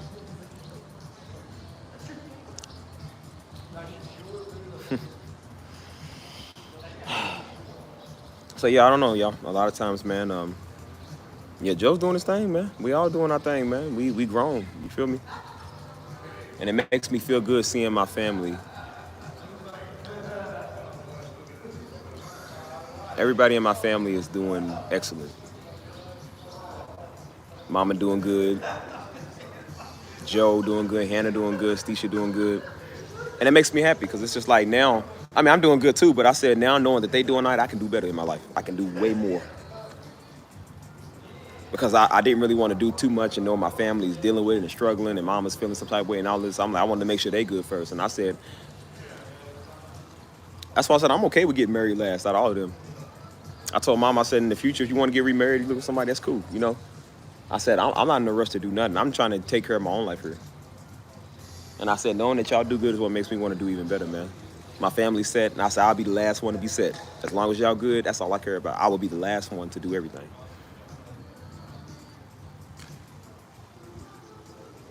So, I don't know. But yeah, just, I don't know, man. I'm just thinking a lot. And just officially just dealing with life, bro. Because every now and then I would kind of run from it and I'd distract myself from it and I'm going to go do this. And that's what video games came in. I started playing video. I said, I don't want to play no more video games. I ain't played video games in about a year. I don't play video games no more. And even before that, I took like a 6-month break, almost to a year break on that. And I said, I don't even want to do this stuff right now. When I get to a place where I feel like it, cool. But I said, right now is not the time. And even with work and studying so hard, I'm doing everything. And I'm just like, God, I'm trying. Like, I'm literally like, God, I'm trying. Every day I'm waking up, working hard, man. Every day I'm trying to get better. And I'm just like, it's mentally draining. And so I had to take a break from it. And I said, God, even now I said, God, you're going to have to do something, man.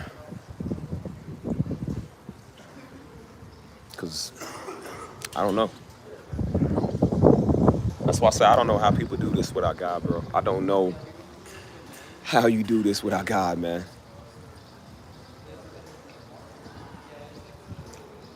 Somebody else that's successful said that too. They said, I don't know how people do this without God. I said, I don't know either, man. Like, do you know how stressful this is, man? Learning business, how stressful this is, just trying to stay afloat. It's hard enough sometimes trying to just get by, let alone trying to be abundant. Like, bro, this is every day. That's why, like, bro, I started experiencing just anxiety, man. I was just going through it because I was getting irritated. I was getting mad, heart rate going up. And I'm just like, that's when I learned. I said, okay, God's trying to get me to trust him. I was slamming my desk, man. I was throwing my stuff, breaking my, almost broke my stuff. You know, that stuff cost money. But I was really going through it. And I said, that was the day after I was hollering at the sky. And I said, God, you're going to do something about this, man. And I'm literally mental going through it. And I like the next day, bro, all of that was manifested. And I started dealing with what I was dealing with, man. And I said, man, I said, this ain't normal. And I said, God speaks to you through that. I turned the Wednesday service on that night. And they was talking about the same thing that I was dealing with. Then I went to the little cafe place later. They was talking about the same exact thing. And I said, this is God trying to tell her. And all of us was like, we didn't even know we was even going to talk about that. We all was on one accord. And I said, this is God trying to tell us something. And so I told God, I said, God, I'm going to relax a lot more. And I said, I'm going to rely on you and let you do it. And when I learned to just let him do it, he started doing it. And I felt so much better. And then he just keeps doing it from here on out. So I said, I'm just going to relax and just let God keep doing it, man. So I'm not worried about nothing like it no more. Nah, actually, never did. Never thought about that.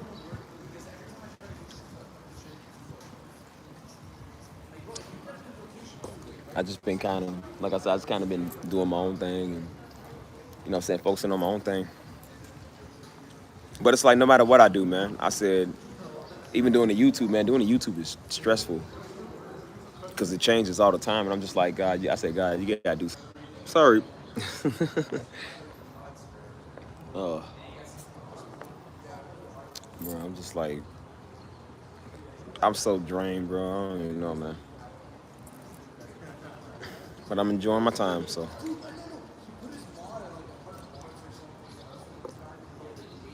But nah, man, I'm just learning to relax a lot more, man, and stop worrying as much as I used to.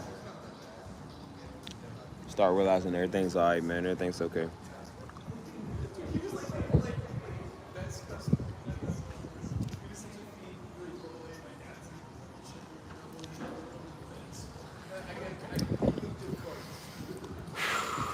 I don't know, man. I'm drained. I'm tired, man. So, I'm gonna go in a little bit, man, and finish watching my shows, bro. Usually Saturdays and Sundays are my chill day where I don't do nothing. So I just kind of relax and just take a load off, man. But I don't want to be stressing about nothing or thinking too much on everything, man. So just like, just tired and sleepy and all of that, man. So I definitely appreciate y'all for listening, man, and joining and being there, you know.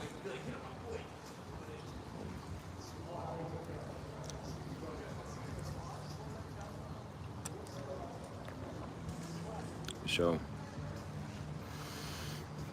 I'm really drained, y'all. Like, I gotta go rejuvenate my energy. I can't talk. Like, I'll catch you, Jose. Oof.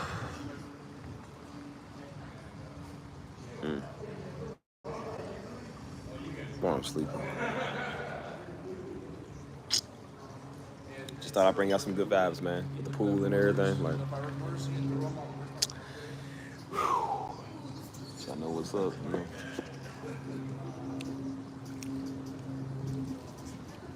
But if anybody else got something to say, man, before I get off of here, let me know, man. If y'all want to say something, if y'all want to talk, introduce yourself, let me know what's up, man, if I get off here. Yeah, cuz we about to take some rest, man. I just love talking to my people, man. I love talking to y'all. You know what I'm saying? Like, I don't want y'all to think I don't see y'all. I see y'all. You feel me? So that's why I said, like, I want to give everybody a chance to talk, man. You know what I'm saying? It don't matter how I feel or whatever. I want my audience to know I acknowledge y'all, man. I'm not casting that. I ain't one of them big streamers where they don't acknowledge their people. Like, I acknowledge y'all, bro. So What's up, little Miss Bonita? How you doing? I'm about to say a long time no see again. I'm just out here by the pool. I'm chilling with the white folks. Just chilling with the other white folks. Just chilling. And you know the Mexicans over there. I watch. So I'm a real big fan of Chicago Med, Chicago Fire, and Chicago PD. Those are my favorite shows of all time, bro. Those shows are the most realistic shows I watch, man. Because you know the guy that made Law and Order made those shows, and we grew up off Law and Order. All Mama does is watch Law and Order. She watched that. I remember 2000 in the early 2000s. That's all she watched. And so the music come on, that doom, dun dun dun dun dun, boom boom, boom boom boom boom, dun dun dun. So yeah, he made the Chicago shows, man. Bro, those shows are the most realistic. Bro, they hits home so good, bro. Oh my God, man. Like, I mean, I've been watching it for years, man. That was one episode. That's the only shows that touch me. I don't get touched off a lot of movies or shows, but those shows touch me. Yo, I got so mad at this show, I almost broke my TV. And it was right. Well, it was right when Daddy died too. Oh, that episode came on, man. That was like a couple of months after Daddy died, dog. And we was watching. It was the episode I was watching, and it was a dude that just got. He was in an accident, and so he was looking for his son, and you know his son was like the only family he had. So his son was over in France. He's a black dude. His son was over in France, and he came back when he heard the news. And so he was like, Dad, he's like, wait. His dad was down on tape. He's like, no, Dad. He's like, wait. He said, wait. He said, look, Dad, I'm engaged. He had a wife. He had his fiance over. He's like, Dad, I'm engaged. I meant to tell you, I'm engaged. And so his daddy looked over at his fiance, and then he smiled, and then he's just like, Dad. He's like, no, Dad. He's like, don't leave. And I said, oh, I even talk about it now. I don't even want to talk about it, man, because I almost make you want to cry, man. And that was right around the time Joe got engaged, man. You know what I'm saying? Oh, I hated that. Oh, I hated that episode. I said, man, I hate this show. So I hate this show so much. I said, that show, then they had the music in the background. They got some cold music. And so they had all the scenery and everything was right. I said, dang, man, I hate this show so much, man. It hit home, bro. And I was like, but I kept watching it. I said, dang, man, that really relate to me. And I said, I probably should watch that episode, man. But I was like, it definitely hit home. You know what I'm saying? But, what am I saying?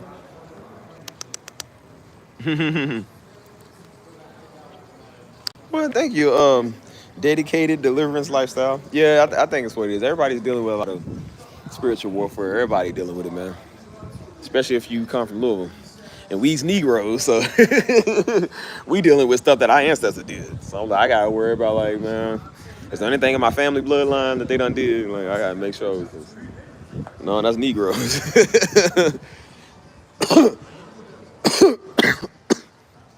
But that's why I said, I'm like, man, I don't know. So I try not to distract myself too much. Like I said, I had to learn to deal with my life. You know, I never smoked, I never drunk. I've almost been tempted to a couple of times, I'm not even gonna lie to you. But that ain't gonna deal with your life, it's a sedation. And so I had to really sit there and be like, what am I gonna do with my life, man? Like, how am I gonna handle this situation? And I said, you feel this way now? I said, but you ain't gonna always feel this way. You're gonna feel a lot better, man. You're gonna see a lot better stuff. And so on my off time, I always tell myself, like, go watch something funny, man. Calm down. Take a load off. Like, everybody deals with overthinking. I said, take a load off, man. Calm down. Hey, Ice Cold, how you doing? I know I'm about to reset myself. Every time I'm about to get off of here, y'all come in. I'm like, it makes me want to stay, bro. I love y'all. I love talking to y'all. So that's why I said that made me look forward to doing this. You make Stevie look forward to doing the live streams. You like, how's your day? Can I take your order? Can I take your hat? Like, thanks for watching, Steve. But I think everybody needs to take a reset, man. And I haven't really did that lately. I'm not gonna lie, I have not really did any of that lately, man. Like, I try to make it a thing to go get a massage like every once or twice a week. Cause I'm so built up. Even when I got a massage from the people, they said, dude, you stressed. They said, we can feel the tension. They was like, we can tell, like, you stressed a lot. I said, I know I am. They said, you got to relax yourself, man. Like, you just so tense. I said, I know, man. You know what I'm saying? I try to be funny. But nah, that's why I said just dealing with a lot, man. And I don't know. Like, before I left, it wasn't really much of that, man. But it's like every time I go back to Louisville, man, it's weird. But this time was the weirdest, man. Like, I don't know, man. I didn't feel that way since I, first had moved, man, coming back. It's just like, who are y'all? Like, who am I? You know You know what I'm saying? What's wrong with me? You know what I'm saying? Like what's going on? Like it wasn't like that bad, but it was just like I just couldn't see certain stuff, man. I don't know if everything was just coming back at once, and I was just like literally just like I was like jumping like that.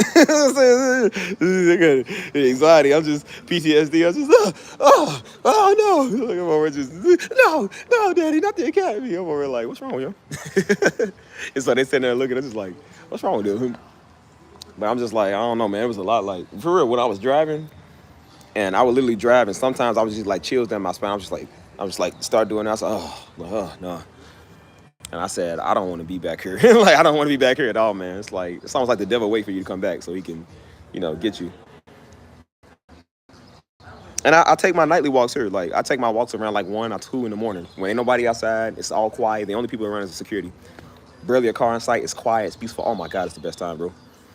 So, yeah, hey, I got to watch some more. I got to catch up on my Law and Order, too, man. But that's why I like those shows, man. Just... they help me detox and de-stress, but I'm not looking to just sedate my stuff no more. I really want to fit a deal in my life. And I said if that means I got to get rid of people or stuff or situations, I got to do what I got to do, man. I have to protect my peace, man, because that's important to me. And I said, being in Louisville, man, it's really hard to have it because you can't have a lot of peace there, man. You have to have your head on a swivel at all times. I wish I could just ride up the street and not have to worry about nobody doing nothing, but we got Negroes that'll hop out in traffic on you. You know what I'm saying? People will mistake you for somebody else. People will try you, and I'm like, you have to always stay alert. And it gets annoying always having to do that. And that's why I look at, and I tell myself, I tell everybody too when I move, I said, I don't miss it. I said, I don't miss her. I don't miss it at all, man. I don't miss her. And I'm just like, it's so miserable, man. Like, this is a miserable city, dude. Like, and that really puts you in a bad state of mind. That's why I stopped going back every 2 weeks, because I was going every 2 weeks.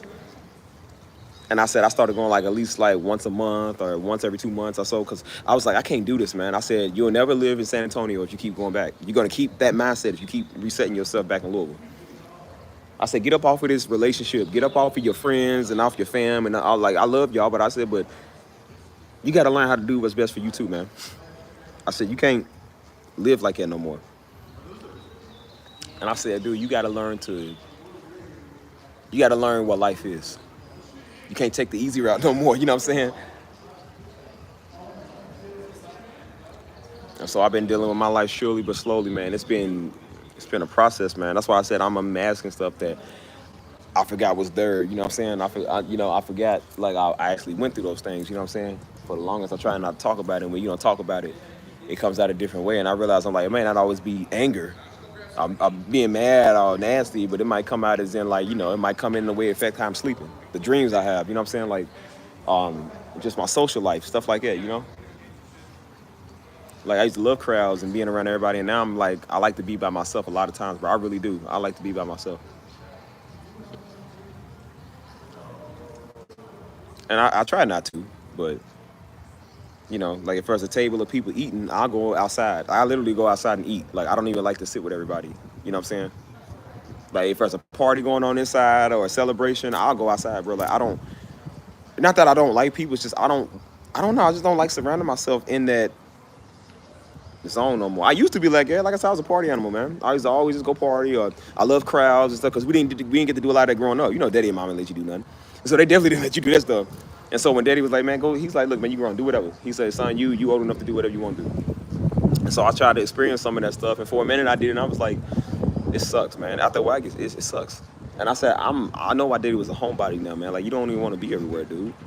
People dumb, they can't act right, and they stink. People be smelling like Whoppers and Quarter Pounders, man, and they don't even work at McDonald's. It's like, bro, y'all stink, dude. Y'all need to take care of y'all hygiene. Breath be all kicking, man, and spitting everywhere, and smelling like weave and everything. I said, man, y'all stink, dude. Nobody want to be around that stuff. And so that's why I said I like to just be to myself, man, because I smell good 24/7. So I get to smell me all day. I don't got to smell no atrocious thought. I know tuna fish or something. Like, I ain't got to smell that, man. It's just me. You feel me? So.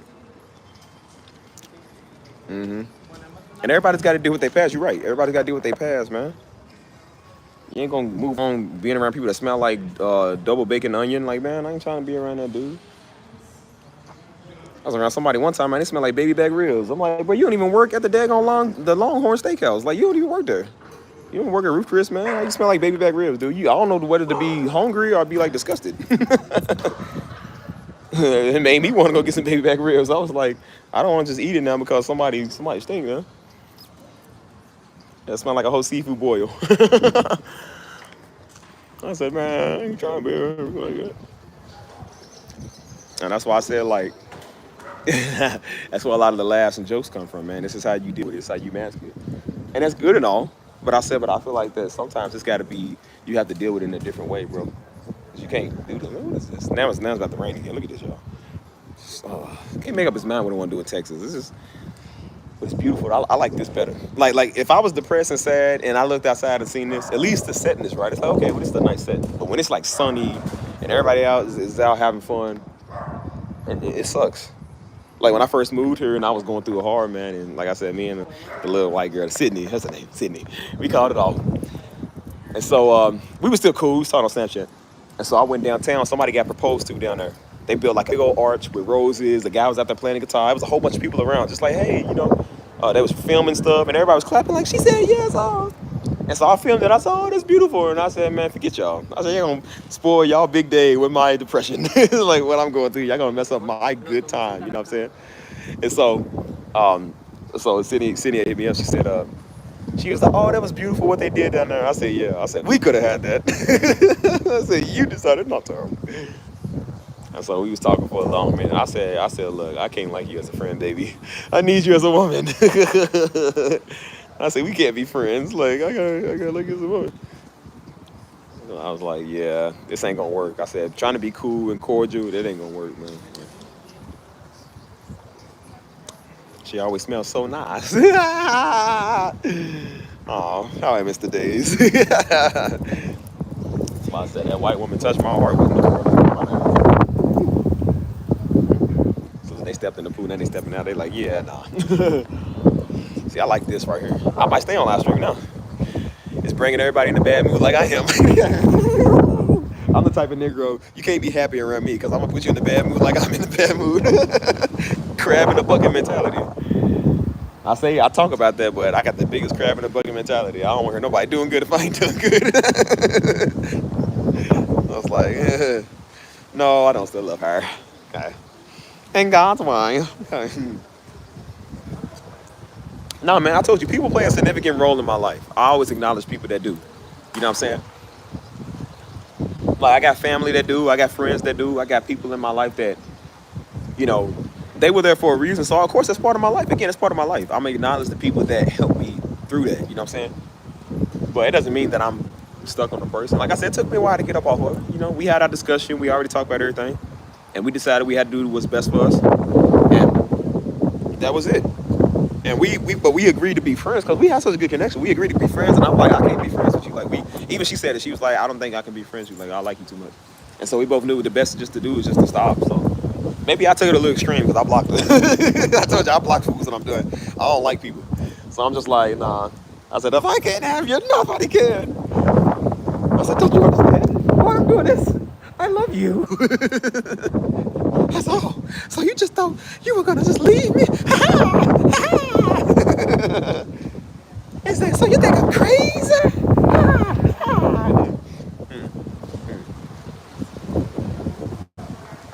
Yes, if there's any good white women watching, stand by and stand ready. I love when white people love my. Yeah, breakups was tough, man, but it's it's what it is. But that's why I said that's what shapes me. And when I got out of that, that's why I said I started growing up a lot. You know what I'm saying? You stop doing a lot of childish stuff. What in the world is going on with this wind? Stop it! Stop laughing at me! Yeah, I done turned into Tina and Ike. She stopped loving me because he loved me. I would never, y'all. I would never. I think. Yeah, it's raining out here. Let me move. I got stuff plugged up out here. Watch me get electrocuted on camera. First Negro to ever get electrocuted on live. He says, oh, Jesus. Ah. He said, oh, Lord, my goodness. Lordy, Lordy, Lordy. Sit it over here. They ain't got like no charge over here, though. So. Gosh, I just want 5 minutes of peace, will you? Oh, Jesus. Come on, man. I gotta move back. Hold on. Can we get the other ones? Yeah. Go ahead. Oh, Jesus Christ. Whew. Yeah. I think it's raining right here, too. It's barely. Pásale, pues.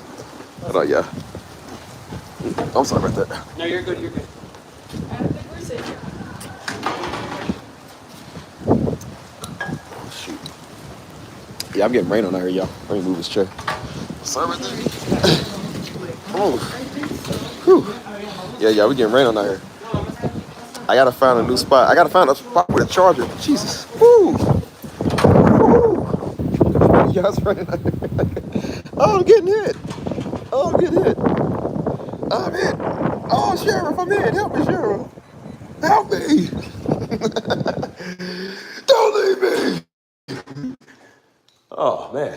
It's getting rain on out there, y'all. Anyways, what are we talking about?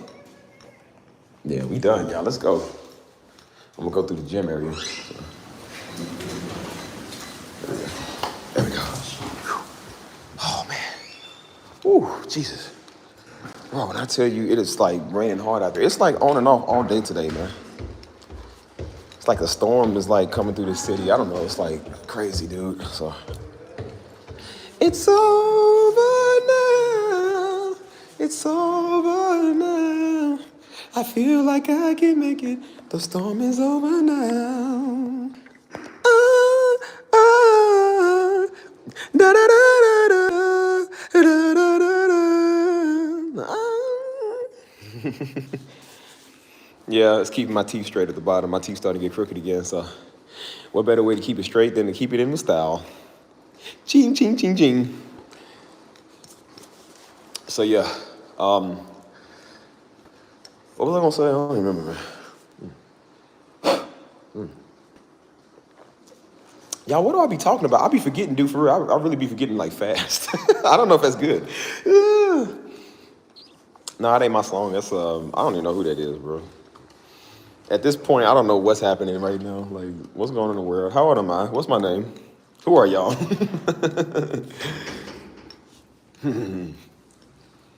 Hope I'm one of them old people that turn into that. Like Steve, you know, oh, Steve, come on, it's time to play piano. I'm like, piano, what's that? Like, you love playing piano. I do. It's like, yeah, you love piano. Like, I don't know about no daggone piano. Who are you? Like, I'm your grandson. Grandson? I don't ever have no grandson. You look like me. If I had a grandson, you look like me. You look like me. You look like me. If you're my grandson, where your granddaddy? Where your father at? I don't ever have a son. Turn to one of them old dementia niggas. I ain't never seen you before.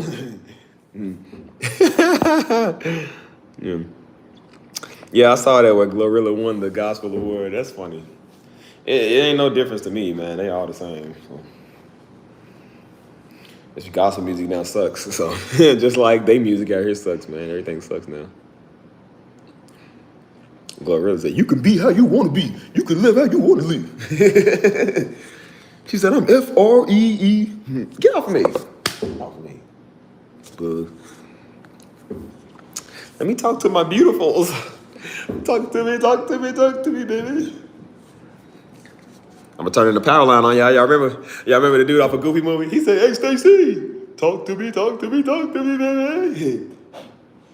He said, "Dad, the perfect cast." He said, he started moonwalking. If we listen to each other's heart, you will see eye to eye. Say eye to eye.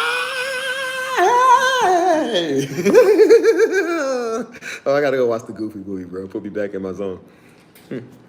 Nah, this ain't Starbucks. They just supply us with Starbucks cups here. This is the coffee making machine over there. I guess Starbucks is right across the street, so they just go over to Starbucks and get the cups.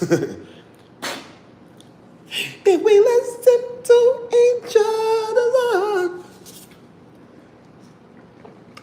I think I might go dancing tonight, y'all. I need to get out and go do something.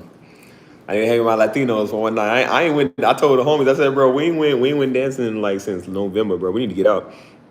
I said, bro, it's the first time. For the first time. He had a big old arm. She said, ah. Go hang with my homies, man. Like I said, go dancing and see if I still got the steps. I don't even know if I know how to even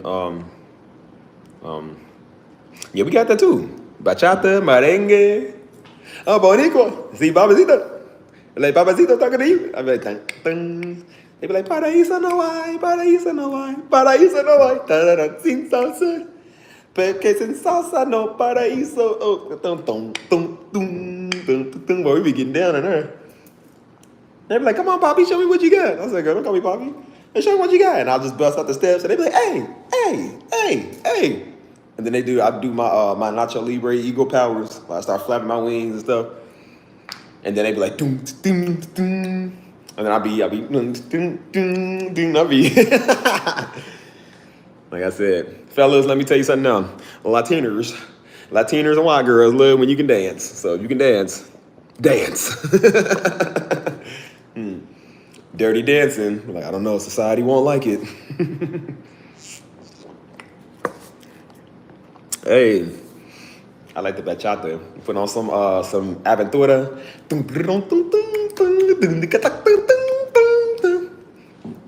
He's like, no, I don't know how to speak Spanish, I don't know what he's saying.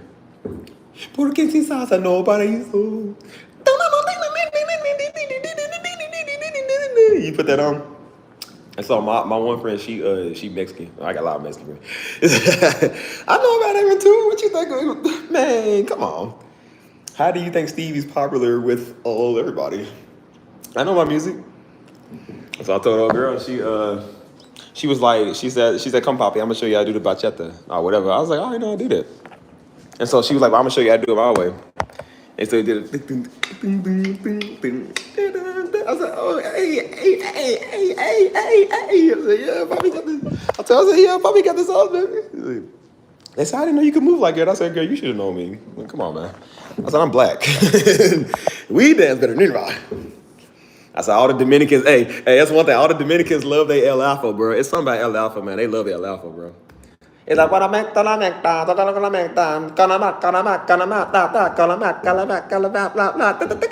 El Alfa's kind of hard. I ain't gonna lie, he's kind of hard. But every Dominican, bro, they love El Alfa. They say, oh, I love El Alfa.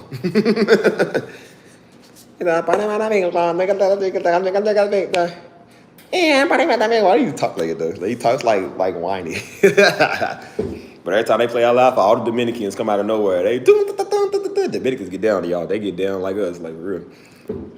I think Dominicans party harder, but Mexicans party longer. Like they be out for like hours and hours, bro. Like I said, I've been everywhere, man. I hang around all type of cultures, so I fit in with the Dominicans. I mean, I was wearing my little Dominican stuff, and I ran into some Dominicans. They said, hey, bro, you Dominican? I said, probably, I don't know. And so I said, hey, bro, come to our section. They said, hey, bro, come take a picture with us. And so I took a picture with some of them. Like, they love me, man. That's why they love me. People love me everywhere I go. And I said, y'all move. I'm trying to talk to y'all women. I ain't trying to talk to y'all. I don't want to talk to them. I said, I do what Martin do. Yeah, come here, man. Hey, baby, how you doing? I said, do you like the moves that Papacito doing? Like, I said, yo quiero más amor. Para mi corazón. I'm like, well, I'll be getting down. It's been a minute since I did any of that, man. And so I don't like really doing a lot back in Louisville. But they do have like a nice little, like the Latinos go to this one place. And so me and Jones will go over and we'll be dancing with them. Me and Jones, like we stay everywhere. We go everywhere. But we stay with the Latinos, man. Like they show us mad love, bro. They love us. And them and the white girls. Yeah, that was that one place. That's where we usually go dancing at. And that was that Mexican Independence Day? I don't remember what it was. But they was playing Peso Pluma, and they was playing that one song, Peso Pluma. So that song, everybody loved that song. Yeah, it's not really segregated like here, bro. Everybody's just everywhere. Like I said, white is the minority, so it's mainly Hispanic and black and, foreign and whatever. Yeah, I like me some Peso Pluma. It's a car day. I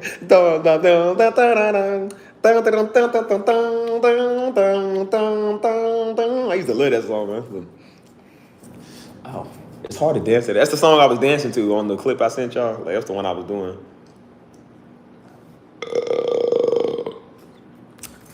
So yeah, I gotta go dance with the Latinos, man. Maybe I just need to edge off, man. Just like this to go and just, I don't know, just go get out and do something, man. Yeah,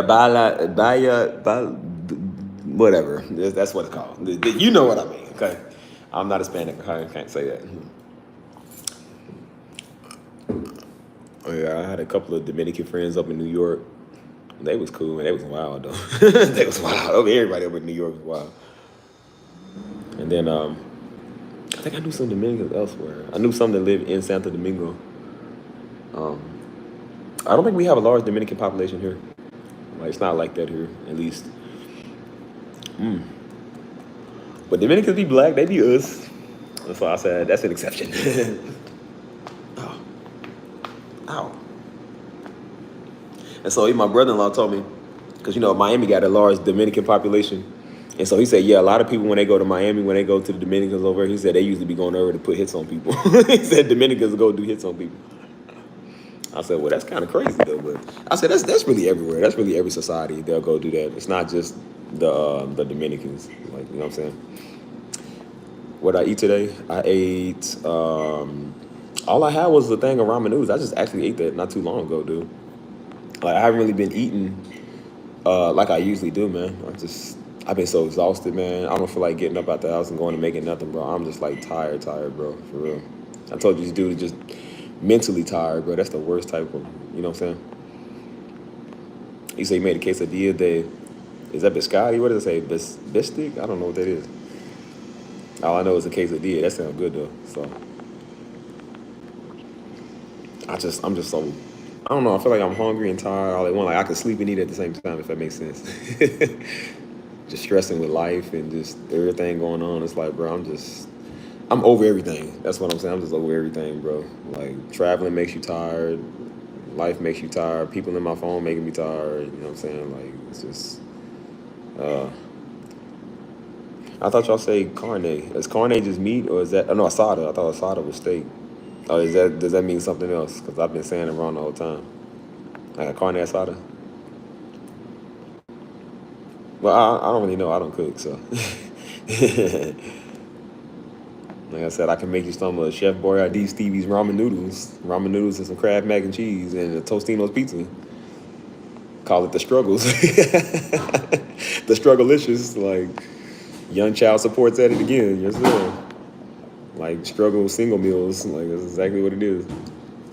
I said you eat these when you lost all hope, and there ain't nothing else to eat.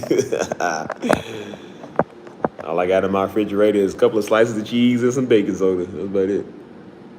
Baking soda. I got baking soda. Baking soda. I got baking soda.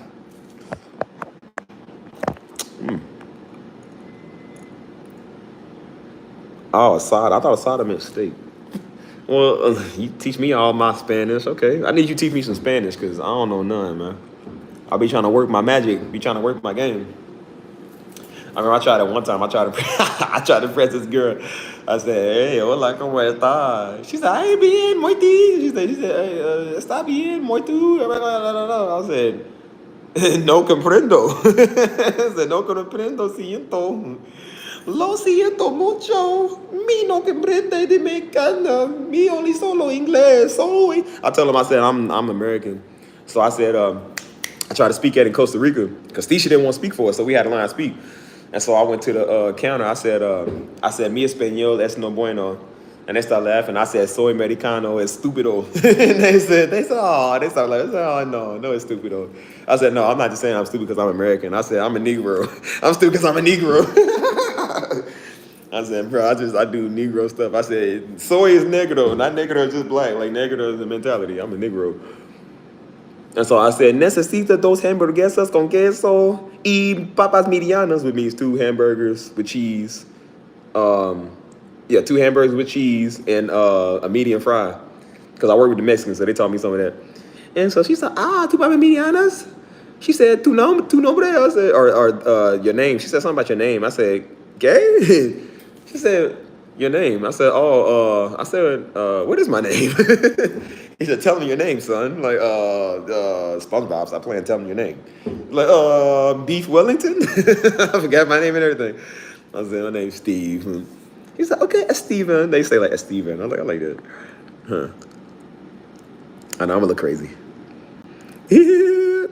Oh, he said, I'm talking to my little brothers. Just wanted me to ask you, how do you grow your beard? Everybody asked that. I thought everybody has a natural beard, man. I didn't know a lot of people have troubles growing their beard. Like, I got dudes that run into me. They just like, bro, they said, nice beard. They said, how do you get your, because dudes have, even Daddy said it. He said, son, a lot of people have trouble like connecting their beard up here to like, it's like patchy and stuff. But Daddy's always had a good beard, man. I got a good beard too. Joe's beard like mine. Like, we just have, it's just the genes, I guess. And so, yeah, he's 15. He's still young. Mine didn't come in until I was like 18, 19, like fully, you know what I'm saying? And so mine just happened to come in real nice. So I can't, I have no idea. I'm just good like that, so. So they was like, how'd you grow your beard out, man? I was like, I don't know, just comb it and comb it some more. And so women usually love the beard. They just like, oh, your beard. I said, mamacita, stop it. Like, girl, stop. She like, tus codes. She's like, you're my corazon. No, it's like, oh, it's bonito. Like, oh, see. I was like, then if I'm your corazon, then you're my, you're mi cabeza. You are mi cabeza. I said, she's like, you know what you just said? I'm like, no. I said yes and no at the same time.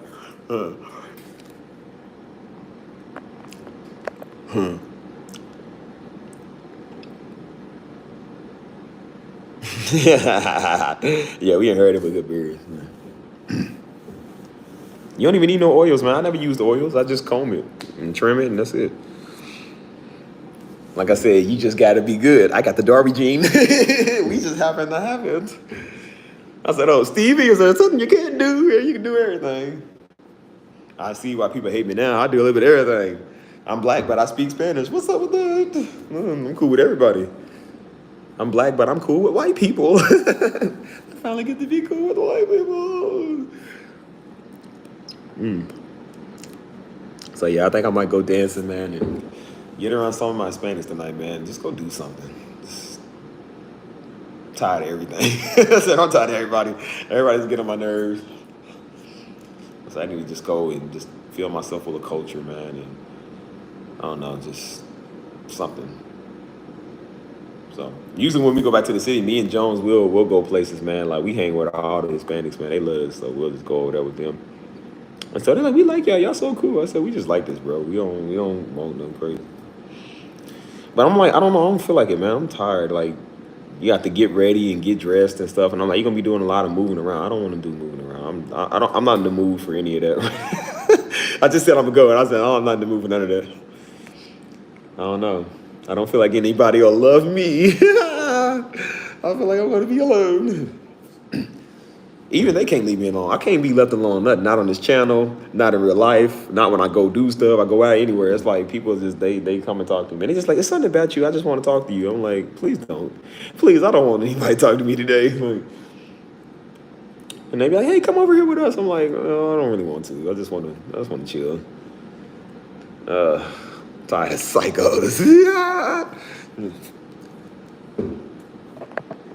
Go play my mariachi music, man. Like, go get some good Mexican food or something. You know, I don't think I've ever tried Dominican food. I ain't gonna lie to you. I don't think I've ever had any Dominican food. I don't know if it's the same as everything else, but oh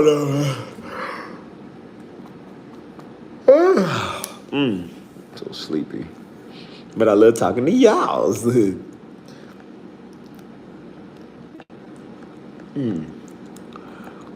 Like, bro, my eyes are so heavy, man. I'm seeing stuff. Like, I see potatoes floating around the room. A potato flew around my room before you came. Excuse the mess it made.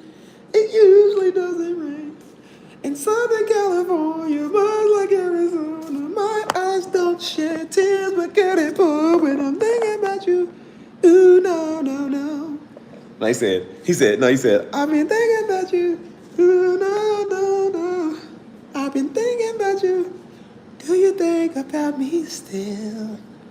Or do you not think so far ahead? Look at me singing. I probably shouldn't sing that song. He said, boy, my eyes pour for you. I said, why you say boy? He said, a new field. I said, dog. It's okay.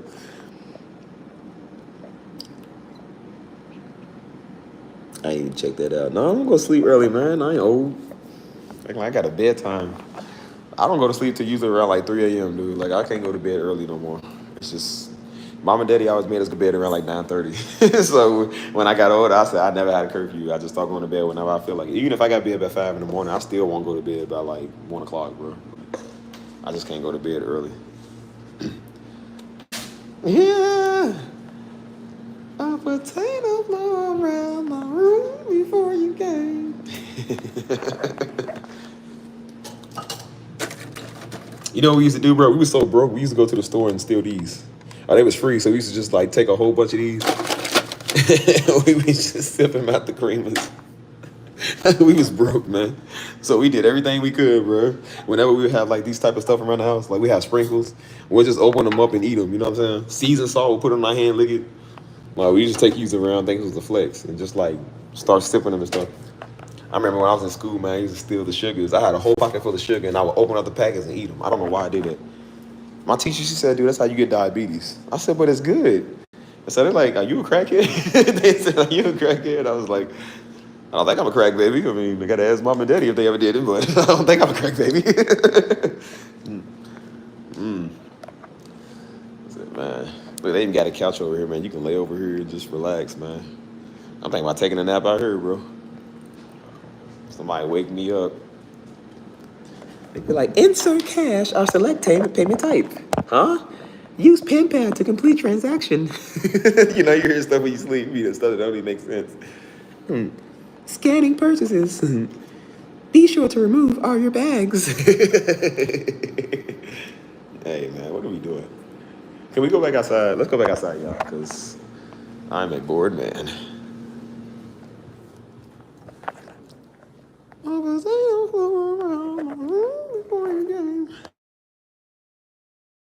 The mess it made, it usually doesn't bring it. Oh, Lord. Come on, open up. FBI, open up. Yeah. What y'all got on your radar tonight, man? What y'all trying to do? What y'all got planned in the his out? What y'all got planned in the his? What you got planned in the What you say? What? Hey, yeah. Go to the rooftop. Oh man, I don't feel like going anywhere, bro. I ain't gonna lie to you.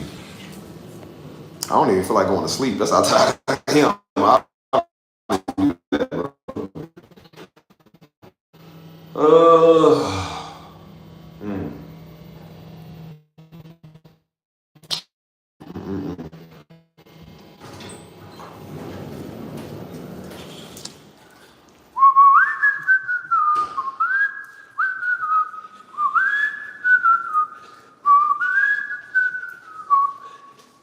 Can I go outside now? Is it safe? That's how we used to be out there shooting. I was like, is it safe to go outside? Can we go outside now? No.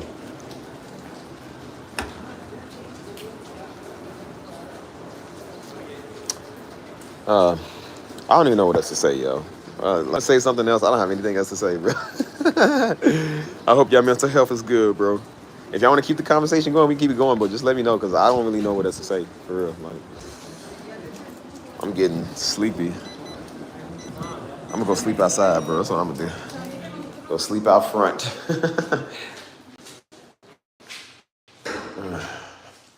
Hold on.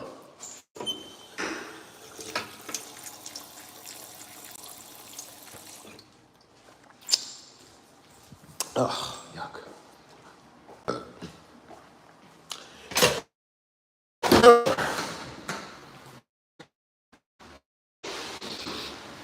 Smell like laundry detergent. Smell like, it's like strong laundry detergent in here, dude. Out of Sunbird, it's going pretty good. It's I don't know. I ain't had time to even do a lot of that, bro. But I've been just thinking of some ideas on how I'm gonna market it and how I'm gonna do this. I don't know, man. It's a lot of stuff. That's why I'm trying to make sure I'm well rested, bro, in time for, you know what I'm saying, just even doing that, it's gonna take a lot of work. I gotta renew my subscription to even upload on there. I gotta do a lot of stuff, man. So I don't know. I'm just trying to make sure I got time for everything. You know what I'm saying? So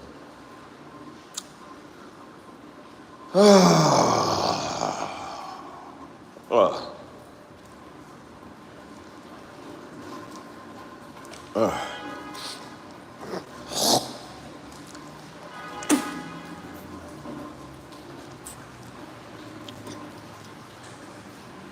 la, la, la, la, la, la, la. Boom, boom, boom, boom, boom, boom, boom. Every day, every day, every day, every day.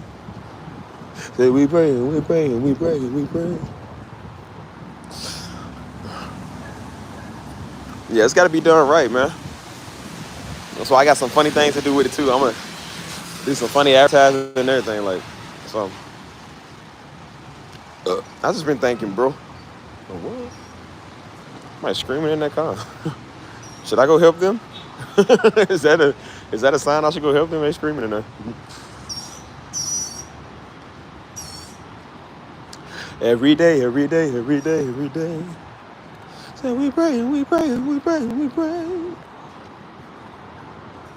Well, I think they were white. I should. They need a black savior. Black people, black man, black man, black man, black man. And Captain Save-A-Hole, Save a Negro. Holy ham harvest, black man. They're at it again. Who is it? It's the cream crackler. The cream crackler. That's funny. Like, I'll get you, black man. Vengeance is mine, black man. You haven't seen the last of me.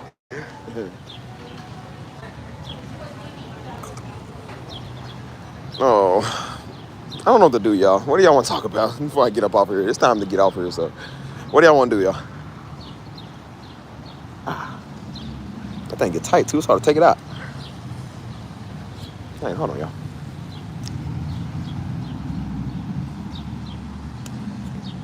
Ow. That thing tight. It's like designed to grip your teeth. It's like tight. Ow.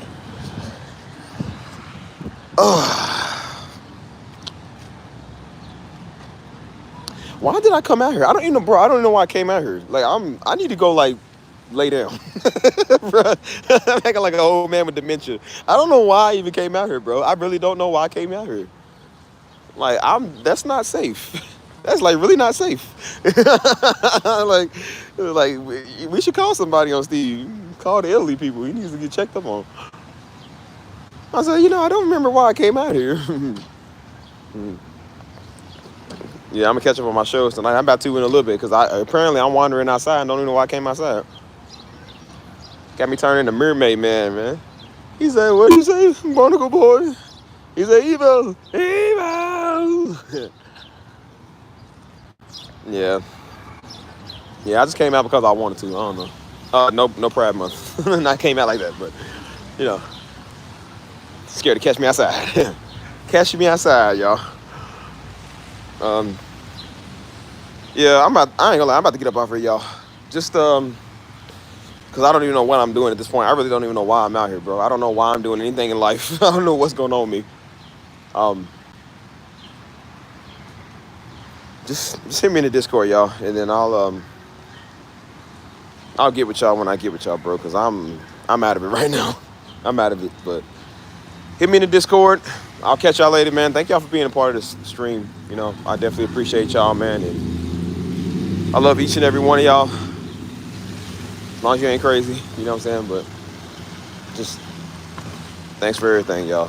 For real. Thanks, y'all, for listening to me today. Cause I kind of needed that. So, and now I need to go process some stuff and take my medication. But nah, I'm gonna catch y'all, man. I'm gonna see y'all. Just be safe out here, y'all. Signing off till next time. Love y'all.